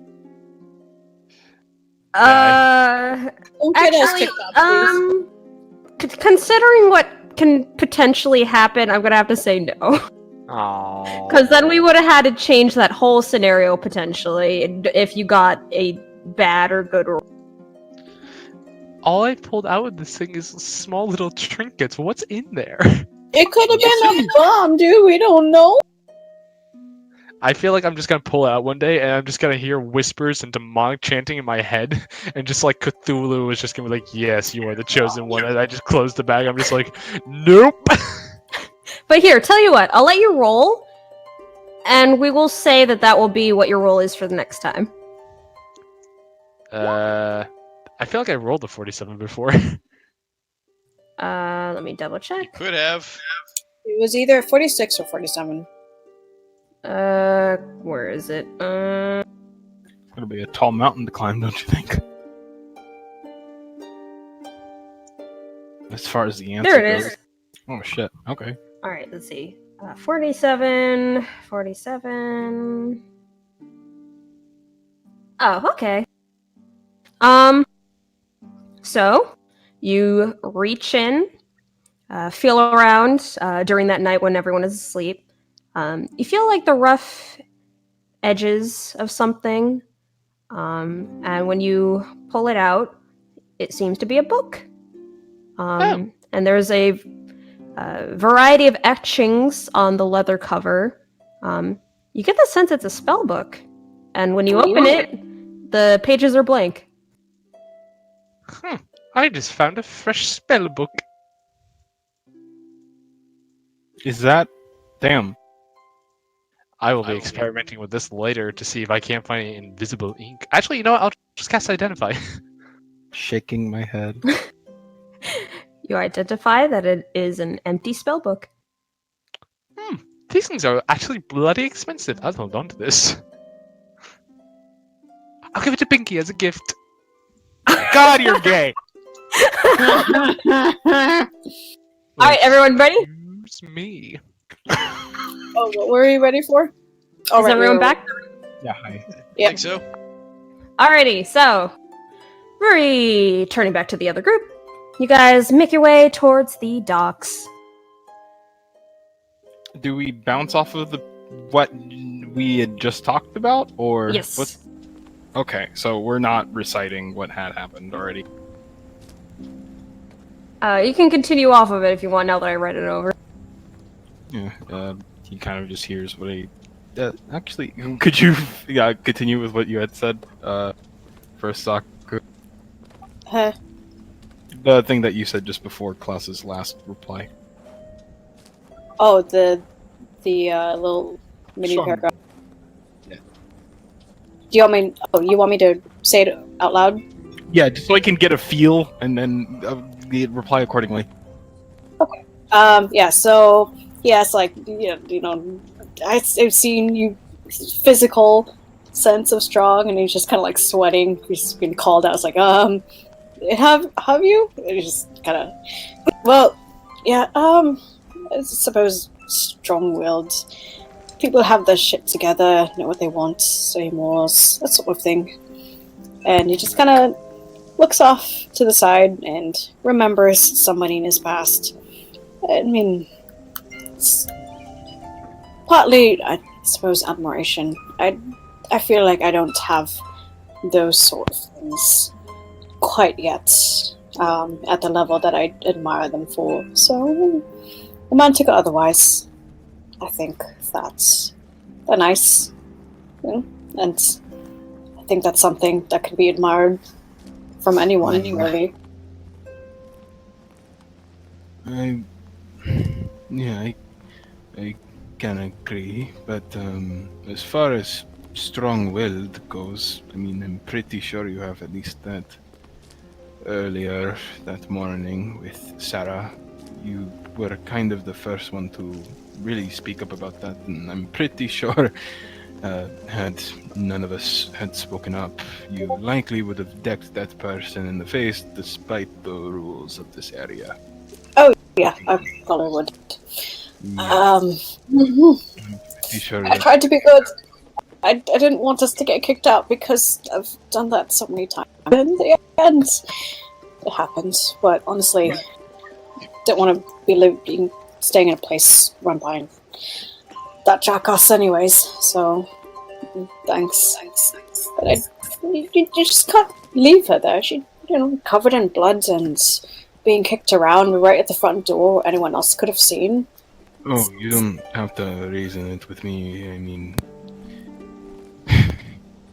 there's not really, I don't think, a more appropriate decision in that case. I know that as much as it irritated me, what Scar had said wasn't wrong.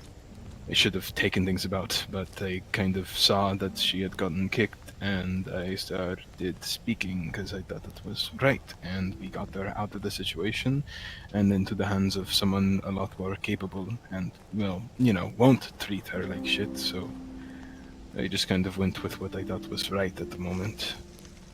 So fuck me, I guess, if I didn't do exactly what should have happened. Well, I mean, Scott is right, but shit happens, I guess. At least personally, I know I'm not the greatest with people, and that's why I'm with people like Varric and Scar, because they actually understand all that interaction things and dealing with fancy people and strange rules. No. Both of you acted poorly. You both did the right things. Scar, from his position, seems to have trouble seeing what is truly right based on what he's told is right. You see, Six gives a nod of agreement to that. I suppose you're right. It's like he's just very by the book, and there's nothing wrong with that per se. But I just, I have a hard time. I feel like we talking with. Sorry, go ahead. Oh, sorry. It's just, I want to see more of him and not just his teachings. In Tenzing looks at Six, kind of like, given that she's probably had the same experiences, and he's slowly coming out of his shell, I think, being with us. She makes a motion with her hand. And he's a tough shell to break. Well, Teachings are hard to break. I mean, we're all products of the teachings we had in our life, aren't we? I mean, you don't think I'm like this naturally. Somebody told me how to be like this. Yeah, true. Klaus will keep eerily silent when kind of brought to that idea. Effie kind of gets a far-off look. Effie. God damn it, Six! It's because I'm looking at the Discord chat and I see my name there. You're all products of what you're taught, whether the teaching is on purpose or just life's hard knocks. Yeah, well, if anything, I think that traveling around and meeting all sorts of people kind of help open up that cage that we've started off with, right? Well, cage or not, but a box. good, bad, or otherwise, it's interesting meeting different people and getting their sides of the story, and it makes things a lot grayer. Huh? But not grey. Grayer as in the actual color, not. Alright, yeah. It definitely is interesting. I mean,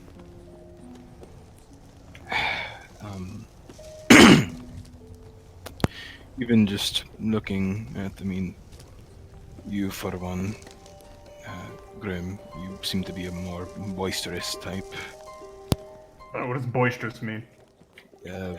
Louder, happy types. Oh, yeah. I mean, it doesn't do any good to stay down. How's that working out for you? Well, it's like how you said, right? We do what we're taught.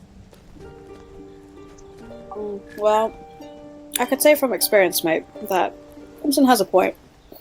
I mean, obviously, I don't know your experiences in life and all the shit you've most likely been through. I don't think you've told me, but I mean, at one point, I was similar to you.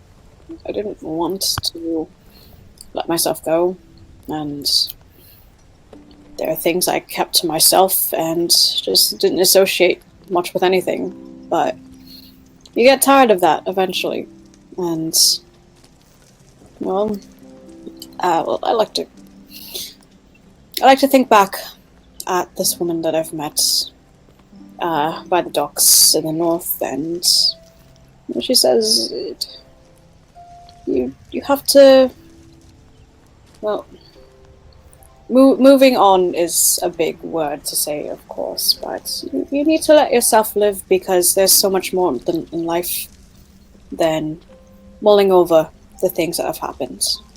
You know, it's not too late to still let yourself be happy a little bit. I'm not too sure about that. The reason why I act the way that I do is because this is the way that I've been able to manage survival for all of this time. You guys can continue on gladly with your happier lives, jovial attitudes. It kind of points towards Grim, boisterousness. But this is the way that I've been for a while now, and it's also what has kept me alive for such a long time, so... Don't take this the wrong way, Klaus, but that's crock of shit. You don't think I have dark things in my life? No. You think I'm out wandering the lands because it's something I enjoy? No. This is a shit world. Best thing you can do is look it in the face and smile. Yeah, and you don't have to be... Oh, sorry. Alternatively, you can scowl at it, and it won't want to interact with. How's that working for you? I still interacted with you, didn't I? Not every filter is 100%, but it's kept me safe so far. But you're not. Are you happy? You don't have to be boisterous like us, but still allowed the little things. I'm happy to still be alive.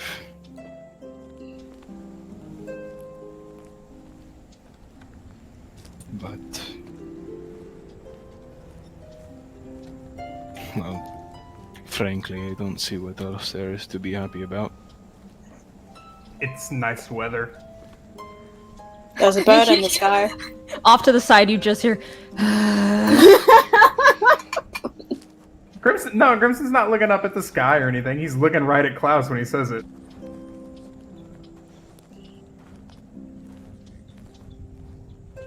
I guess it's alright. Yeah. It's better than the day I was born. Cold as shit that day. You're a little ice baby. Every gray's an ice baby. I take it you relate, Tenzing? Well, I was also mountain baby. It wasn't snowing, but it's still pretty cold up there. I mean, And he just kind of gestures at his coat that's lined with wool. And I keep that shit on me all the time, so it's how it is. Same thing on my face, and he just kind of points to the rosiness of it. You know, from the air. It gets dry, it gets cold. And it's just sort of part of me now. It's... Wait, you said he was pointing at what? His own cheeks. Because, you know how, like, if you look at, like, Tibetan, Mongolian, anyone who, like, lives in cold area, around there, Himalayas, like, they tend to have, like, really rosy cheeks. Yeah, it's from, like, dryness in the air, and the skin kind of reacting to it, and, like, the coldness. Oh. Yeah. Okay. Same thing with freckles, too. Like, it's because of the sun that they're exposed to, because they're outside a lot. Also kind of...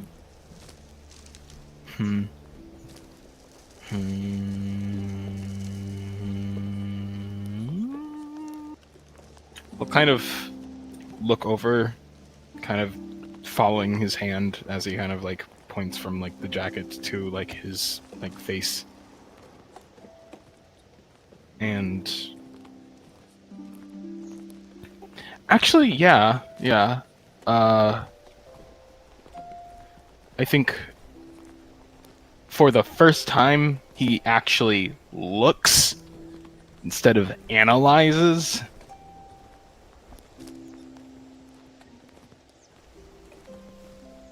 I wanna... Gay panic with a question mark? I'm trying to think, because With it's the like... centaur. Baby steps. Don't judge.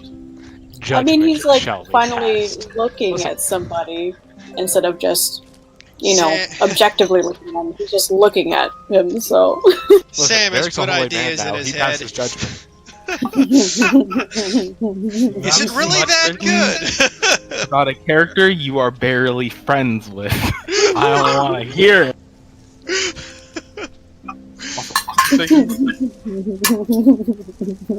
What did you say? I said Sam put ideas in Klaus's head. Is it really that good? Oh god. What did I miss? You know what? To be determined. What did I miss, people? Wonderful people. Oh god. But You guys still haven't talked to the guy at the dock yet, have you? Nope. Look out there! not you. But yeah, Klaus just kind of like looks at him for like the actual first time and kind of lets his eyes linger maybe for a little bit too longer before he's just like, yeah, I suppose that is typical of mountain goers. I suppose it's not on Grim because he has a full beard, but yeah. What was I saying a second ago? Six has a shit-eating grin on her face. Of course she does. She's the biggest little shit. That's why we love her. Ugh. Testing, even though he has gay panic, or at least this is to be determined gay panic, he himself is fucking oblivious a bit, so, he just kind of looks at him. Klaus obviously hides his expressions enough and just kind of tilts his head at him staring, but kind of lets it go for now. Grimson's just staring at the two of y'all, making awkward faces at each other, and goes, "You guys are being a bit weird." Are we weird? What? Weird. Are we being weird? Well, from Grimson's perspective, you two are just staring at each other, blushing, and then turning to the side. He's not blushing at all. For Klaus, he was just examining, and he was just like, huh. I mean, if anything, the fact Wait, I'm staring. that Klaus is still handsome either way and looking at him, you can't tell if it's the natural blush or just the regular, but he doesn't think much of it other than like, oh, he's looking at me, oh, handsome man, hello. Good fucking lord. Anyway, Klaus will just be like, I don't exactly understand them. He was pointing at his cheeks. I looked at them. Yeah, eat your own. Thought there was a little bit of. Docks it this way. Wait, what do you mean? Come back!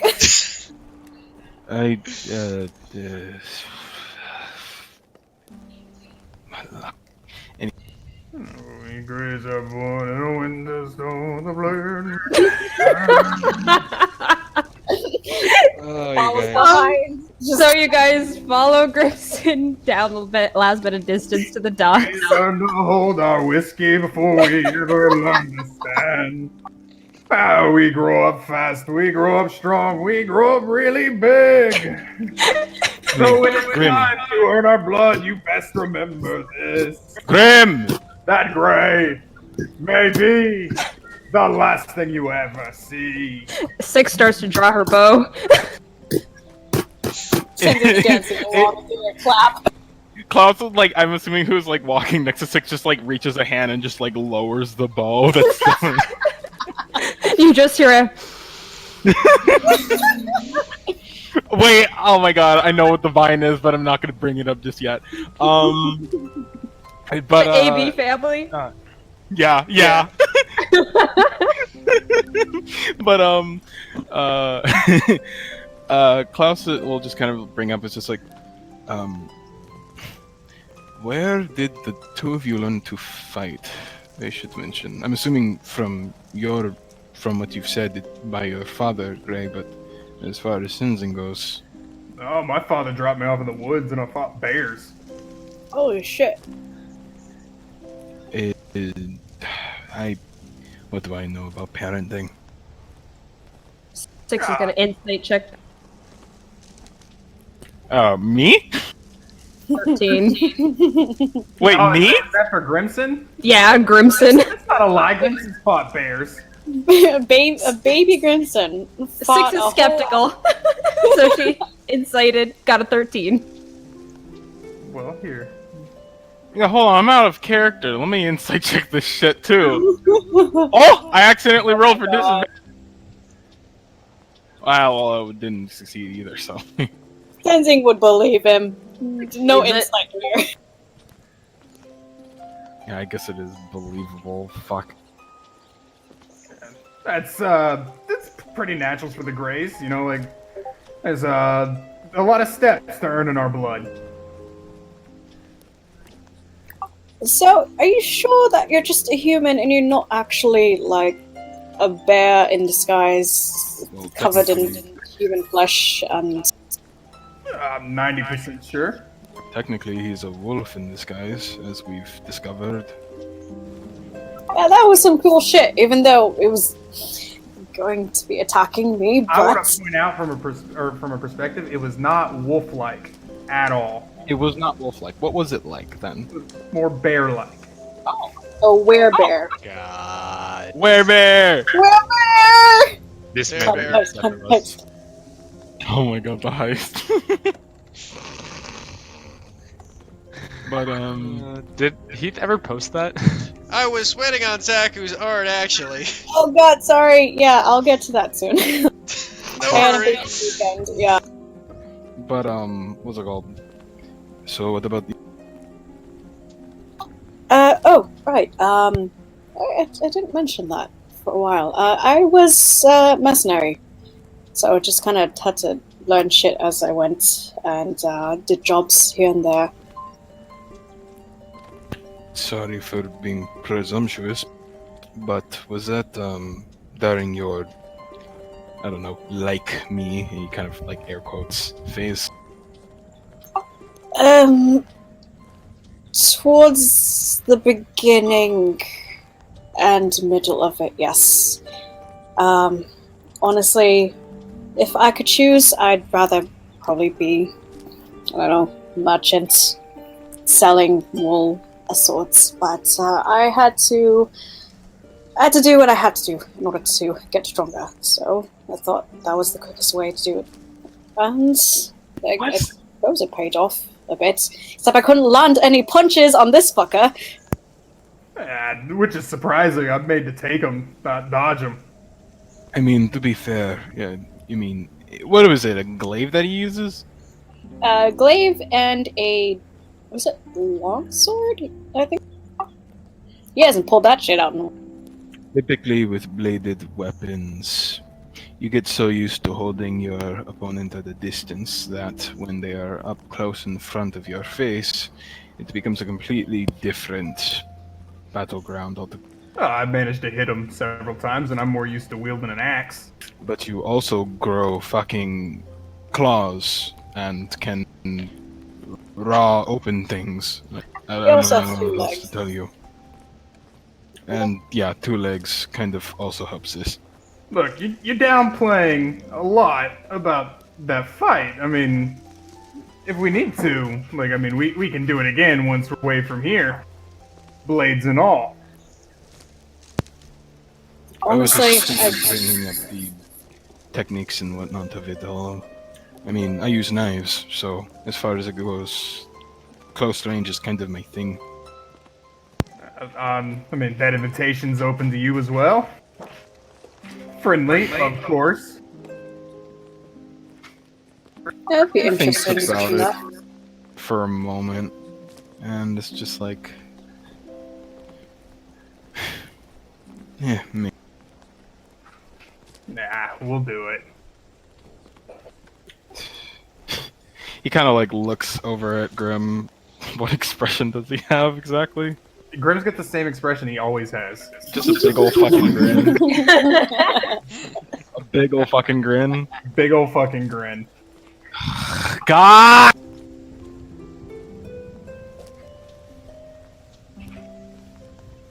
All right, so you guys approach the dock. Klaus just quickly is just like, I guess I don't have a choice.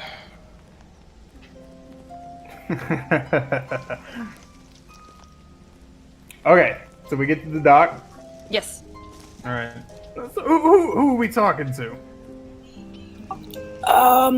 You know, I had this plan in my head, but now that I'm thinking about it, oh no, I guess whoever is in charge of counting heads, is that a thing that's on docks around here?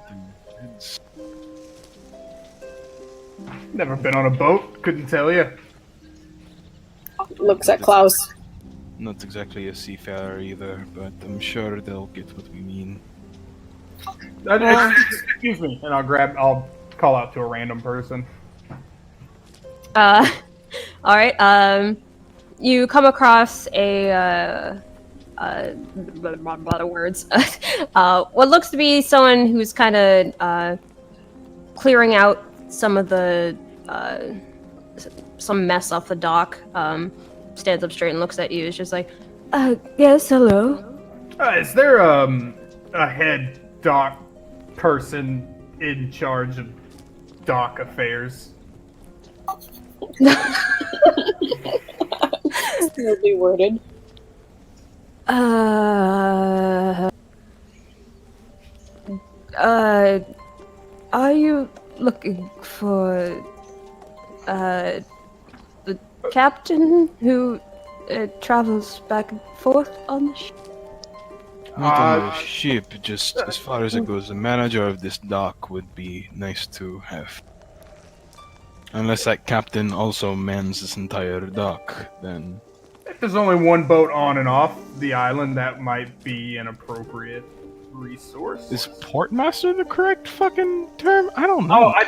Shipwright is one, and dockmaster's another, but yeah, he doesn't know, so... Yeah, then he wouldn't. Then Klaus would have said that. Said what? Port/dockmaster.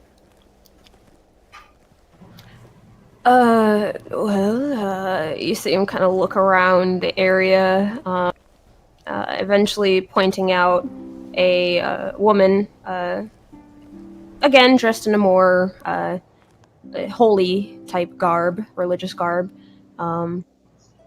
She appears to be observing those working on the docks. It's just like, you could try talking to Felicia, Thank you. And I'll hand him a peppermint and we'll walk on.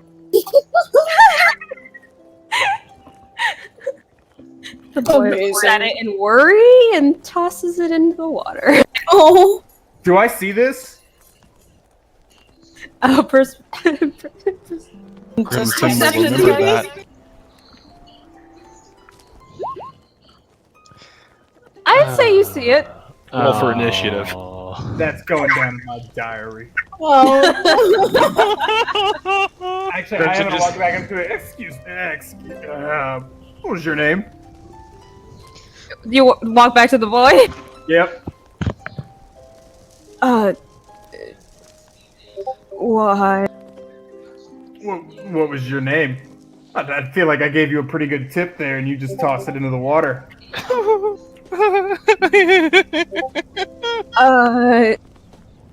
John, no offense, but you're kind of a stranger, and it's a little weird to take candy from a stranger. What are you, 7? 16 actually. Going to kill one day. Is his name really John? Insight check? I got 23. Seems that's his name. I'm gonna squint my eyes. And still like a half smile, and I'm gonna be like, alright, John.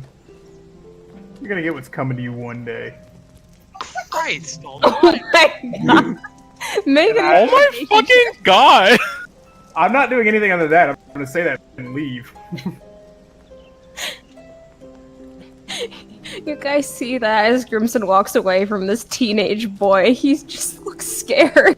You are mean. I'm the bad guy in this situation? Yes. No, I gave him candy and he threw it. Yeah, go away, teenage Derek, boy. voice in head. Tenzing will go over to the boy and just kind of mutter at him, "Don't mind him, but don't throw shit in the lake, alright?" You gotta understand, it's a little weird to be handing people candy. Save the turtles! Don't pollute the water! Lad, look at us. We're already weird. So, that's nothing out of usual. Don't worry about it. Pats his shoulder. Don't litter. Alright, bye, thank you! And he walks. Cross just looks at the kid and just shrugs before moving on. So what was the name of the lady again? Alicia, is that what you said? Felicia. Felicia. And then, so, yeah, Felicia's over here. She's in charge. Grim, you alright there? Pretty happy. Kind of gives a moment of silence before he's just like, good. Kid's a dick, but... Aw, he hurt his feelings. Who throws somebody's candy? Big man, big heart. I love Crimson. Honestly, Get us all killed one day, just- but I love him. it's just the wolf and the candy wrap all over again. DM, I have a Cross is quick the unloved question. son. Yeah. Will you never get, you said a bag of candy is what you gave me, but what is the exact amount? Because I don't want to keep... I'll say you have 12 pieces. Alright, thank you. The bag of holding is full of food. Alright, so you approach At that the point, woman. you should buying us another one. You approach the woman. Uh, Seeing your hulking figure, as she looks your way, it's just like, hello. hey, good afternoon. Good afternoon. I'm sorry, ma'am. Are you busy by chance? Not right at the moment. I'm mostly keeping an eye on, these lot, and she gestures to the, crew that's, cleaning up the dock area and piling things up onto the next boat. It's just like, is there something? Yes, business. We were wondering if we could maybe see some of the port records on who has entered and who has left this area. We are on a bit of a investigation as to some of the coming appearances of what has been going on here. We've been sent by General Lionheart. We're looking into the people who are gone and hoping that maybe we'd see some sort of, I don't know, strange misalignment with who left and who's actually gone. You see an odd look come to her face as she kind of looks off, as just like, General Lionheart, I don't know why she's looking here. This is not really within her jurisdiction. Have to make sure to alert the higher-ups about that. Oh no. No. Oh. Wait, let me. Hold on. Do we get a No. break because it's been a while? Sorry, 1 second. Tenzing is a little bit confused in that case. We are here off of personal interest, really. Our business with Lionheart was something completely different otherwise. Make a deception check. Wait, but it wasn't deception though. You're covering. No, not triggered. Because like y'all heard what I was saying, right? This Because is as far as it goes, hilarious. we only had business with the fucking. Roll the die, Judah. I'm upset. This is Yeah, one direction. technically, like, she sent us because it's not in her jurisdiction, so, like, we'd be able to do things that she can't. Oh. Oh, wait. So even just burning the fucking cursed contract thing was outside of what she could.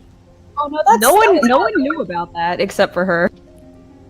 Yeah, I was saying that like this, what we're doing right now when it comes to that has nothing to do with her. Yeah, so the contract, like, she just happened to have info, like, you probably find ways to get rid of this thing in Destalia. That was her tip to us for our own mission. Yeah, That she, like, I mean, it was kind of, the mission was kind of under her because she's the one who kind of put up the post, but this was, like, way out of what they were hoping to get in the long Yeah. run. But that mission was done. We already got the scroll thing. Yeah. This whole fucking missing persons case, this is from our own personal interest. No, it's from her. Wait, really? That too? Oh yeah, because of the informant. Fuck. Oh. Basically, Varric is trying to make an alliance with her, and, yeah. 17 Sorry, did you say deception. something, Michael? Yep. But the deception rule, you see the woman kind of hold your gaze for a moment, and it's just like, well, all right. Sorry, repeat your question. What are you looking to find out? Port records. Wrong accent. Port records. Well, as that is sort of,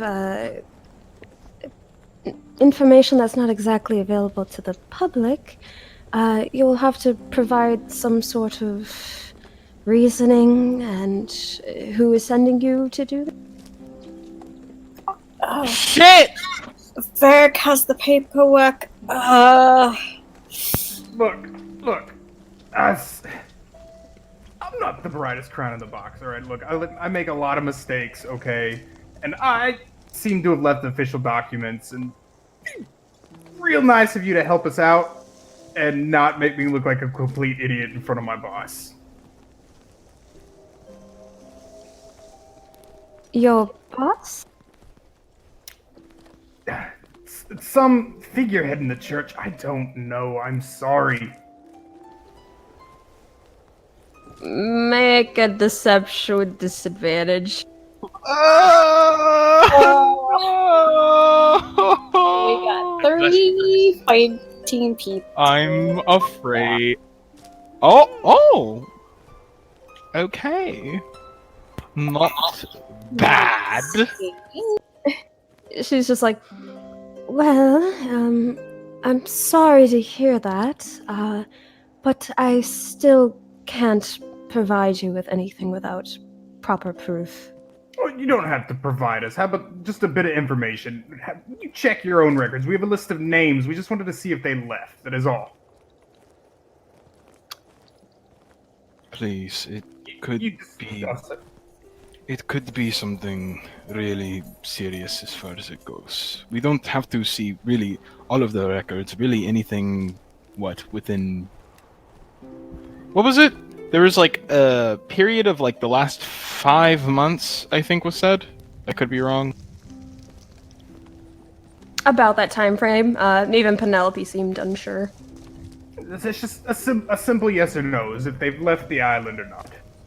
It would really help me out a lot with my boss, and We don't have to see necessarily the records. We just need to know if these specific people have left the island. If you could do that for us, that would be monumental. Serious. We're just trying to find leads here because we're going off of very basic information. So we figured if people are missing, the first thing that they would do is either leave on the boat, or they might still be on the island. That's it.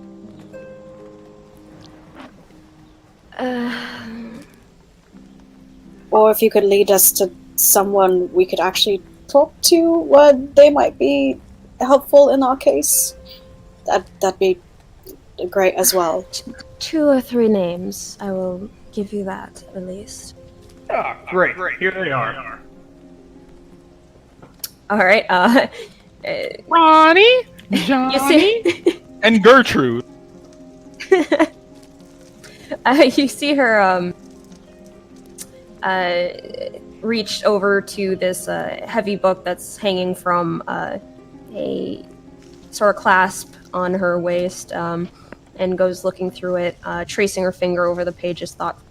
Boy, you know what'd be super helpful right now about reading that book? A ghost behind her. Oh my god. God!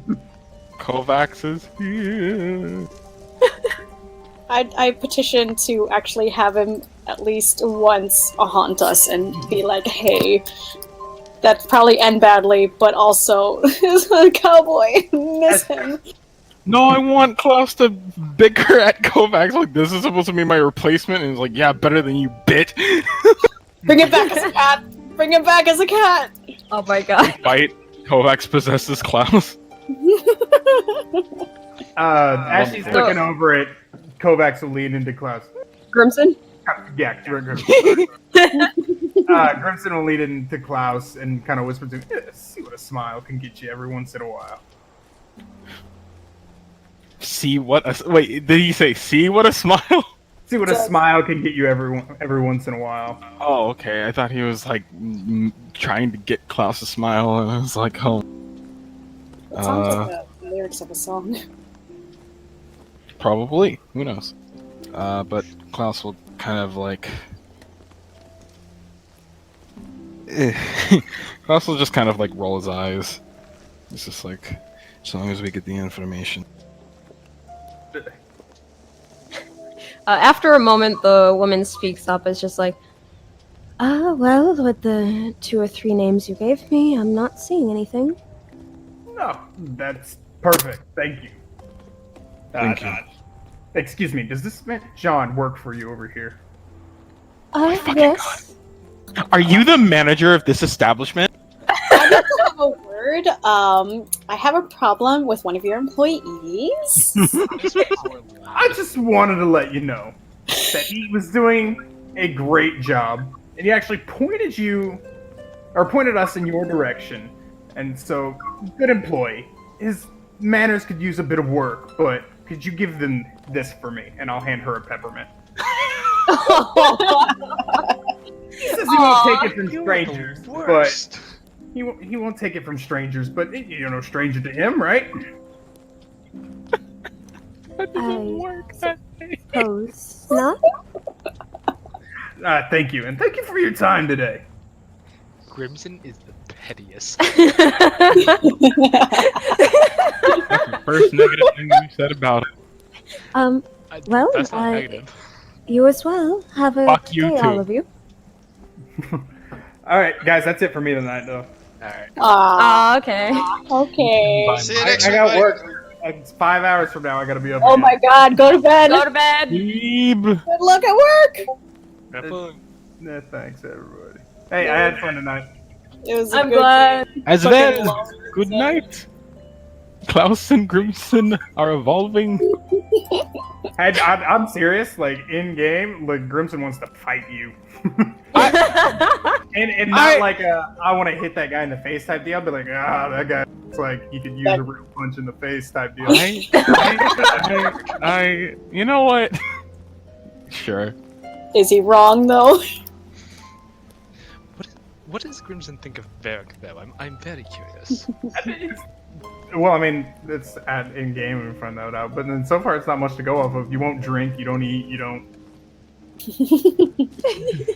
You can sing a song. Also, just for me to double check before you go,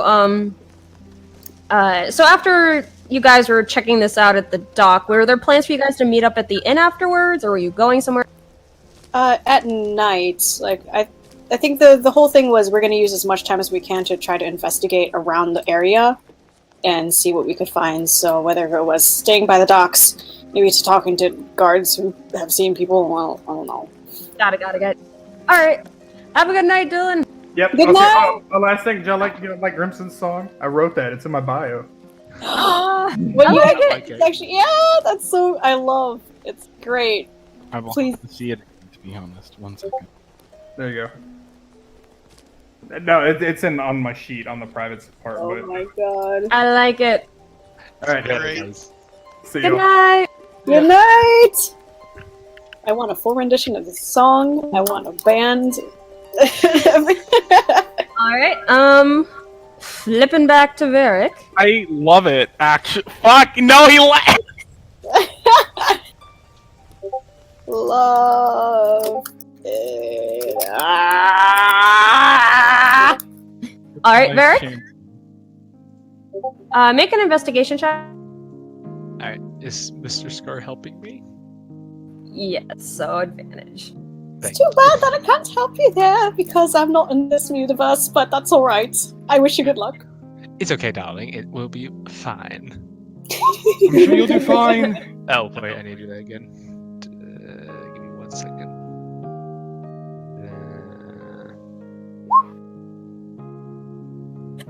All right. If I were to graph a timeline,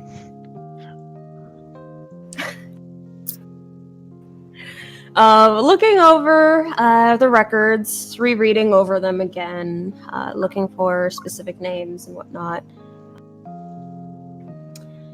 You do find that it seems each of these individuals either don't have known family or are from areas outside the Northern Empire's reach. so gone missing, no one would notice. Interesting. So definitely targeted.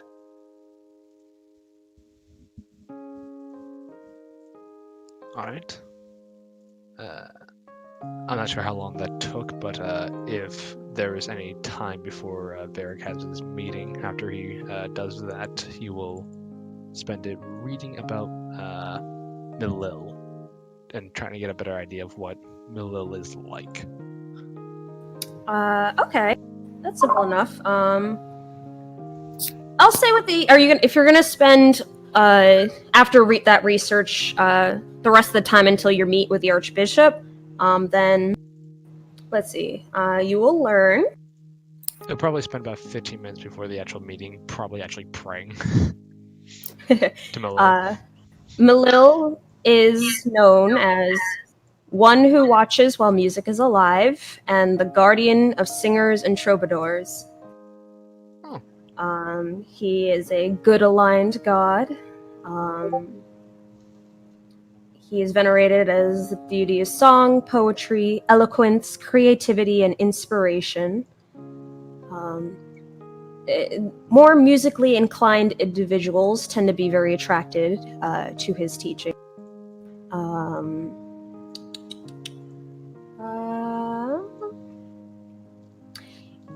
His teachings on his followers is to consider the world as a continued process, comparing it to a song that began at birth and finished upon their death. So basically, your lives are an ever-growing, ever-playing song. And once they're over, they're to be passed on to someone else to sing later.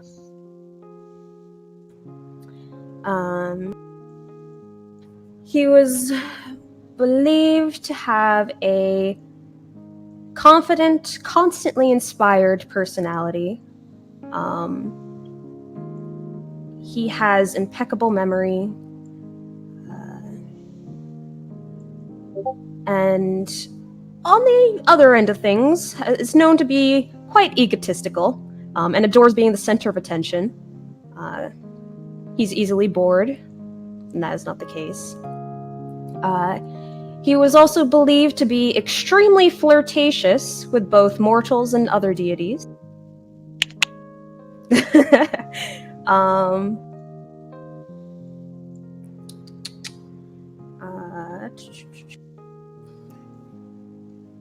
And it is believed that...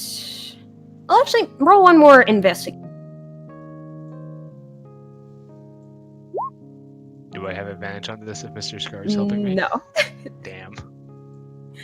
Alright, and that is where the information on Malil until your time to meet with the Archbishop arrives. Alright. This is when Mr. Scar casts his enhance ability, by the way.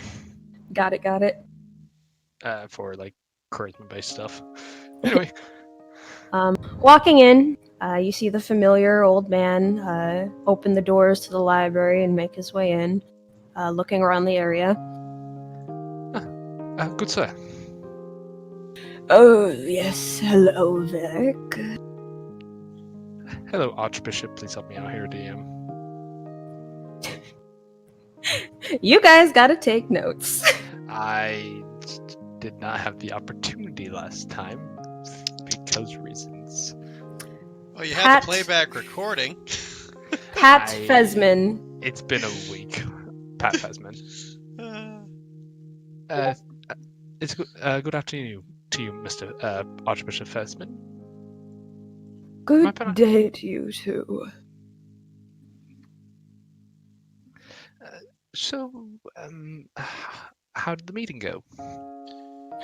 Oh, yes, I spoke to the other Archbishop and those on the council, and I came across the individuals who obtained the painting. It seems that they paid a great deal for it, but after some talking with them, it appears that they'll be willing to part with it if you don't mind providing a bit of service to the church. Sure. Whatever you need. What would you desire? Well, this was new information to me. Apparently, there have been rumors spreading around the main temple of... You see, like, his brow furrows, he shakes his head, trying to remember what was said to him, is just like, about... nefarious happenings going on amongst our ill and patients being taken care of, and others do not want any paranoia being scattered throughout the island or churchgoers. So they advised me to ask of you if you don't mind doing a little asking around of the people here to possibly figure out where these rumors are coming from. Of course, we could absolutely look into this. If you so desire, we could also see if these rumors have any actual basis. If the rumors do tend to stem from somewhere, usually anyway. So we can look into the matter personally, if you so desire. This is a grand-standing church. We've placed this as holy ground for centuries, and we pride ourselves in the care that we have for our patients and such. So the others on the council are very worried with all of this unnecessary fear that is being spread. So it is, what was it? Baseless conjecture, so I was told. So they are more just interested in a name or names of the individual or individuals that's spreading this needless panic. Okay. Well, if you saw evidence of these rumors not being baseless, what would you do? You seem kind of It scratch sounds his very chin serious, thoughtfully. and it just sounds very serious. And if someone might be getting hurt, it's best to take this as seriously as possible. At least in my humble opinion. Well, what is this proof you speak of? Well, we heard about the rumors, so we did a little digging into things. If you'd like to, and I'll just point him to the book. Well, you see, if you look over here, from the people we've heard who've gone missing, and we have another bit of our group kind of looking into some other matters to sort of prove that they are missing. You can see here that the people who have allegedly gone missing are actually not from around here, and they're all signed off under the name of a Zeth domain. Zeth domain. So we're looking into it to see if the validity of these rumors are true already, but You seem kind of looking it over, holding his chin thoughtfully. I mean, we can keep these affairs quiet if you so desire. We won't be loud about it, but if there's actually any chance that people are getting hurt, wouldn't it be best to look into it? Well, if there was actual proof that such deeds were being done, then yes, but this signature is not that unusual. When the assigned nurse or healer is too busy or incapable of giving their final signature, it's typically upon Zeth's shoulders to fill it out for them. Alright, well, like I said, we can handle this matter very quietly. Like I said, we kind of just heard the rumors floating around and whatnot, so we can take a look into where they're coming from and whether or not the validity of these are true. I think you are a very wise man, and I understand why this would need to be dealt with very quietly. Based on what I'm hearing, correct me if I'm wrong, it seems you've been doing some private investigating of your own on it. Yes, as you say, rumors have been going around, so we figured if people were getting hurt, it'd be best to look into it. And where did you hear these rumors? Well, we initially had them coming from the mainland, made our way here to kind of start looking around a bit. Oh dear, this is... Well, I thought my fellow archbishop were merely exaggerating over their fear of this rumor. It's concerning to hear it spread towards the mainland. I don't think Oh it's dear. spread very far. I think it's just more of a few individuals who probably have recently been here. So I don't think it's spread far as of yet. You said towards the mainland, though. Yes. And what brought you here to look into these rumors? Are you merely curious? Well, we ran into a terrible situation back near Glucksburg in Findle Fair. It was a terrible matter, and I could tell you all about it if you so desire, but essentially we ran into some horrible necromantic, demonic awfulness, by the end of which we had attained or really confiscated a contract written in abyssal, written in blood. It was a terrible circumstance. I can tell you in more detail about it later. But we came here initially to destroy that, and while we were here, we figured we'd look into things, and then I saw that, and I gestured to the painting, and, well, my personal matters came into play. But we are very concerned about the safety of people around. Whenever we see there may be trouble, we look into things and try to set rights to wrongs, if possible. I see. No matter too small and no issue too large.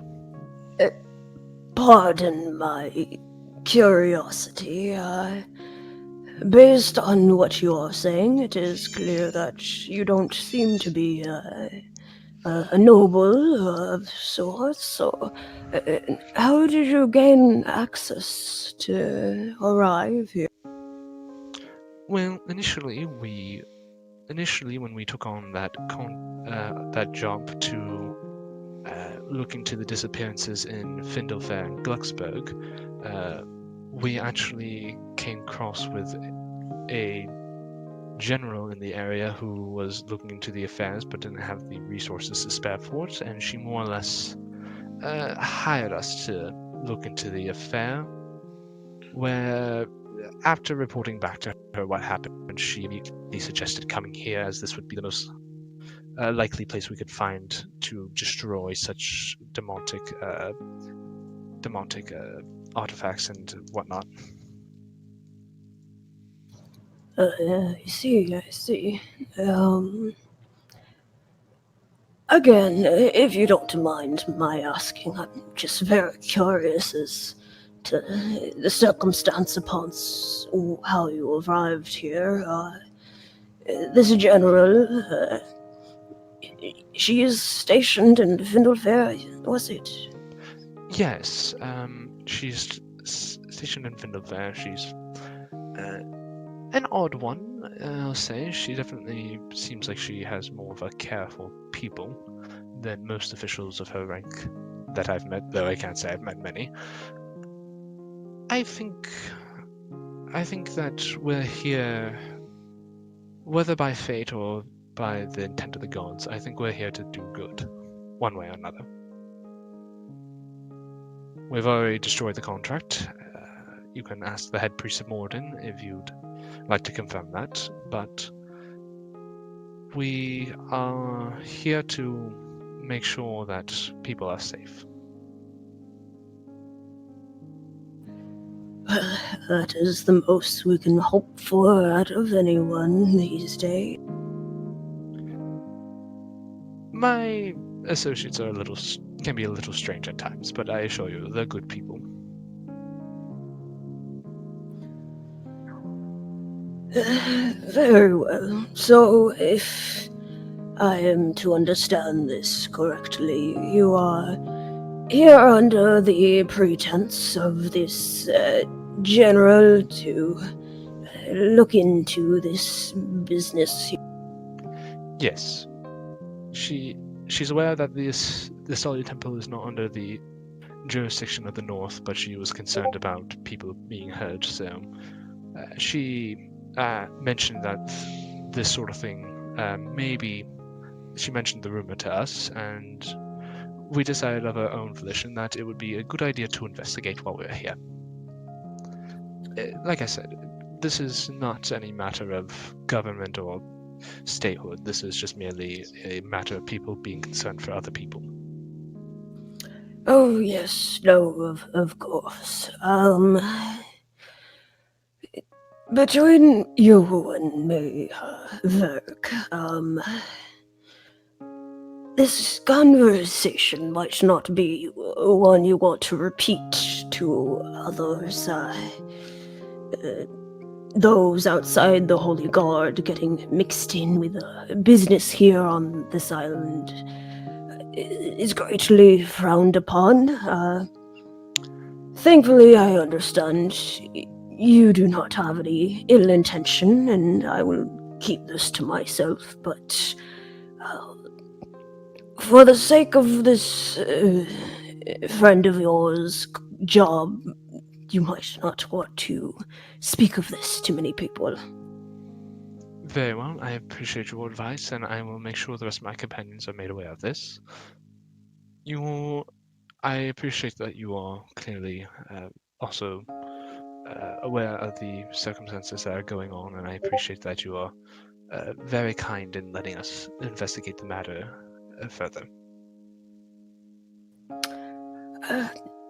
From my point of view, yes. From my associates, they are more concerned with finding out where these rumors are originating from. Well, if there is a malevolent, malicious source to this and we find it, I suppose they have their answers. Do Eric you will just kind of really... give him a little smile.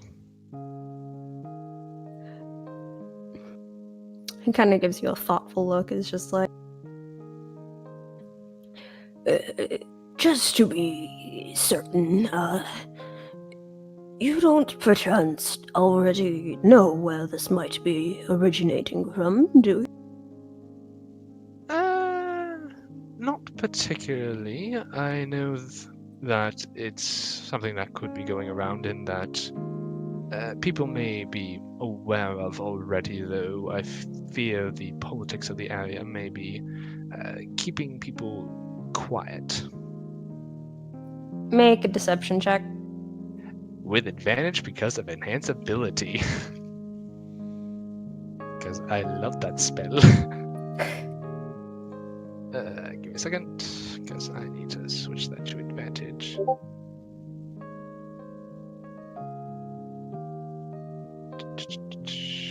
Deception. Okay. Very well, then. So, I thank you for your understanding of the circumstances, and I promise you that we are here to do nothing but help. Of course, of course. Also, before you go on your way, do you and your companions you mentioned, do you have a place to spend the night?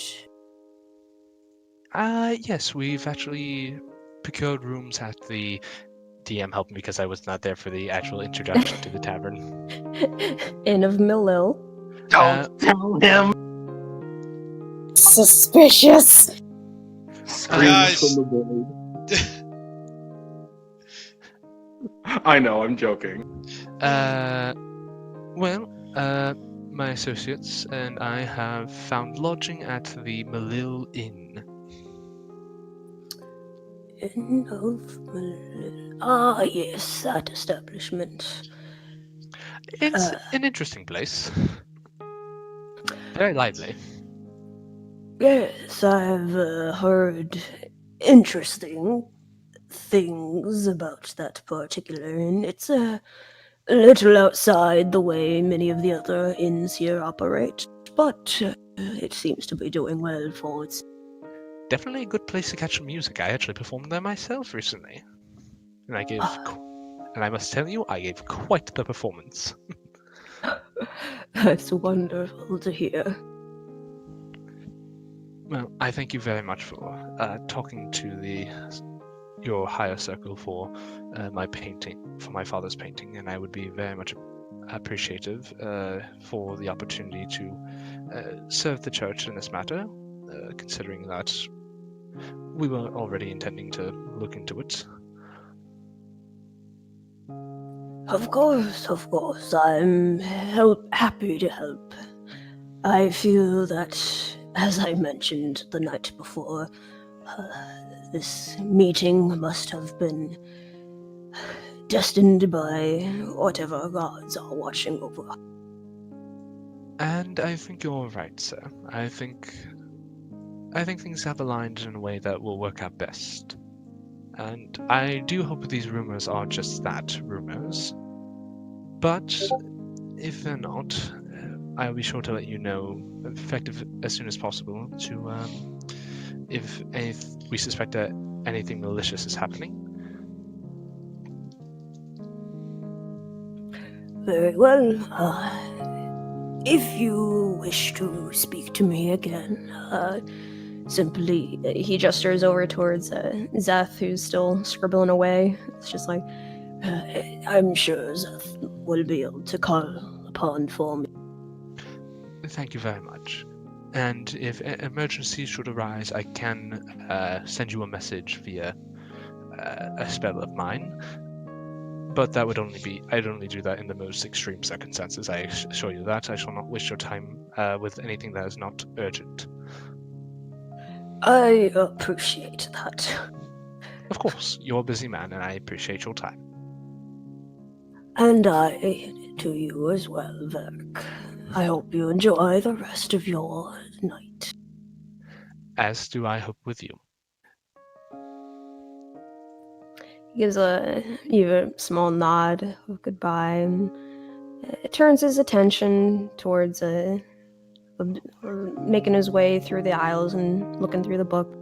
Oh, before he goes, Varric will just say one last thing. He'll just say, "Oh, and Archbishop, thank you very much for your kindness." No. Thank you, Varric. You're welcome. And Varric will give a bow. He gives you a small, pleasant smile and then returns to looking.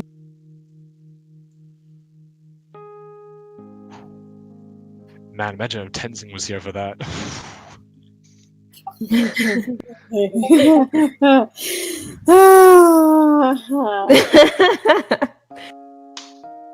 Well, looks like we've hit one dead end, but at least found another lead. Let's hope that the others have found something to this matter. Well, I suppose we should be getting back to the inn. What do you say, Mr. Scar?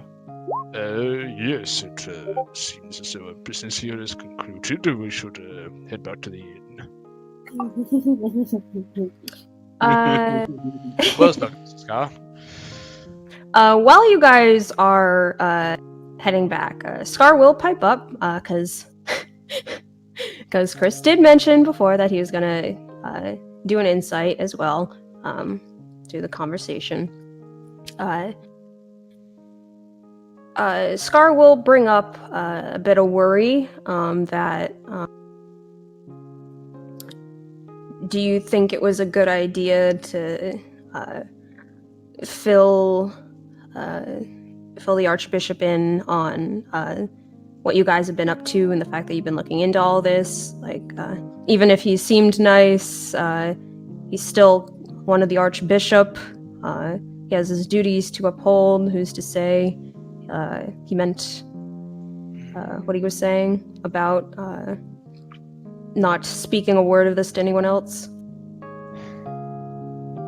Well, I didn't think of that, but I would hope that, from what I know of Bahamut is concerned with justice. My hope is that he will see that we're simply trying to do what's right and will not interfere. And hopefully, if we prove ourselves useful enough and that our suspicions are correct, we could perhaps earn his trust. I really hope that your concerns are not grounded, because I did not consider that, my friend. Boy. All right. Continue your walk back during nighttime, and we will rewind time back to the other. I do have to get going here. All right. Hey, man, see ya next week, bud. Yep. See ya. Sorry, I was in and out. See ya. Night. Good Bye, night. Michael.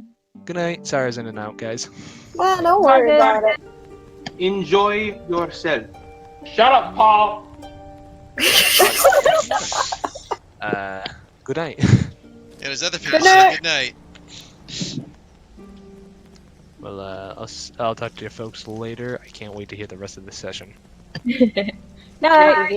Good night. By the way, I want to point out how different those conversations were. What do you mean?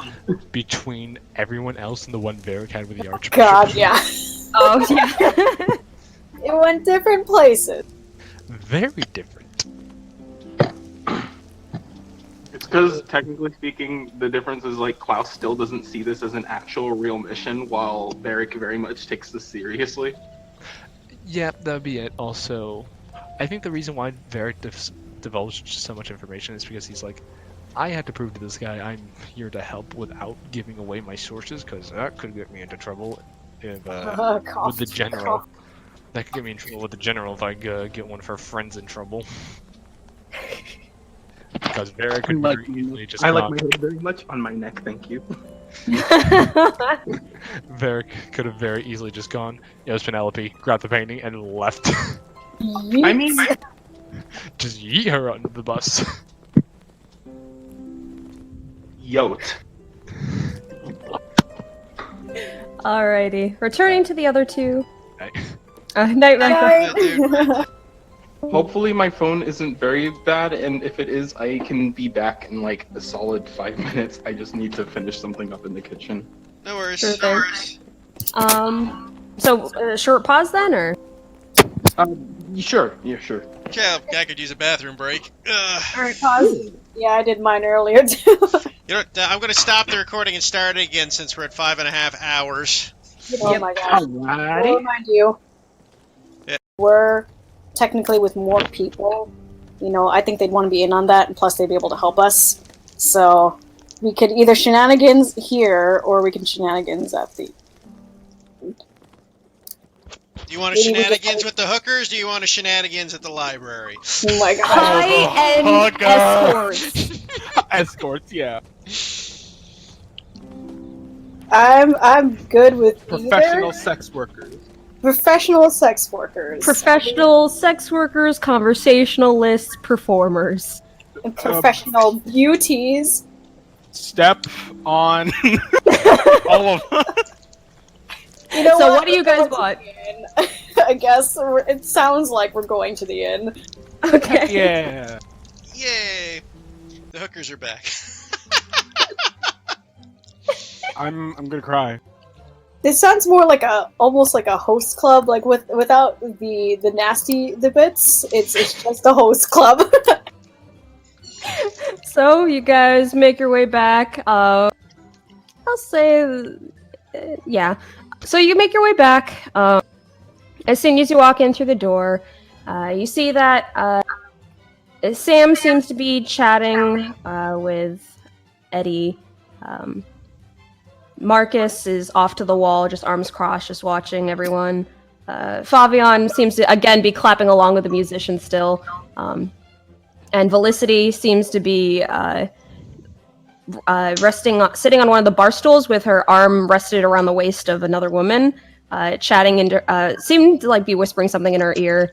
And then off on another table, you see Nadine and Sarah. Nadine seems to be dabbing some sort of something against her like cheek and face and stuff. And when she sees you guys come in, she gives a little wave. It's just like, oh, hello over there. Welcome back. Klaus looks around inside of the room, notices that the others have not come back yet, which means that he's left defenseless against conversation. And he just... I will say that he will just kind of like ignore her, but like also kind of like nod in her direction, like a small hello. Catches your eye and blows a kiss.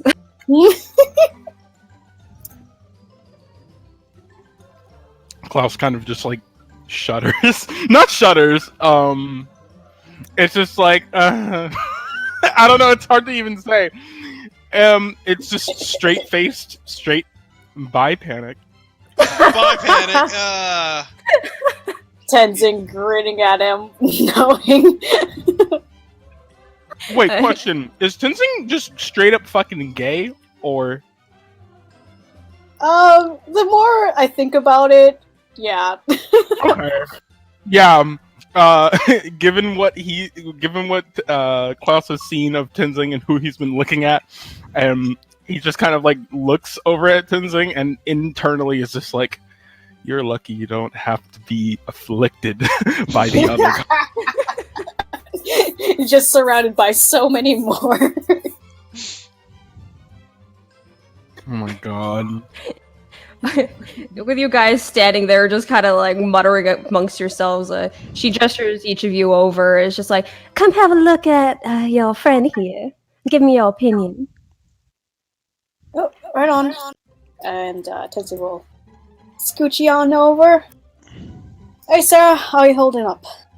Go on, darling, show them. you see Sarah kind of timidly like fiddling with her hair. She looks at you guys. It looks like Nadine had been kind of powdering her face with a little bit of makeup, dolling her up a bit. Aww. Just cute as a button. You look beautiful, lass. Looks good on you. Oh, no, this is sort of my first time with this sort of thing. I don't usually, I could never really afford this sort of... You look good. Wear it proudly. Oh, thank you. You see, seeming embarrassed by all this attention on her, just turning away, pressing her face in her hands, but she's got a happy but shy smile on her face. Oh, my heart. Normally, Klaus wouldn't say anything if it weren't Sarah. But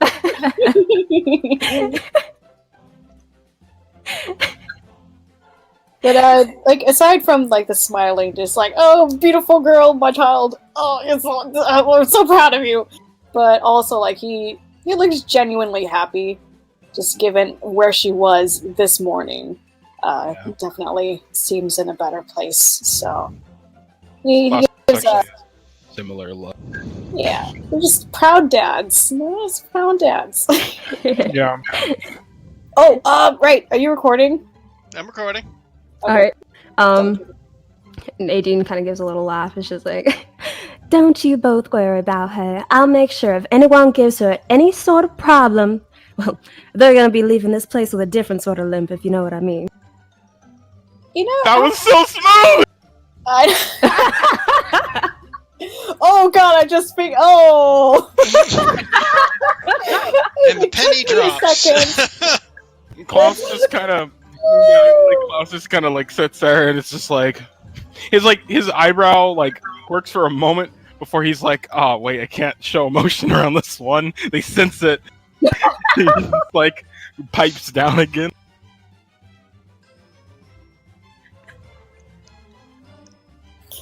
Oh my god. so turning her body so she's facing towards you guys, she folds her hands together, elbows on the table, and rests her chin on them, gazing at the both of you with a very just casual / flirtatious batting of her eyes. It's just like, So, how'd your searching going? It is eventful, to say the least. We figured. I'm trying to remember all that we've told them. As far as like the missing people. Did we talk about the missing people, or did we only tell them that we were going on a search? You just said you're going on a search. I would say that it is somewhat eventful. As far as it goes, kind of like runs numbers through his head. Yeah, no. As far as it goes, everything has actually been pretty decent. We're just waiting for the others to get back because they carry the other half, so to speak. She has her smile grows a bit of that. She's just like, well, look at you. You can speak more than one sentence. You should talk more handsome. But it's good to hear your search one.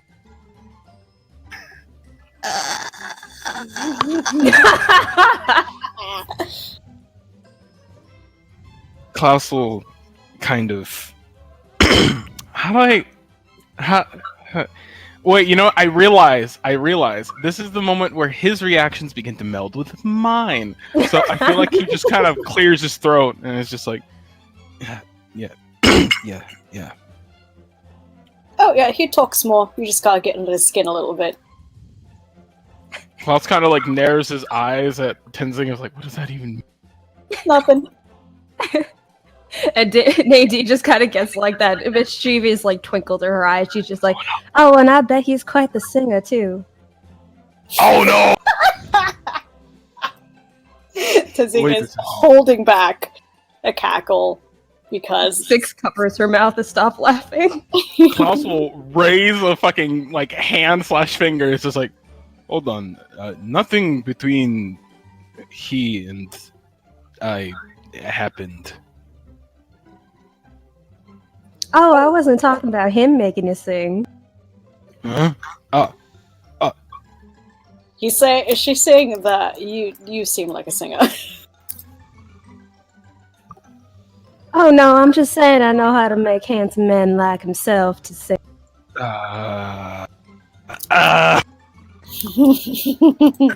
Klaus just kind of swallows the spit in his throat and is just like, oh man. He's just kind of like underneath his breath, he's just like, oh boy. So, how long have you and the others been working here? Oh, well, Felicity's the longest one here. I've been here the second longest. Next came along Favian, and then Marcus over there was the last to come along.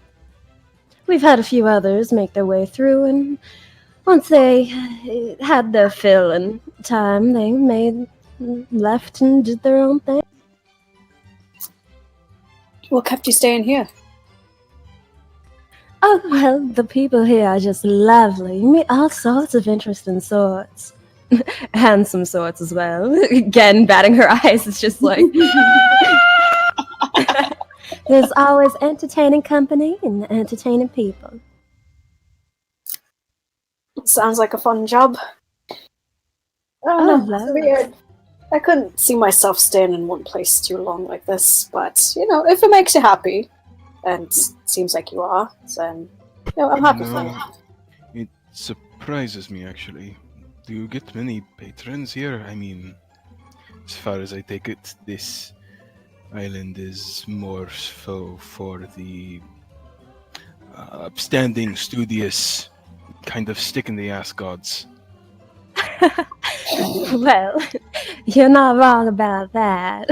For this particular inn, people are more drawn to the music and the fine arts. Honestly, you could just push your hand through dirt, smear it on the wall, and you'll get a crowd of rich nobles talking about how inspiring and it is. I mean, and it kind of looks alongside the walls. There are art pieces there. Yeah. For what it is worth, it is nice. You seem to have established yourself pretty well in here. Oh yes, we get some nice painters that make their way through and put up. You see her gesture behind at the wall behind her, where you see a row of very nice-looking paintings. Yes, some genuinely good artists making their way through here. Not looking just to show off, but more just looking to share their talent. Well, you might want to talk to our friend Varric, the small one. He, his father's apparently really famous artist. I'm not really much into it, but I can admire it anyways. But it's probably taking as we speak. Ah, yes. Once he comes by again, I'm gonna have to offer him my apologies for Felicity's rudeness. She can have a bit of a mouth on her sometimes. Well, Klaus in more ways. remembers Felicity was the one who was eyeing him that one time. Does he say or make a face of that, or? I Ozen, Klaus, the handhold emoji, having faces to hide the true emotions. I feel like if anything, Klaus will his eyes will kind of look around the area, and it's like, is she here? And then he spots her, and it's like, oh yeah, she. Nadine follows your line of sight. It's just like, Oh yeah, don't worry about her. She's harmless unless you don't want her to be, I suppose I should say. I've been meaning to ask. Just the way I've noticed at least some of you walk-ins, the kinds of, other limping promises that you make. Do you all fight? Fight? What do you mean? I don't know, just like you have battle sense in the sense of combat. You all seem strong. You don't seem to have bodyguards here. I'm assuming you deal with security personally. And rowdy patrons, if ever. You're speaking more in the sense of customers that get a little too handsy without our... Yeah, something like that. You just seem like a strong bunch. Or outright criminals. Well, criminals aren't really able to make their way on these territory. As you've seen, there's plenty of Holy Guard patrolling the areas, and that's no violence rule bestowed upon us by Her Holiness. you see her kind of make a glance to the side, and then looking back at you with the same sweet smile again.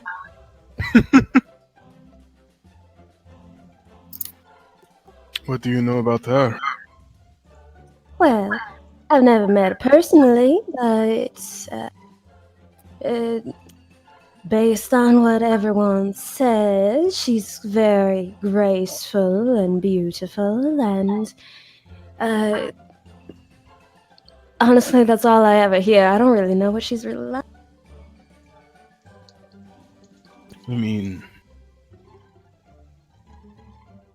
I wonder, do you ever get any of her Holy Guard in here? No. Much of the church and Holy God, in addition to that, don't look too kindly upon our business under the sight of them. How do I say this?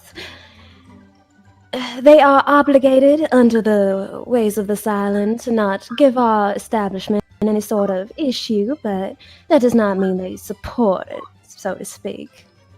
Their God's priorities are just a bit different than yours, and you're just doing as you do, so not harming anyone. I think that's fine enough. They don't have the same thing. Respectable, definitely. But it makes me wonder, how long has this place been around for? Oh dear. Sam could probably give you a clearer answer on that, but from what I understand, Sam inherited it from someone. So, I'd say about maybe 60, 70 years. Mike. Kind of eyes widen a little bit at that.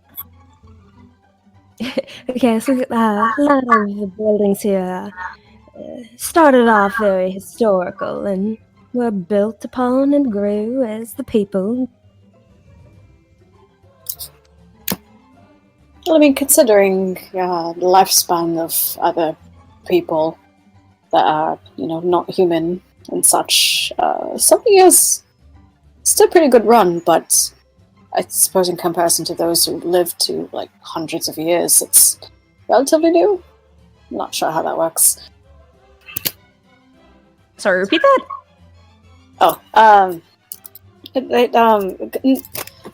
To the human lifespan, and I suppose in turn centaurs, 70 years is a really long run.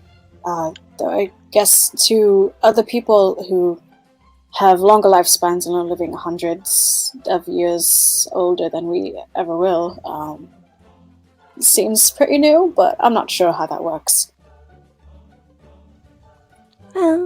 I agree, as a human myself. 70 years is pretty long for myself as well. Well, that's just a little bit past what the normal centaur's lifespan is, so be an old man by then. Oh yes, and as much as I would love to see how this place grows and changes over the next number of years, I don't plan on staying here my entire life. Well, where do you plan to go? What's your next big move? In fact, were you born here?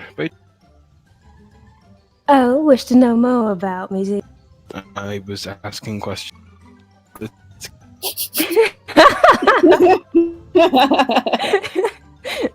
Nadine's smile turns amused at that as she's just like, Well, I came here when I was younger. I was part of a noble family, if you can believe it. Some unfortunate business happened with my folks, and they fell a bit ill, and I found myself here on my own. But Sam was kind enough to take me in and show me this place. I worked as a maid of sorts, sweeping floors and whatnot, until I started to grow more interested in holding company. Sam is a interesting individual, that's for sure. Oh yeah, just as I mentioned with Felicity, don't mind him. He's very flirtatious, but he doesn't bite. Again, unless you want him. They're both very upfront individuals, while I prefer to be a bit more subtle. and Klaus, you are going to feel like the brush of the tip of a foot against your ankle.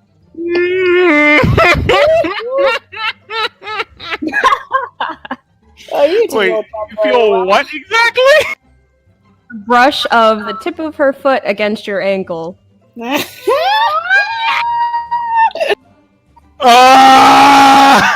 trying not to wake up my mom. I'm dying. I'm fucking dying. We'll get your grave ready. It's okay, buddy. Klaus will. Klaus will instinctively jerk his leg back, but not in a way that shows any change or surprise on the top area of his half, but very much so. He does release like a very quick hitch of his breath, just like a not audible, just a short puff. Yeah, subtle.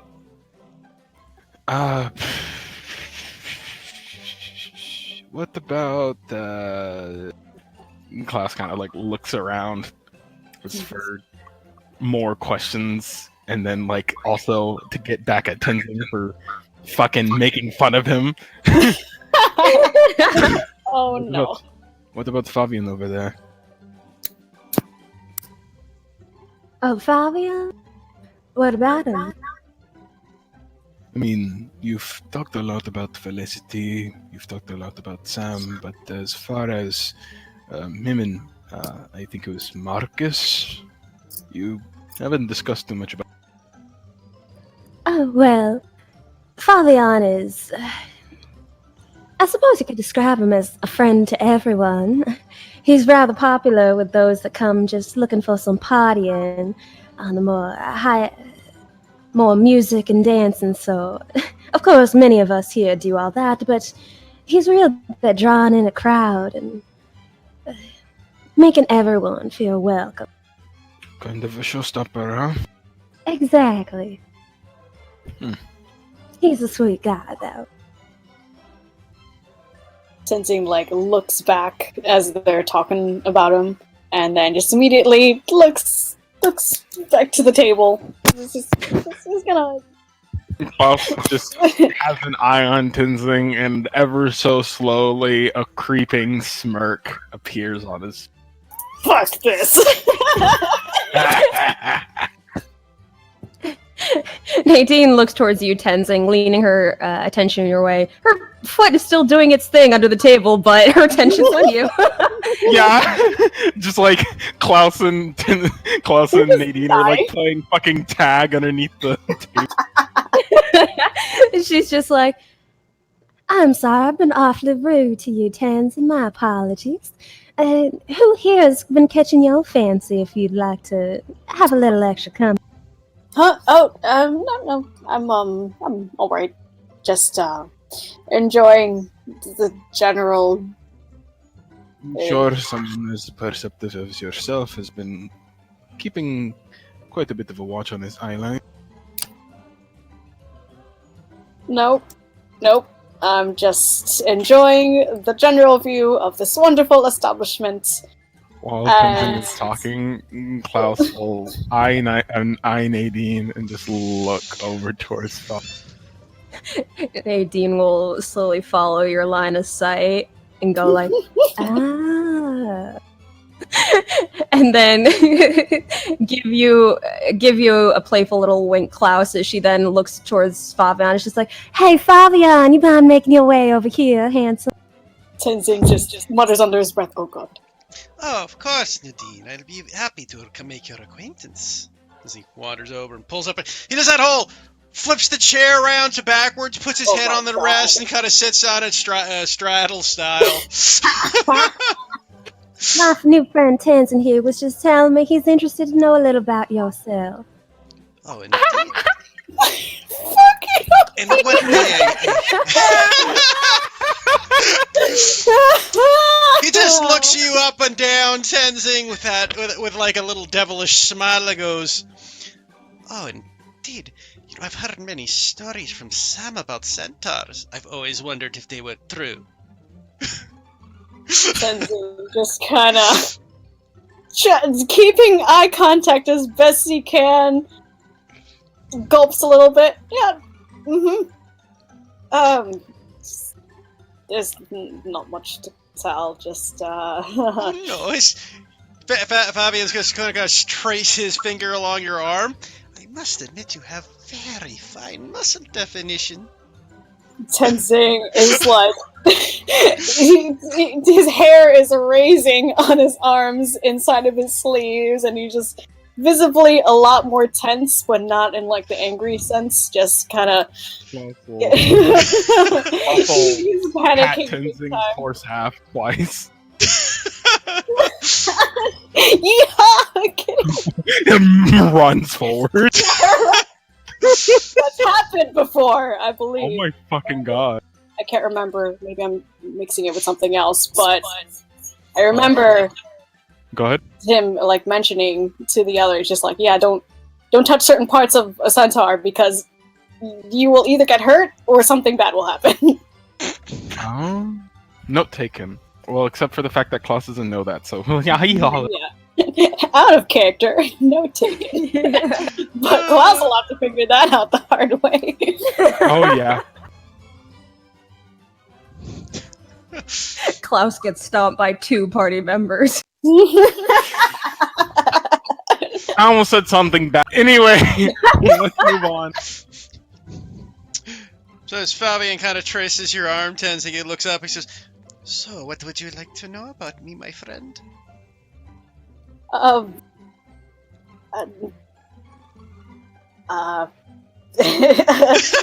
He's just clearly dumbfounded and trying to keep his gaze to his hands, but it's hard to keep it in his hands when another hand is creeping up the other of his arm. And how was your day? It was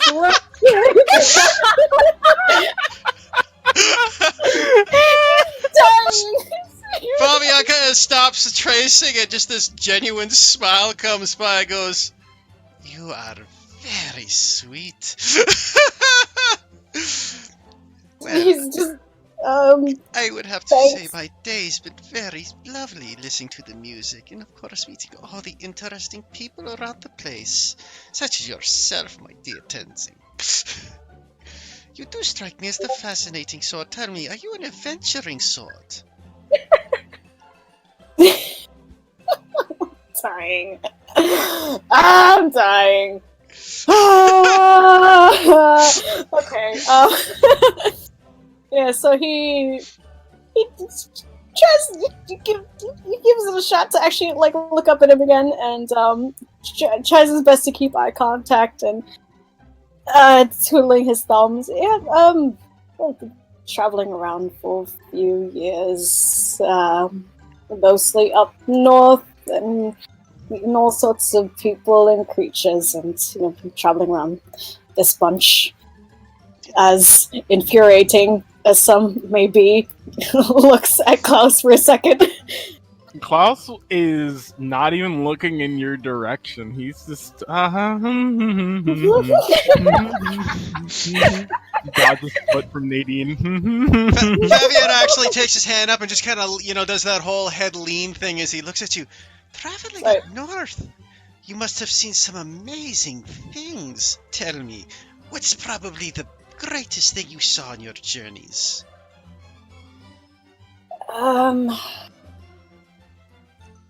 Well, to be quite honest, sorry, this is a bit mundane, but the fact that you actually have a bed for centaurs is honestly made my entire month, so I suppose this would be it, this place, and people here, I suppose.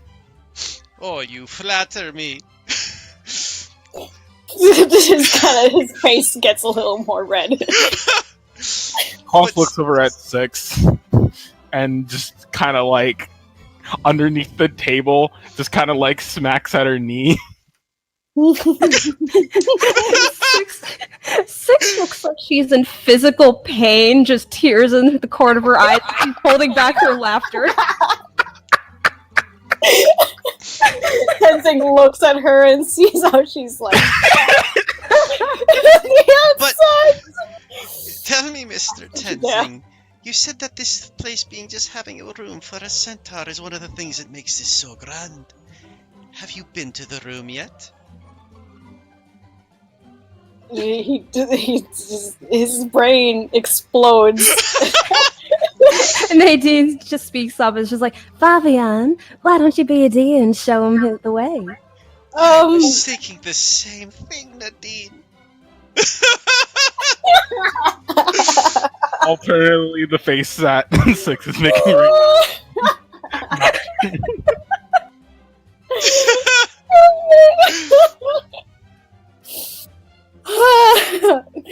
Okay, give me a second. Just Tenzing, why do you have to be such a disaster? I hate this. Why must he suffer? So he just he stutters and just kind of stands up.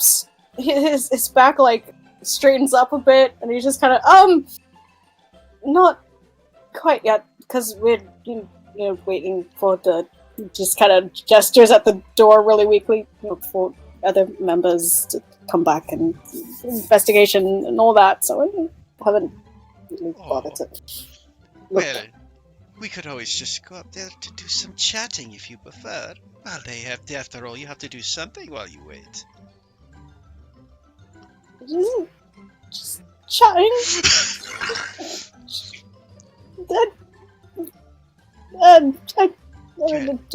Kind of leaves it. I always do have an ear to listen for. I mean, I'm not really that great of a conversationalist, and I don't want to bore you or anything. You're just kind of picking at his sleeve and Looks up just how could someone such as you be? hurting inside. He doesn't know what to do. How could one such as you be boring? You must have great stories to tell. A warrior such as yourself, I can tell. That Batista alone tells many tales. And I suppose I work out a bit, but it's not much. It's just to be able to hold, these things, and he just kind of gestures to his weapons, which are both two-handed, so they're kind of heavy. That's my point. They must have slain many great beasts.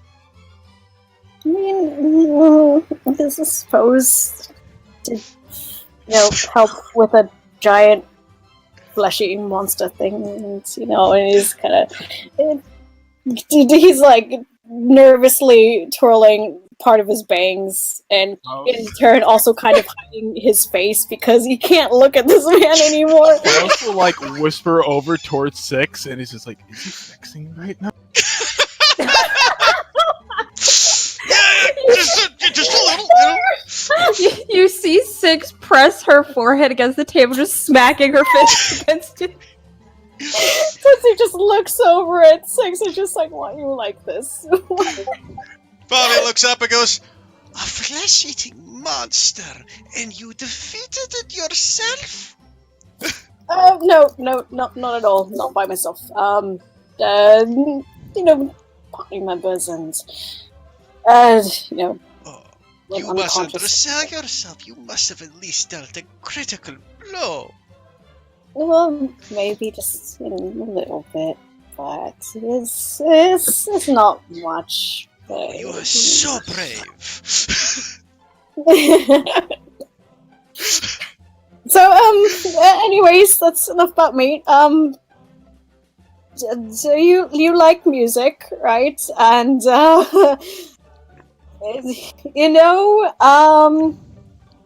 Klaus here seems like he could use some dancing. Oh my fucking god. Nadine grins. It's just like, that sounds like a wonderful idea. Indeed, Nadine. And he's gonna grab Tenzing's arm. Why don't you dance with us? Klaus looks at Tenzing and Night eyes back at him. Yeah, it's silent just like, fuck you. for the first time, I will say, you get a genuine Klaus grin. Of course, shit eating, but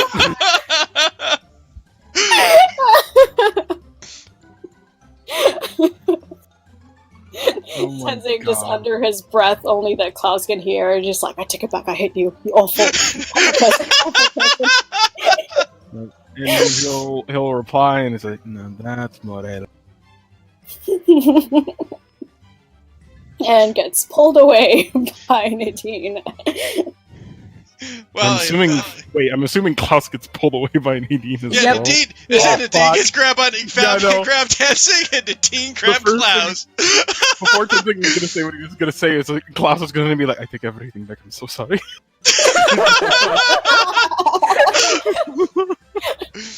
Karma's a bitch, ain't it? Oh my god! So Klaus just feel like his arm himself getting tugged out of his seat and pulled away towards the musicians as Nadine makes you rest your hand on her waist. Oh my! Ah!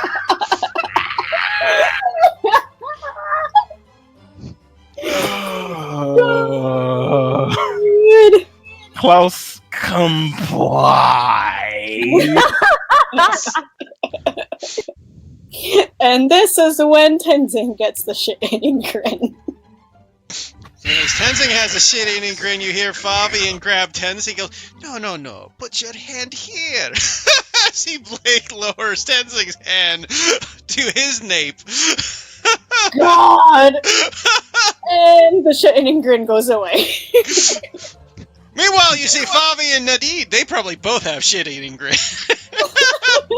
But you know Meanwhile, who's Sick the biggest has 6? broken Six, the yeah. table already. She's dying. I'm sure she's just lost it as soon as they left. You know, I gotta ask, Sarah's been sitting at that table this entire time. The entire time this was happening, she's just been like wildly looking between each conversation. Hey, Six, maybe you should dance with Sarah. Six Oh, gives yeah, a you thumbs have up and walks over to Sarah to tug her up. Six clearly doesn't know how to dance, but she starts dancing around anyway and making Sarah follow. Which is funny, because Sarah also doesn't know how to dance either, so... What was that? Sarah doesn't know how to dance either, because we made her... Yeah, nope, they're just having fun. Yeah. Meanwhile, wholesome, amazing. meanwhile, Stop the it. others are being made super uncomfortable. Wait. So what kind of dancing is this? Is it? Because, like, this place Ballroom? looks like a jovial. It's not a slow dancing. You know what? Fabian is a dick. Go, Oh, no. oh, boys, please, play something spicy. Oh no! I gotta switch it up to the salsa. Oh, no. But He doesn't know how to dance this, so, on the No, other Tenzin, hand, I teach you. on the other hand... On the other hand, Nadine is taking every opportunity she can to just press herself real close. Oh my god. check the DMs, please.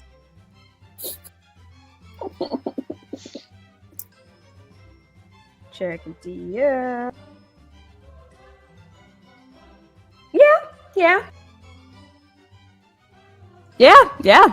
Okay. Is he gonna dip her or something? I'm ready. Oh my god. Well, now they're fucking salsa dancing, so this is somewhat out of his expertise. Nadine's gonna look towards Fabian and just be like, really? This sort of music? This isn't intimate at all. Oh, Nadine. The salsa is more than just about being intimate. As he does the whole body shake in front of Tenzing. Oh no. With his hand on it and everything. Oh, It's about the allure of the spice. I'm crying. Tenzing is as red as a beet. He can't look at him anymore. You know what? I'm not really a great dancer, and I'm probably gonna step on your toes, and I have hooves, and that's probably gonna crush your Oh, toes. no. He's just gonna rub your face. Do not worry. I am an expert. We will teach you. Yeah, as soon as he touches his face, he just squeaks, and, like, his voice cracks, just like, oh. Fabian knows how to dance, and Fabian shall teach you. I'm Okay. gonna die.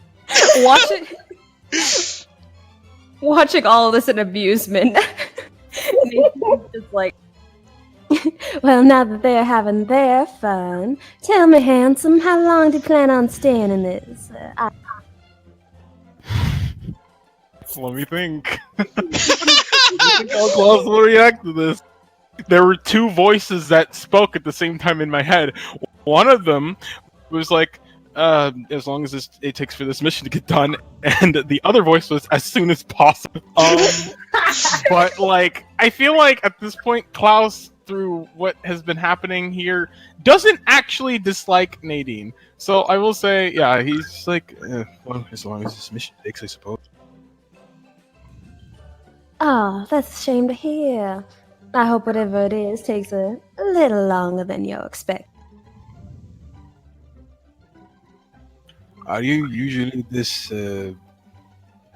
private towards what do you even say? Is technically Klaus a client, quote unquote? You're a guest, at He didn't least. pay. He didn't pay for anything.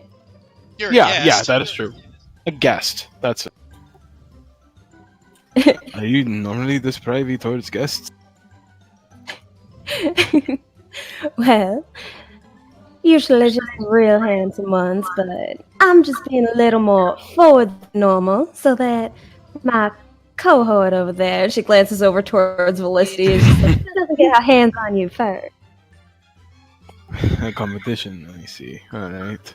No, not a competition, more like, how to say, you're real sweet, and I ain't intending on letting some other hands pluck you off the Klaus will, in a way, to like snap away from this conversation and the fact that he's getting embarrassed, he's gonna kind of amp up the ante when it comes to Comes to what? the ante when it comes to the dance. Not anything too sporadic, but Nadine looks a little pleasantly surprised, just like, oh my, since you got some experience with this. A little bit. Are you noble yourself? I didn't get the sense from your group that you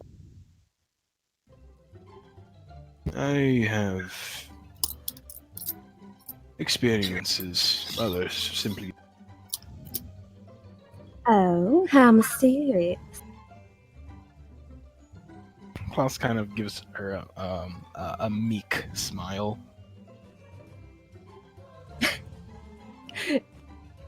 She like taps the end of Klaus's nose and then just moving one hand away from the position it was in for the dance. Does what she did earlier, which is the whole like caressing his stubble sort of thing with the tips of her fingers. It's just like. So why don't you go and tell me a little bit more about yourself, Mr. Mysterious? Of course, whatever you can, Devil. Well, kind of thinks through, trying to pry through his mind to see what he will and what he will not disclose.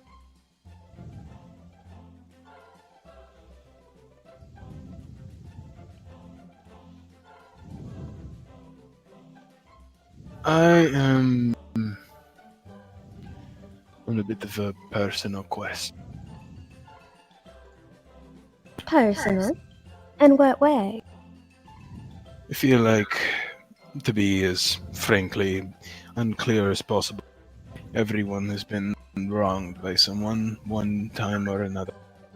I'm looking to right those wrongs. Well, at the very least, it sounds admirable.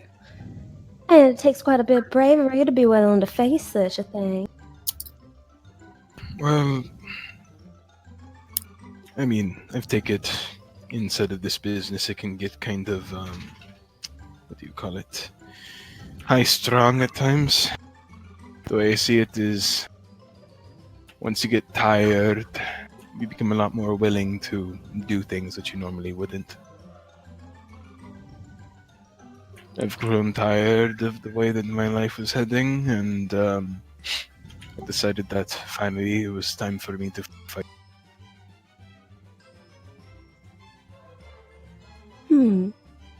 Well, I can relate to that a little bit, like I mentioned before. I don't plan on really spending my entire life here. So I can understand that need to change things once they've become too monotonous.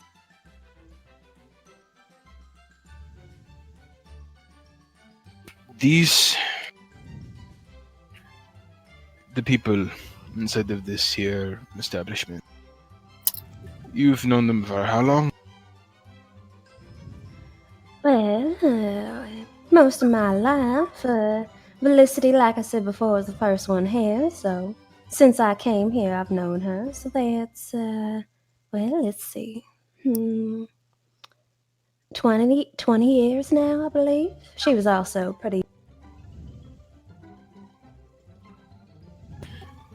And what would you consider all of them by now? Friends? Family? I like to think of them as family.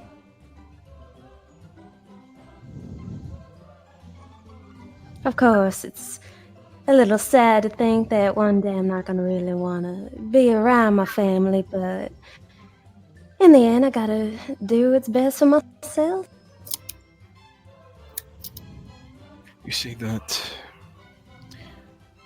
Did you think that what was best for yourself was to form this family of yours?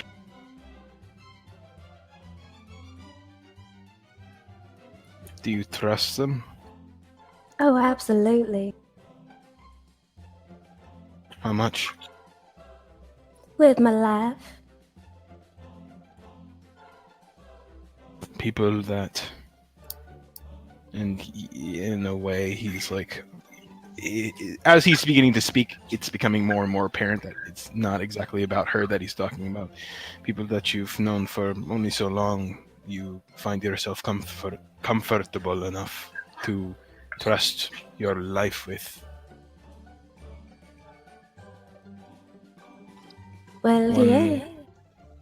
One of them showed you kindness and kind of opened you up to the rest of them somehow, I suppose. At this point, Klaus is kind of inadvertently kind of eyeing Tenzing's gay panic. Just, Meanwhile, he has accidentally stepped on Fabian's foot. Nadine follows your line of sight and gives a more kind of tranquil / amused smile. She's just like, Let me at least tell you this. I've been working, doing what I do for a number of years now, and I come across all sorts of strangers.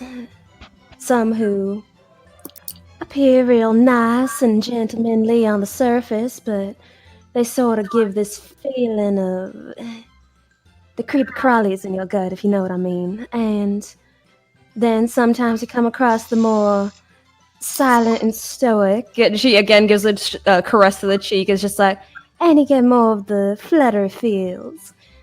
I like to not look at people so surface value.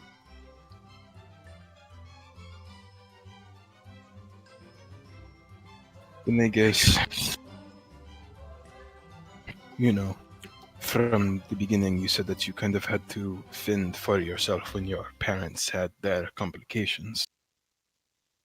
How did you know that you could trust them? Well, that's the thing, sweetheart. You don't know. But that's life, ain't it? You go through each day not knowing anything, really. And even when you do think you know everything, you still don't. So, it comes down to more just letting yourself being willing to experience and find out rather than living life cautious all the time. Cautious has gotten me a lot of places. Oh, I'm not saying to scrap it completely at all. Caution can be life-saving after all, but don't let that caution ward off those that could provide even further protection.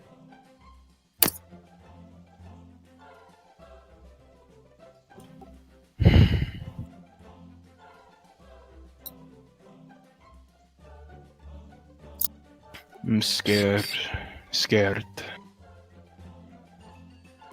that if they get to know me that they won't.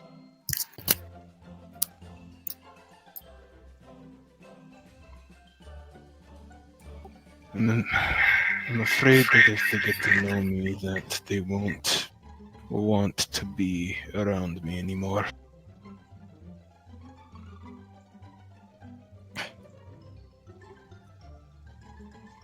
Well, I can't speak for them since they're strangers, but at the very least, darling, And she rests her other hand against your other cheek to turn your face her way, rather than looking so forlornly towards the mess that's happening on the other side of the place. Forlorn slash pensive. Huh? Forlorn slash pensive. Yeah. Turns your attention forward towards her. It's just, I can't really go speaking for other people, but at the very least, at first, you came across as very stoic and mysterious, and as I'm getting to know you a little better more, and as you're speaking and divulging a little more about yourself, I'm just finding myself more fond of you. So honestly, I think you'll get a very similar reaction from these new companions of yours. You're not, I've come across many a deal of people of all sorts in this sort of way of work, and I've met a great number who I would never want to step foot in the same room with again. And sweetheart, you're not giving any sort of feeling like that. I'm enjoying your company quite much.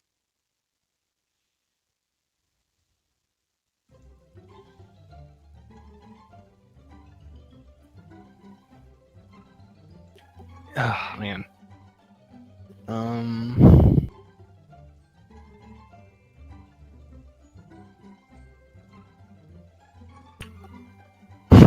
Oh man.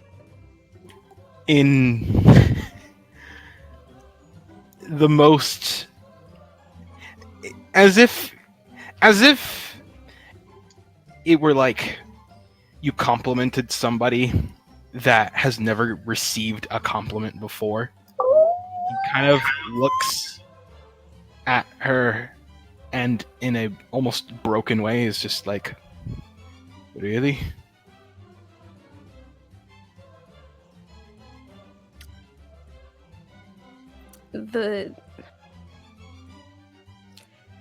She gets this like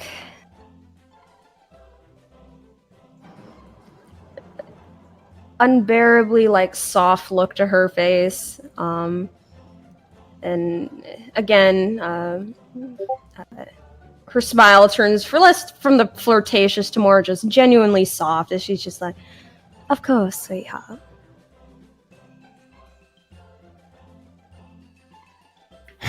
Klaus kind of he sees this, he kind of thinks about it. It rummages through his head, and I think for a moment he kind of has like this decently long period of just like happy silence as he kind of lets the words linger in. And before he kind of like, thank you.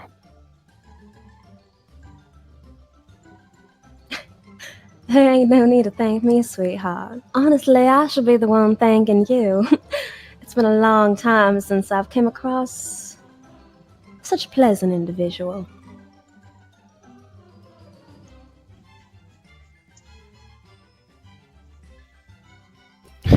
Klaus, not knowing how to really interact, he again kind of ups the ante when it comes to the dinner.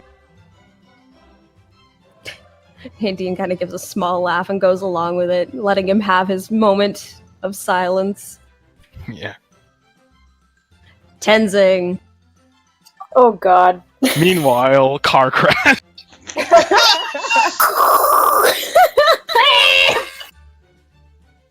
Oh boy. I must say, Mr. Tenzing, you must learn to be more lighter on your feet. I'm sorry. Fabian will teach you, yes? Uh-huh. Fabian will teach you to be lighter on your feet. Alright. Suppose I give it a try. His hand, I'm assuming one side is like clasped with Fabian's hand and the other is on his waist, right? Yeah.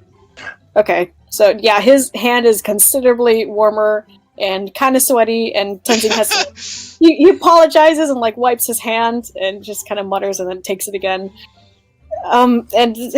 Despite that, he has a look of determination, just like, all right, something new and it's something fun. So I'll give it a shot. Tenzing, can I give you a bit of advice?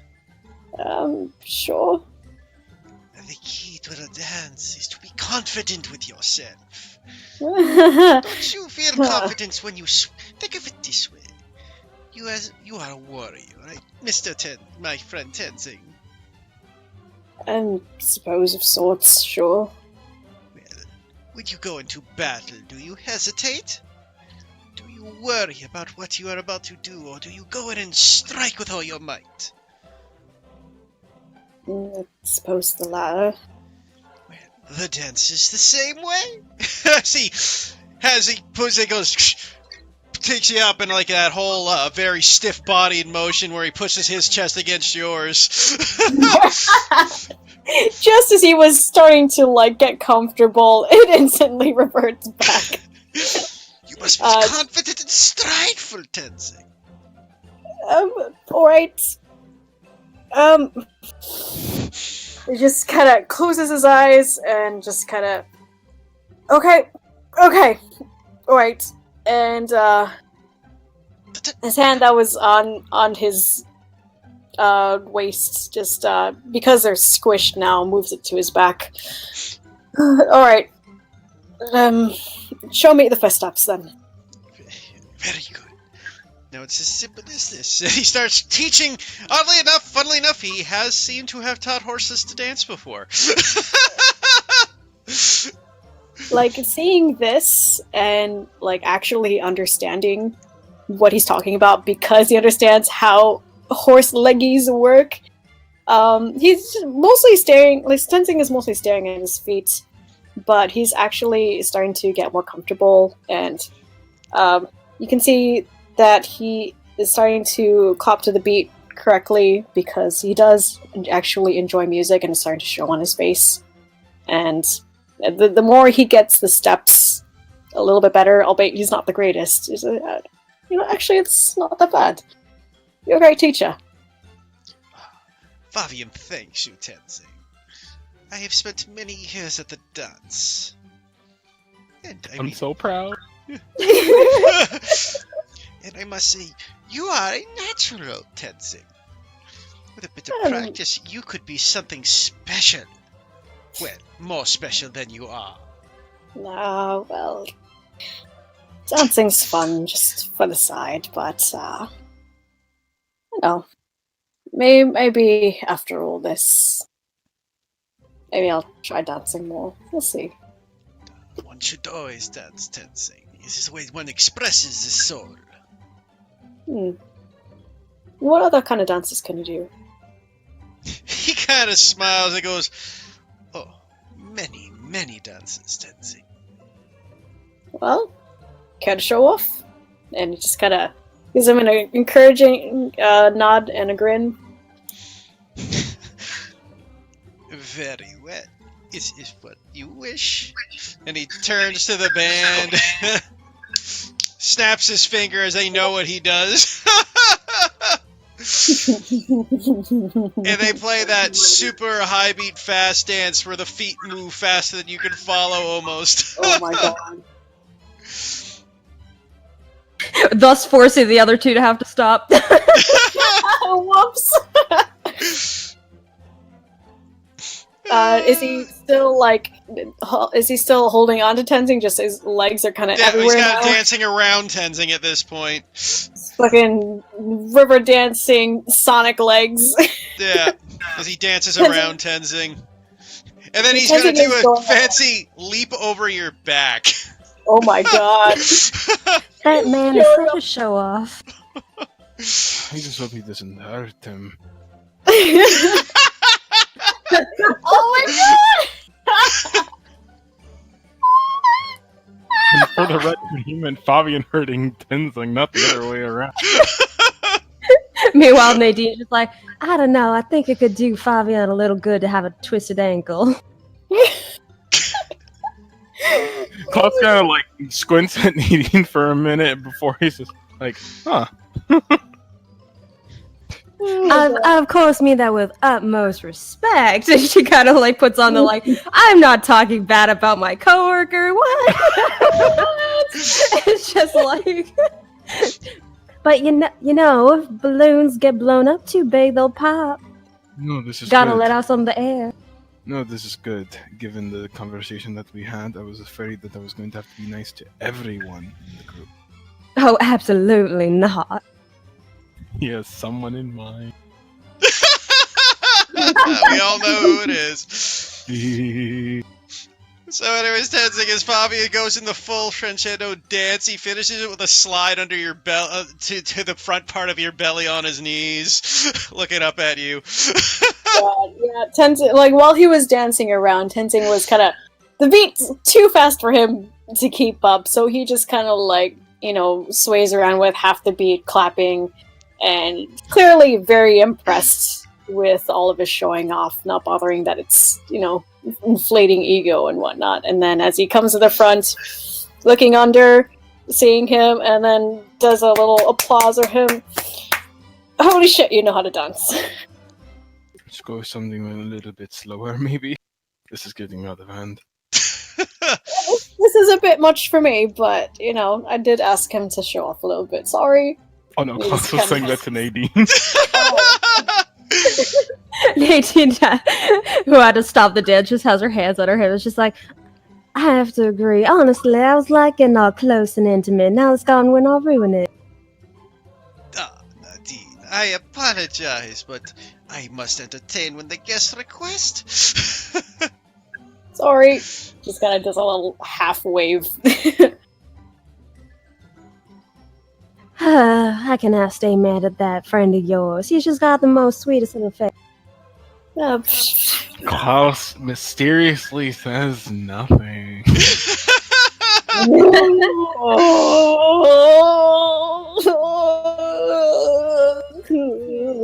Klaus will, however, look at Tenzing, but he won't say anything. It's just, it's true, but come on, man. Who would have figured that it was the whorehouse that brought out Tenzing and Klaus's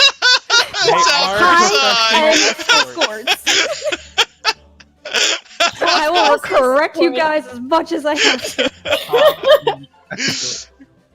A rose by any other name. Also, Nadine's gonna pat your arm, Klaus, and be like, "So, give me one moment, darling. I wanna just to be sure, gonna check on your friend," and makes her way over to you, Tenzing, to take you a couple steps aside away from Fabian, who I can assume, I'm gonna guess, is probably doing more flamboyant, like, look at me dance poses. I was wondering, it's like, are we switching partners? Is that what's happening? No, Nadine just pulls you aside for a moment and makes a come here motion to like have you drop your head. He blinks and just kind of looks at her confused, but does as she prompts to. She's just like, sorry to interrupt if you're actually having a good time, darling, but just letting you know, if you are getting a little overwhelmed or need us to back off, feel free to say so. You're under no obligation to play nice with us. Sorry, I just, I'm not used to this sort of attention, so it's, he wants to speak up, he's just kind of like looking at Fabio like he's great and all, but, yeah, it's a little overwhelming. It's just a bit, but he is great. Just and he just kind of runs his hands over his face and just kind of like a look of defeat, just like I am a fool. That's all right, sweetheart. You don't gotta be embarrassed about it. I'm definitely not the smoothest in this party, so, but I think I'll stick to my hooves doing what they normally do, which is walking and running. little bit of dancing here and there, but I did learn something. Thank you for. No, it's alright. Yeah. I just don't want you going getting all uncomfortable for real. no. Teasing is all good and fun. No, it's not uncomfortable. Just different. And he gives a smile that's like, he's being genuine. Where he is having fun, and it's a nice change of pace. It's just we've been doing with a lot of stress, and well, I suppose it's good to just let go a bit. So you're all really wonderful. So thank you. She gently pats your arm, gives you a sympathetic smile. She's like, Oh, I understand. This is definitely the sort of place people come to when they're feeling a bit stressed, but just give me a little nod or a little wink if you need me to pull them off of you for. Alright, I just don't mean to. I don't want to be rude or, since he's having so much fun, I don't want to rain on his parade and whatnot. Oh, it's not rude. Honestly, his ego is too inflated for you to bruise it at all. I won't say I'm worried for his foot, I might bruise it then. That's fair. I'm sure you'll do fine. And Klaus will walk up side by Tenzing, kind of like place an arm on his forearm.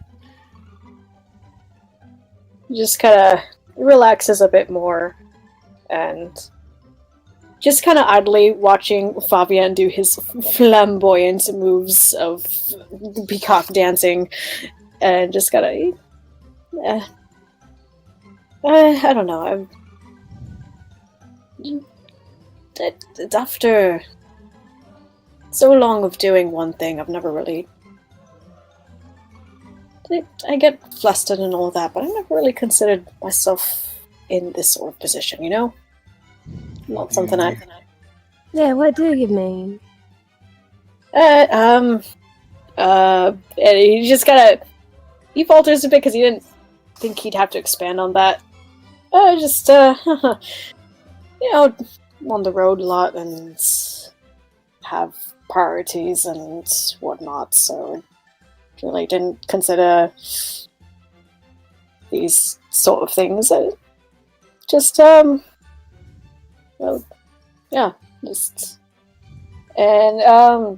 what it looks like from at first just regular flush and butterfly flutters and all that, he starts to show a little bit of hint of discomfort in a sense where it's just like he's unsure of himself. Do you want to talk somewhere else, or no offense to you, Nadine? Oh no, I understand. I'm the odd woman out here. I don't want to impose and make him any more uncomfortable. No, I'm sorry. I didn't mean to be down or anything. I just like I said, hold on. I got what you said there. We can talk about it if you want. Well, maybe in a bit. I don't want to bring the mood down, so I'll go get a drink. Do you want anything? Just a water. But you promise we'll revisit? Sure. And he just kind of Good. holding his arms a bit, but but all in all, I'm all right. So, thanks for checking on me. I'm sorry, I'm kind of a mess on the dance floor and all this. So, yeah. You have just about every right to be a bit. What would you even call it? It's no problem. Well, this certainly isn't the mountains anymore. I'm not in Kansas anymore, Toto. Yeah. Tenzing, far from home. Tenzing, far from home. He really is. Yeah, it's nice though. This kind of music. I had my music back home, and That it's definitely a different kind than here. Sorry, did you say something? no, everything just connected in my head. Oh. I got it. I understand now, and I'm sad. Understand what? Oh. I think I get why he had that moment. He got nostalgic, I think. Me thinks he got nostalgic. It's partly. I'll say that. Okay. So you're half right, but yeah, the music just definitely. He's thinking about home again. Yeah. It's probably not the best time to be nostalgic when they're having so much fun. Oh yeah, no, that's exactly what I mean. Is that Yeah. it's nostalgia, but it's bad nostalgia.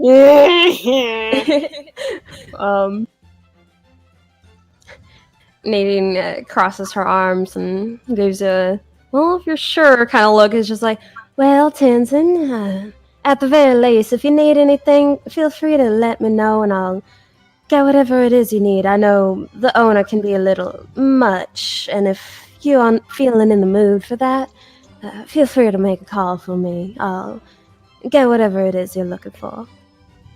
Thank you, Les. Yeah, I don't think I'll be able to handle the other services that you all provide very kindly, but I'll let you know. And if I need some extra company, I'll come down here and just look you up. Like I said before, Tenzin, while we do offer those services, we also offer our company. Whether that's just laying down and chatting or finding some distracting activity in the non-sexual. We are people too, you know. Just kinda... He looks at the floor and considers and scratches his head. I'll think about it. Yeah, I'll let you know. But sure, that sounds nice. We'll see how I feel later. And just kind of he looks at Klaus and he just kind of says, you don't have to worry about me. I'll be at the bar for a while, so I'm gonna get something to drink. Alright, just don't drink. Don't drink too much. You might want to watch me on that then, maybe. I got it. Eddie, and you see her call out towards the bartender, and she makes some kind of hand gesture, and you get the sense it's a signal of some. Looks up and nods.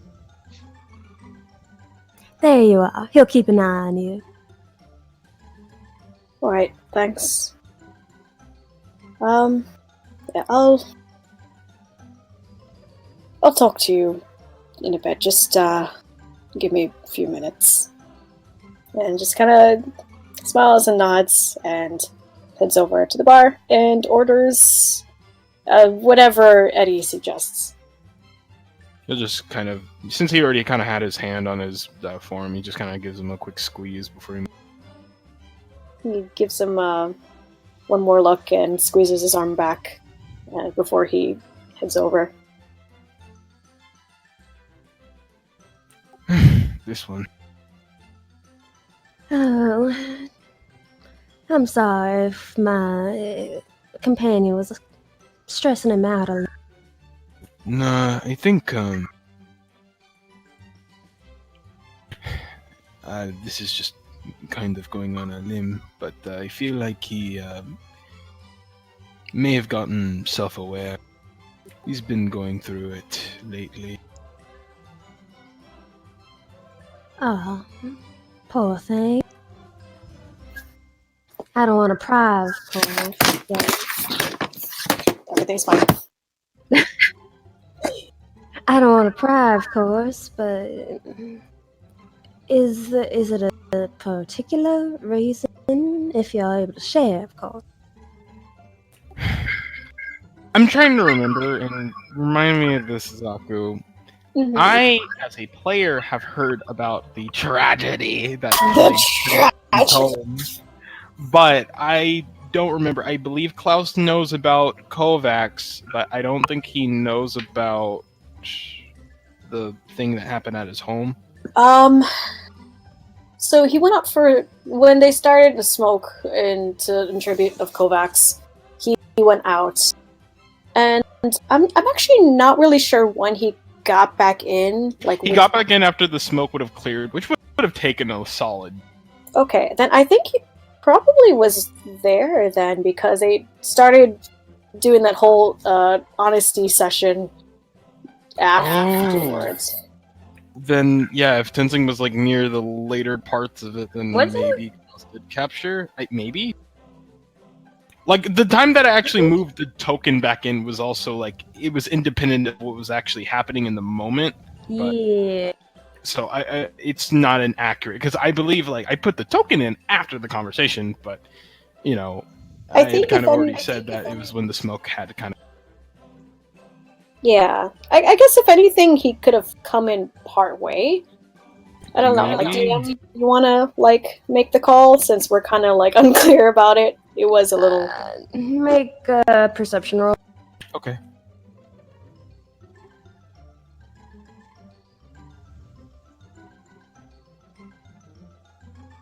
That is persuasion.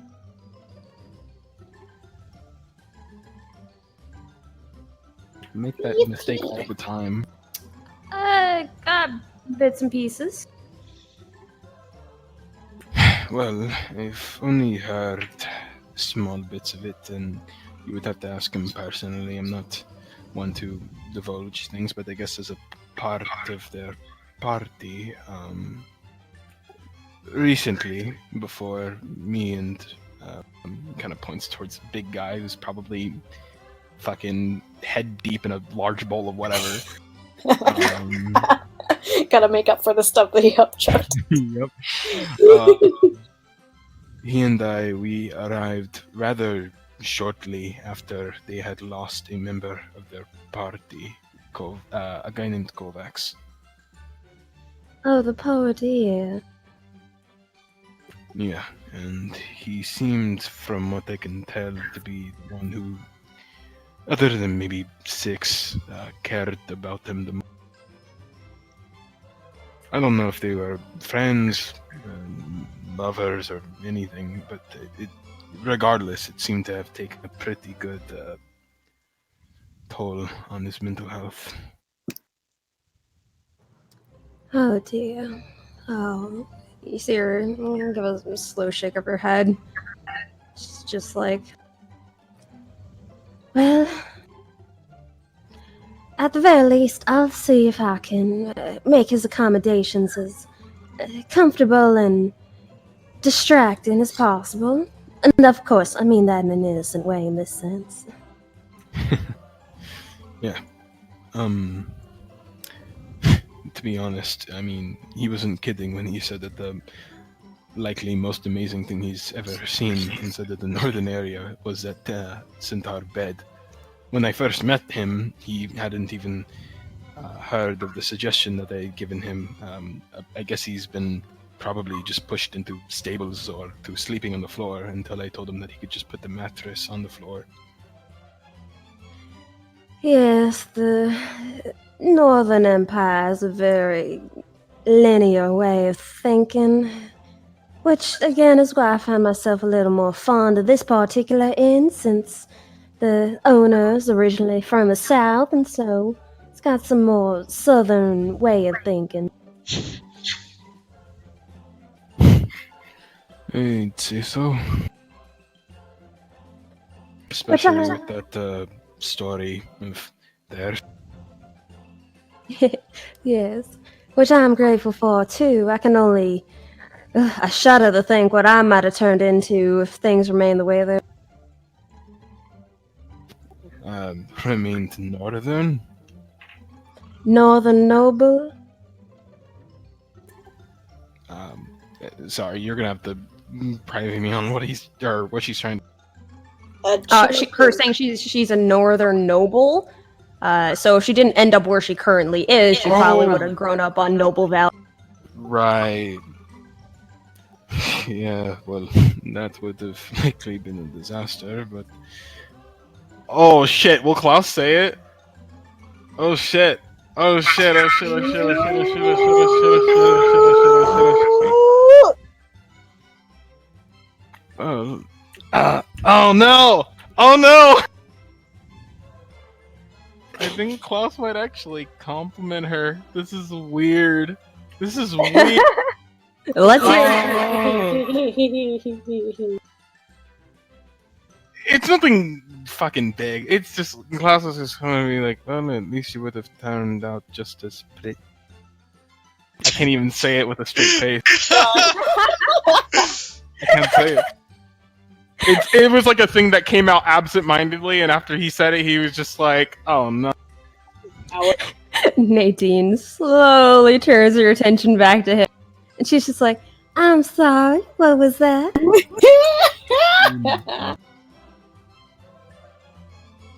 Absolutely nothing.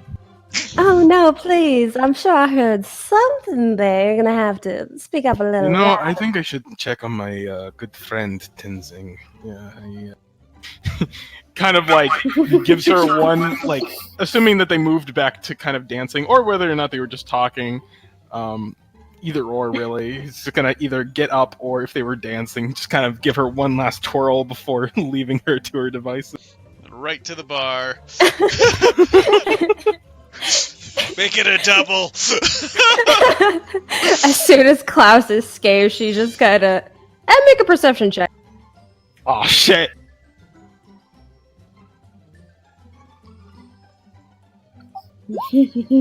Oh my god, 22!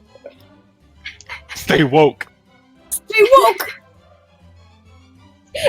Then as you're like quickly absconding, you just hear her mutter under her breath, just like, "Oh, if I could just get my little hands on you, gosh darn it." Klaus walks faster. Tenzing's gonna see him in a flosser and be like, did she get you? Yeah, she got you. Have a drink. I can't help it. Sam turns to the pair and goes, I hope you boys are really enjoying my company around this place. it is a interesting establishment. Well, we aim to please here. You see Six stumble over during this conversation. There she is. Oh, it's you again, miss. It is a pleasure to see you. She makes a finger gun motion. Shoots him back. Tell me, do you drink? Me? Oh, of course, Mr. Glass. You look like you need a stiff one on you, if you don't mind me saying. You see Six go into a fit of laughter again. Yeah, Klaus is like, for a second, his like eyes glaze over at the double entendre of that. Tenzing just kind of he has to hold in a smirk. I have to scream. Klaus kind of is just like, no, I don't drink. Well, we got some fine teas if that's more your style. It's more like a health decision I had.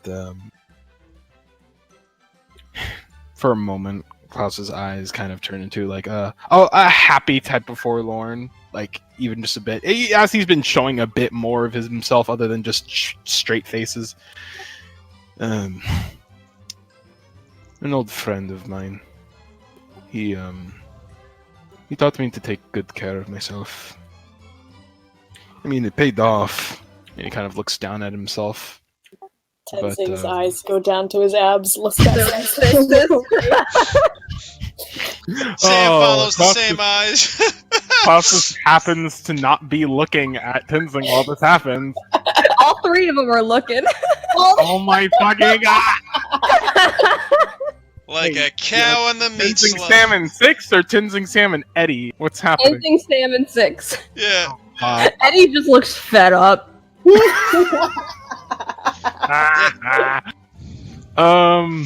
After he like says that, Klaus, I think he noticed and he's just like, oh shit, let me move on.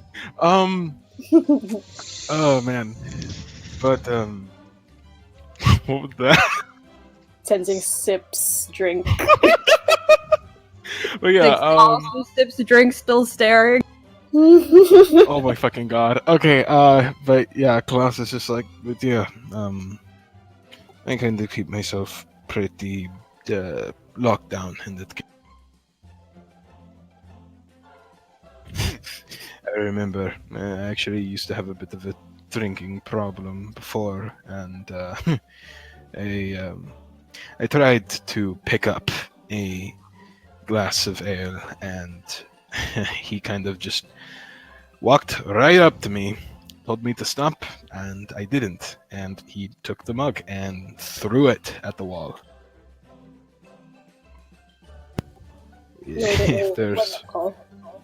If there's one way to definitely catch someone's attention, that's 6 flashbacks to the sound of a smashing watermelon. Tenzing flashbacks to the image of 6 ready to glass a man at a bar.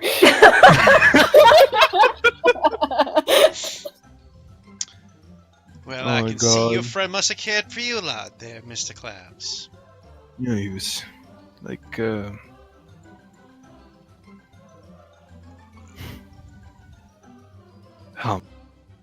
It is so difficult for a man that is so secretive to figure out how much he's willing to say because of how anxiety and other means operate in his. But after Nadine's talk, there's more things that are swirling around in his brain. Did she convince him to open up? I feel like it helped. He still has a long way to go. Of course, of course. Every little bit counts. But this is the parts that he thinks are not incriminating. So like, hey, you know? But Klaus is just like, well, you know, he was kind of like I guess one could say a father figure. What's his name? If you're willing to tell us.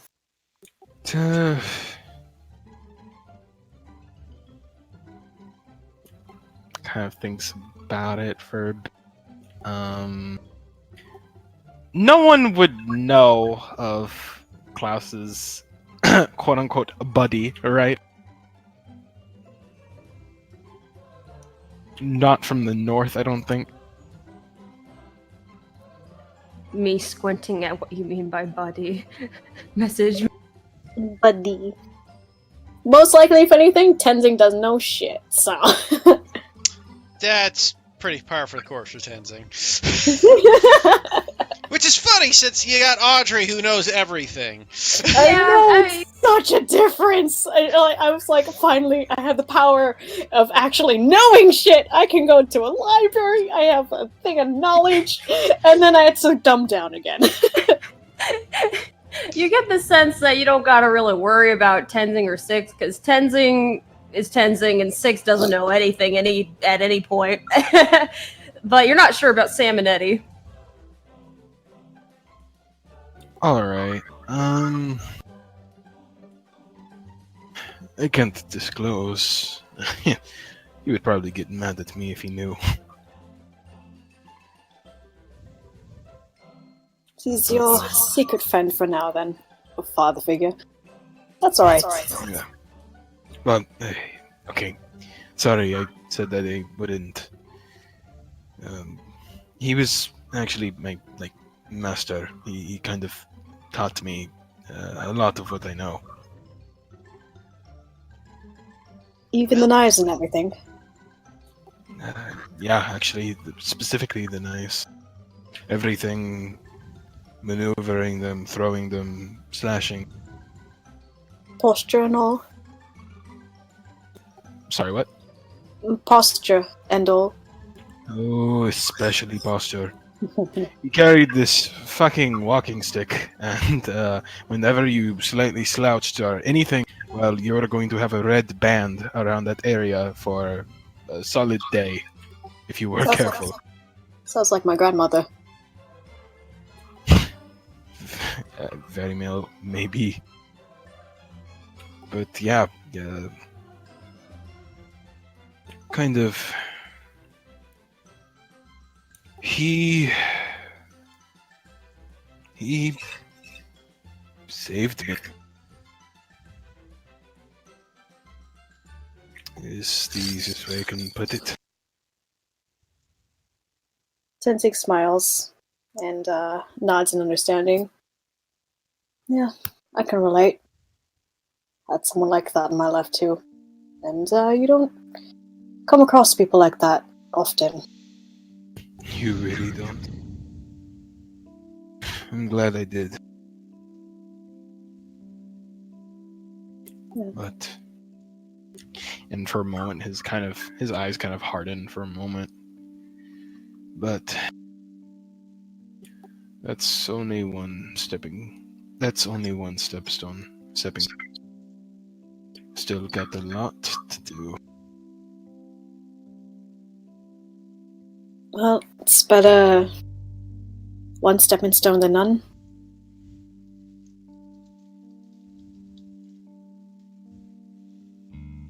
I suppose.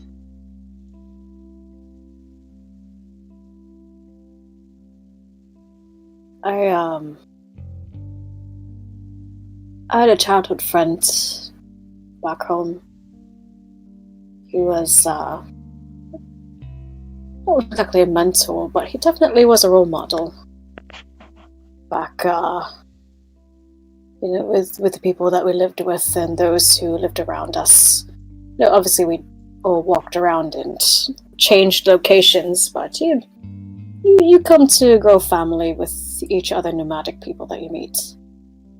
And we slowly got into a bigger group.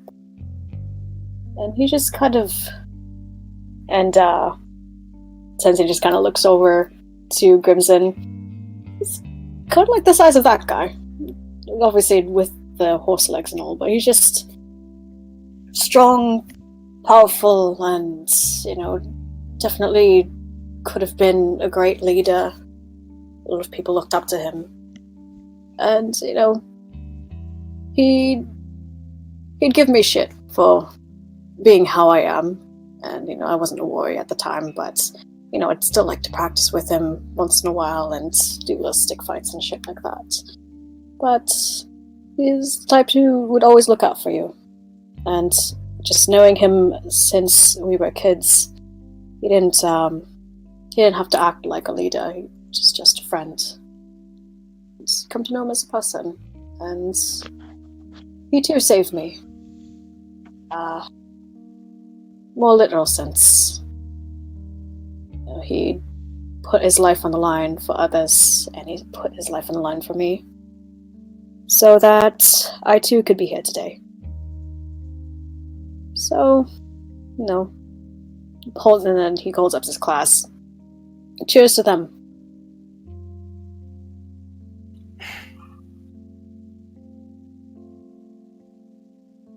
Klaus will kind of sit there for just a moment before he kind of... Yeah, okay, I see. Well, Klaus will go ahead and kind of look over at Eddie. It's just... Could I get a glass of...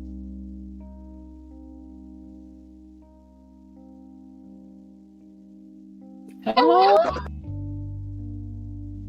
Keith is dying. Oh, he did. Oh, sorry. I told you guys I literally got to get to bed here in 8 minutes, guys. But he. Yeah. I think this toast may be where they'll. Yeah. It'll stop for now. passes you down the glass. Yeah, gives you the glass. Cheers to them. Clink. Six Claus tries to stretch over to Clink too. Klaus will move over to Clink theirs as well. Leans Sam will join you in his over, own clink. squishes everybody in the process of leaning over, but you know what? Clink. Temporary gay pan.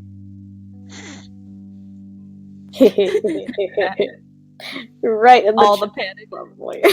Like, actually, for Klaus, it's more like a gay freeze. It's like a deer in the headlights. Alright. So you guys clink your glasses together. Enjoying everyone's company. Which is where our session will end.